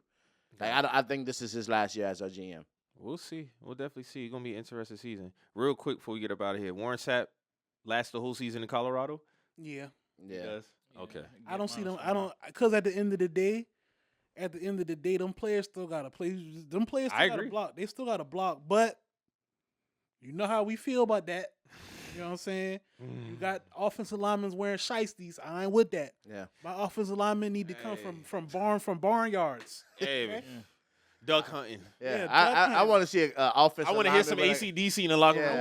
I want to see a cowboy hat. In my offensive lineman locker in their pictures, they need to be holding deer. I'm looking at their old line. They need to be holding up boars and shit that. First of all, the coach got. This is no disrespect. They coach don't even look like he locked it for real. No O line shit. No. He look lost. He wearing gold chains and iced out whistles and shit. Warren Sapp is just happy. I'm with the culture swag shit.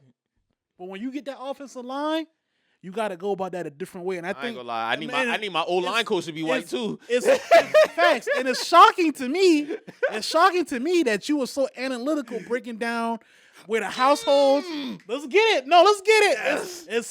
It's very ironic to me. Yes. He was very analytical about how your defensive players need to come from broken homes. All right. And I forgot about that. No, because that shit was some slave. That was some slave talk shit you was on. You was a plantation peddler with that type of shit now. But when it comes down for you to go offensive lineman, you want to sign fucking hip hop police security guards. No, go get that racist white boy from Nebraska. Go get the racist white boy. You know exactly where to go. You know to go at. Yeah. You know where to go at. So don't try to do that now.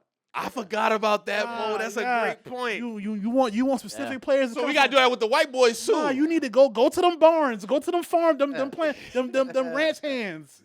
You know what I'm saying? Take your ass to Iowa, nigga. Take your ass to Iowa in the middle of nowhere. But And go it's- talk to them people. It's sad because he only adapted that shit from what he's seen from other individuals. You see what I'm saying? Like that's how them boys come sit up in my house and seeing like, yo, damn, look at that roach. I see your situation. You see what I'm saying? I Like, can offer you a full ride right now because I know where you come from. yeah.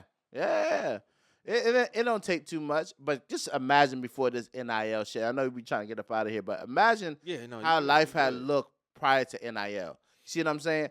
You got people who really are coming to show up to try to make a name for themselves versus coming to your coach and be like, nah, y'all ain't paying me enough, nigga. Get out my face. See what I'm saying? Like that worth ethic ain't going to be the same. Kind of went down. Yeah, it ain't going to be the And same. They treating the shit like, hey, well, shit, if this season don't work out, I just got the transfer portal. Alright. Get the hell on I'm through. getting the fuck You on. got that like that tight end y'all got. I granted he had injury problems. Yeah. 9 years is insane of eligibility, bro. Nigga, go get. 2016, You supposed to be an accountant somewhere, bro. Nah, bro. and he scored a touchdown versus the Gators. I'm like, all right, bro. A 9-year eligibility is But bro, insane. we're gonna see more and more of that now. Maybe not 9-year eligibility, But but we're let gonna me- see let more me of that put- let with this me- NIL let me- shit. This now. nigga is 26, bro. let me play devil's advocate. Nah, hell no. Let me play You devil's bullshitting. advocate, right? A lot of these players not going pro. No, a lot of them ain't So going. you gotta max out. So I was about to say that. Are we judging these kids for maxing out, knowing that, hey, No, bro, I mean, NCAA been finessing too, but at the same time too, a 9-year eligibility. that's is crazy. That is crazy. Shiloh Sanders might can play the 9 years now, No, he I think but he don't need to, man. You good? Go be a club promoter, my nigga. it depends on his That nigga sorry, bro. it depends on his That nigga sorry, bro. it depends on his sibling ranking too though, because But you know Deion ranked them He niggas. got a broken forearm, so he might be out for the season anyway. But yeah, just go ahead and be a club promoter, my nigga. Y'all think Deion stays after Shador leaves? Cause he's leaving. So He's not staying at Colorado for a long time. I know that. I give him 4 years. I give him 4 years max. He's at already Colorado. on 2. I'm about to say, I really think the third year is really the last year. I think he might try it one time without him. Shador leaving this year. That's what I'm saying. He might try it one more time without his son, but after that, I feel like there ain't nothing really else to be. Where does he go though? The long play is there. Probably shit Florida State. You gotta come home, man. You gotta come home eventually, bro. Man, What y'all? see, that's the thing. You gotta come home. True. We on a. Alright, You gotta come home, man. All right, man. All right, but nah. Let's be realistic now. Now, how the fuck Florida State played with this man in his face, and Might circle the block. but I see it. I can see that. I can see that lane, but I don't know if that's really in Deion's. Oh, it might not be. I'm just talking about for me and my selfish reasons. Okay. Yeah, I'm but talking for my selfish I just reasons. knowing that he was disrespected in that manner to not even be considered. Yeah. That was crazy. That's crazy. You know what I mean. Now I know Norvell fucking up. Now I can go. I'll go in y'all same conference and fuck y'all up. You see what I I'm go saying? to Miami just cause. See what I'm saying? So it's yeah. That'd be crazy. It could be FMU. You know what I mean? Like it could be a lot of fucking places. You think but- he'll go back to HBCUs? I don't think he going backwards. Nah, cause It's been. and too I much. hate to say backwards like that because I hate to say that too. But I'm it's talking about like- backwards as far as like. As No, far as the I get ranks. what you're saying. Yeah, but, yeah, you know, yeah. Other people might hear it and they be like, Yeah. So I'm just talking about as far as the ranks. just based off how he was talking about how He was treated on the way out. not even treated, like how he had to basically help as well. He had to do more than what the He had to school is do actually more- he had doing. to do more Yeah. with the- so it's like I don't think he wants to risk going through that again. I feel you. Because he ain't got to deal with shit now. Nah. You know what I'm saying? And everybody, I mean, look at Colorado, but they still I'm gonna Colorado got to produce though. Look at that nigga office compared to where he at now and where he Yeah, at Jackson. yeah. But I mean, like that. It's all right. So you listen. 'Cause you know what it looks like. I mean, I went to HBCU. You went to HBCU. Like y'all know what that shit looks like. No matter what it is, how it is, how it been, how it is now. It's gonna be what it is. It is going to be what it is. You know what I mean? And the fronts will be capped. Facts. eventually. They will be So, capped.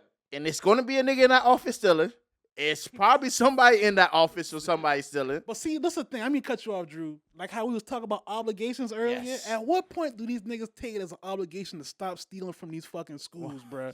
Because I'm gonna be real. When I was at Self state, accountability, when man. I was at state, The president then had them niggas going through it. Niggas was finding $20K in ceilings and shit like that. Stashed off. Nigga had stash spots and shit. I want to speak on it because these niggas like to act like it wasn't going on when I was there. 100%. If you wasn't in the if you wasn't like a legacy student, like where your people had bread still donating and shit, you was getting fucked over if you was depending on like 100%. You get what I'm saying? Yeah. So it's like, at what point do these niggas make it an obligation to help the students out? Because ultimately, that's what it is. Yeah. Man, I remember Morris stole money. Morris had a situation where there was some money missing, and they gave money back to the students. They just cut them niggas $100 check.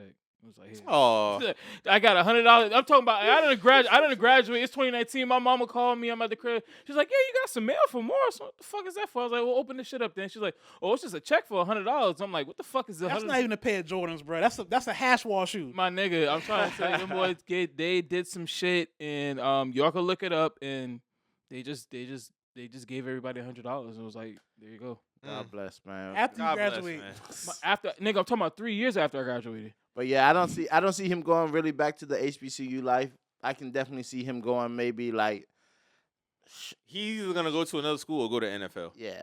He's gonna stay in D1. yeah, I don't see him going back to HBCU. But the thing, I mean, he might have found home and found peace in Boulder, Colorado. You know what I mean? I think Boulder is a stepping stone. Yeah, I think so. That's too. a bar, but I think it's Yeah. a stepping stone. I mean, he's pipe.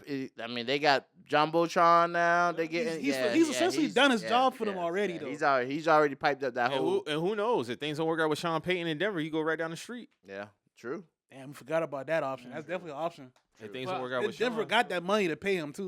But yeah, they got the money to pay him. But at the end of the day, my nigga, this shit is still all about results. So if you're not winning, who's really going to lay their trust in you just because? Deion name not don't true. carry weight. Not That's true. not mean, true. not Deion is an exception to the rule. 100%. I can understand that to an extent. let but white at the coaches end get of the away day, with that too but at now. the end of the day, my nigga, this is the NFL though. This is all about wins and losses. Yeah. We really don't give a fuck about all that other shit, nigga. We got our own money. Nah, that's a little bit of a point too. This shit at the Versus end of the college. day, this shit is about wins and losses. Yeah, but you got to think.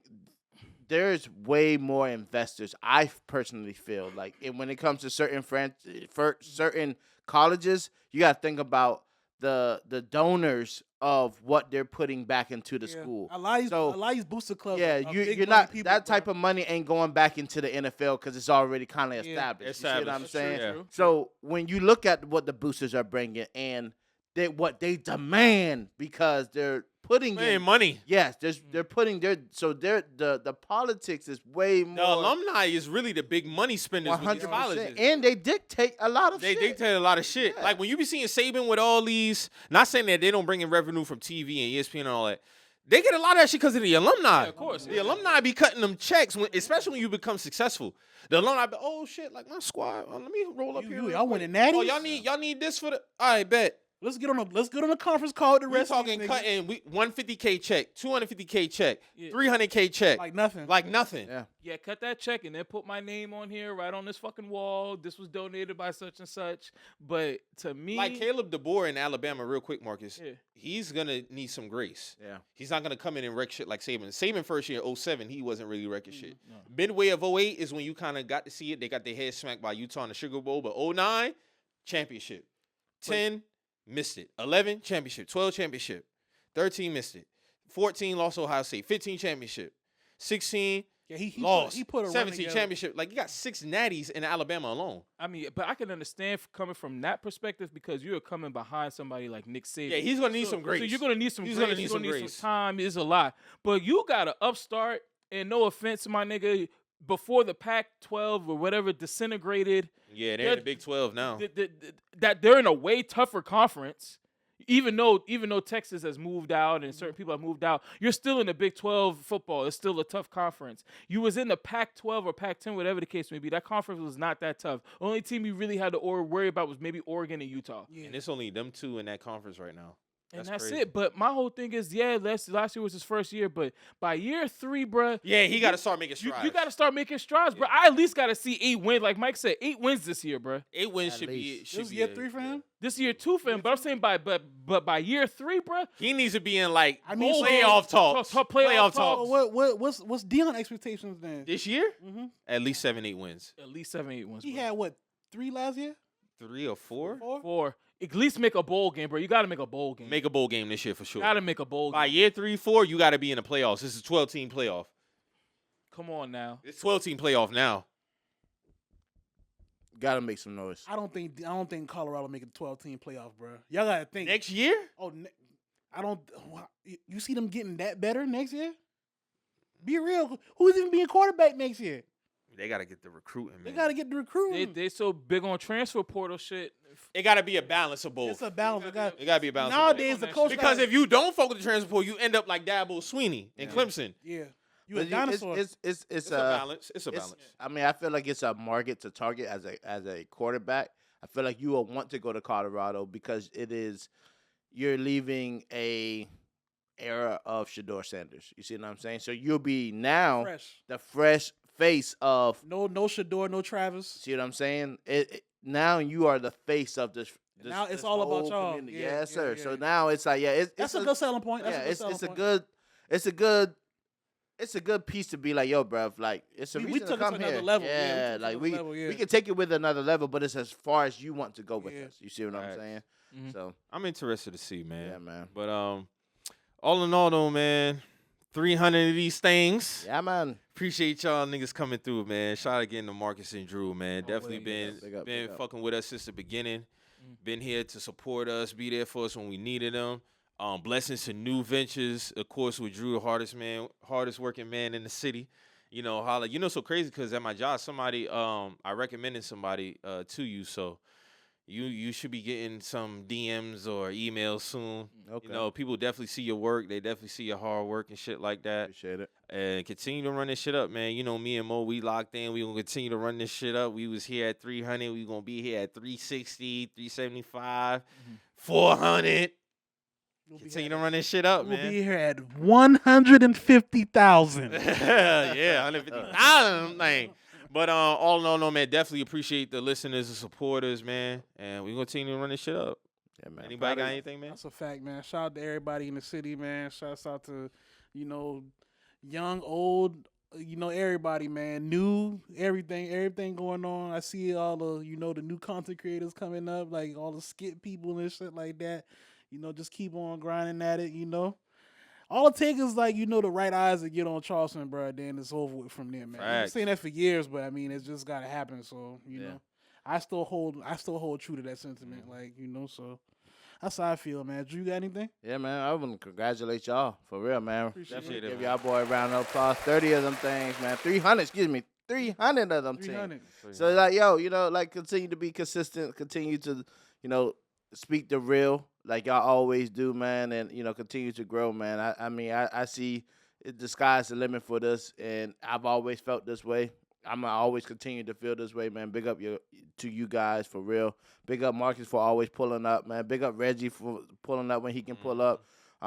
Big up to the whole city, man, because without y'all, this shit would still be rolling. But at the end of the day, man. Life go on. Life does go on. Like niggas gonna do what y'all want to do, and this is 300 has showed you with or without anybody, y'all gonna continue to do this. Right. And so that's what I'm saying, man. Big up yourselves, man. Yeah, definitely.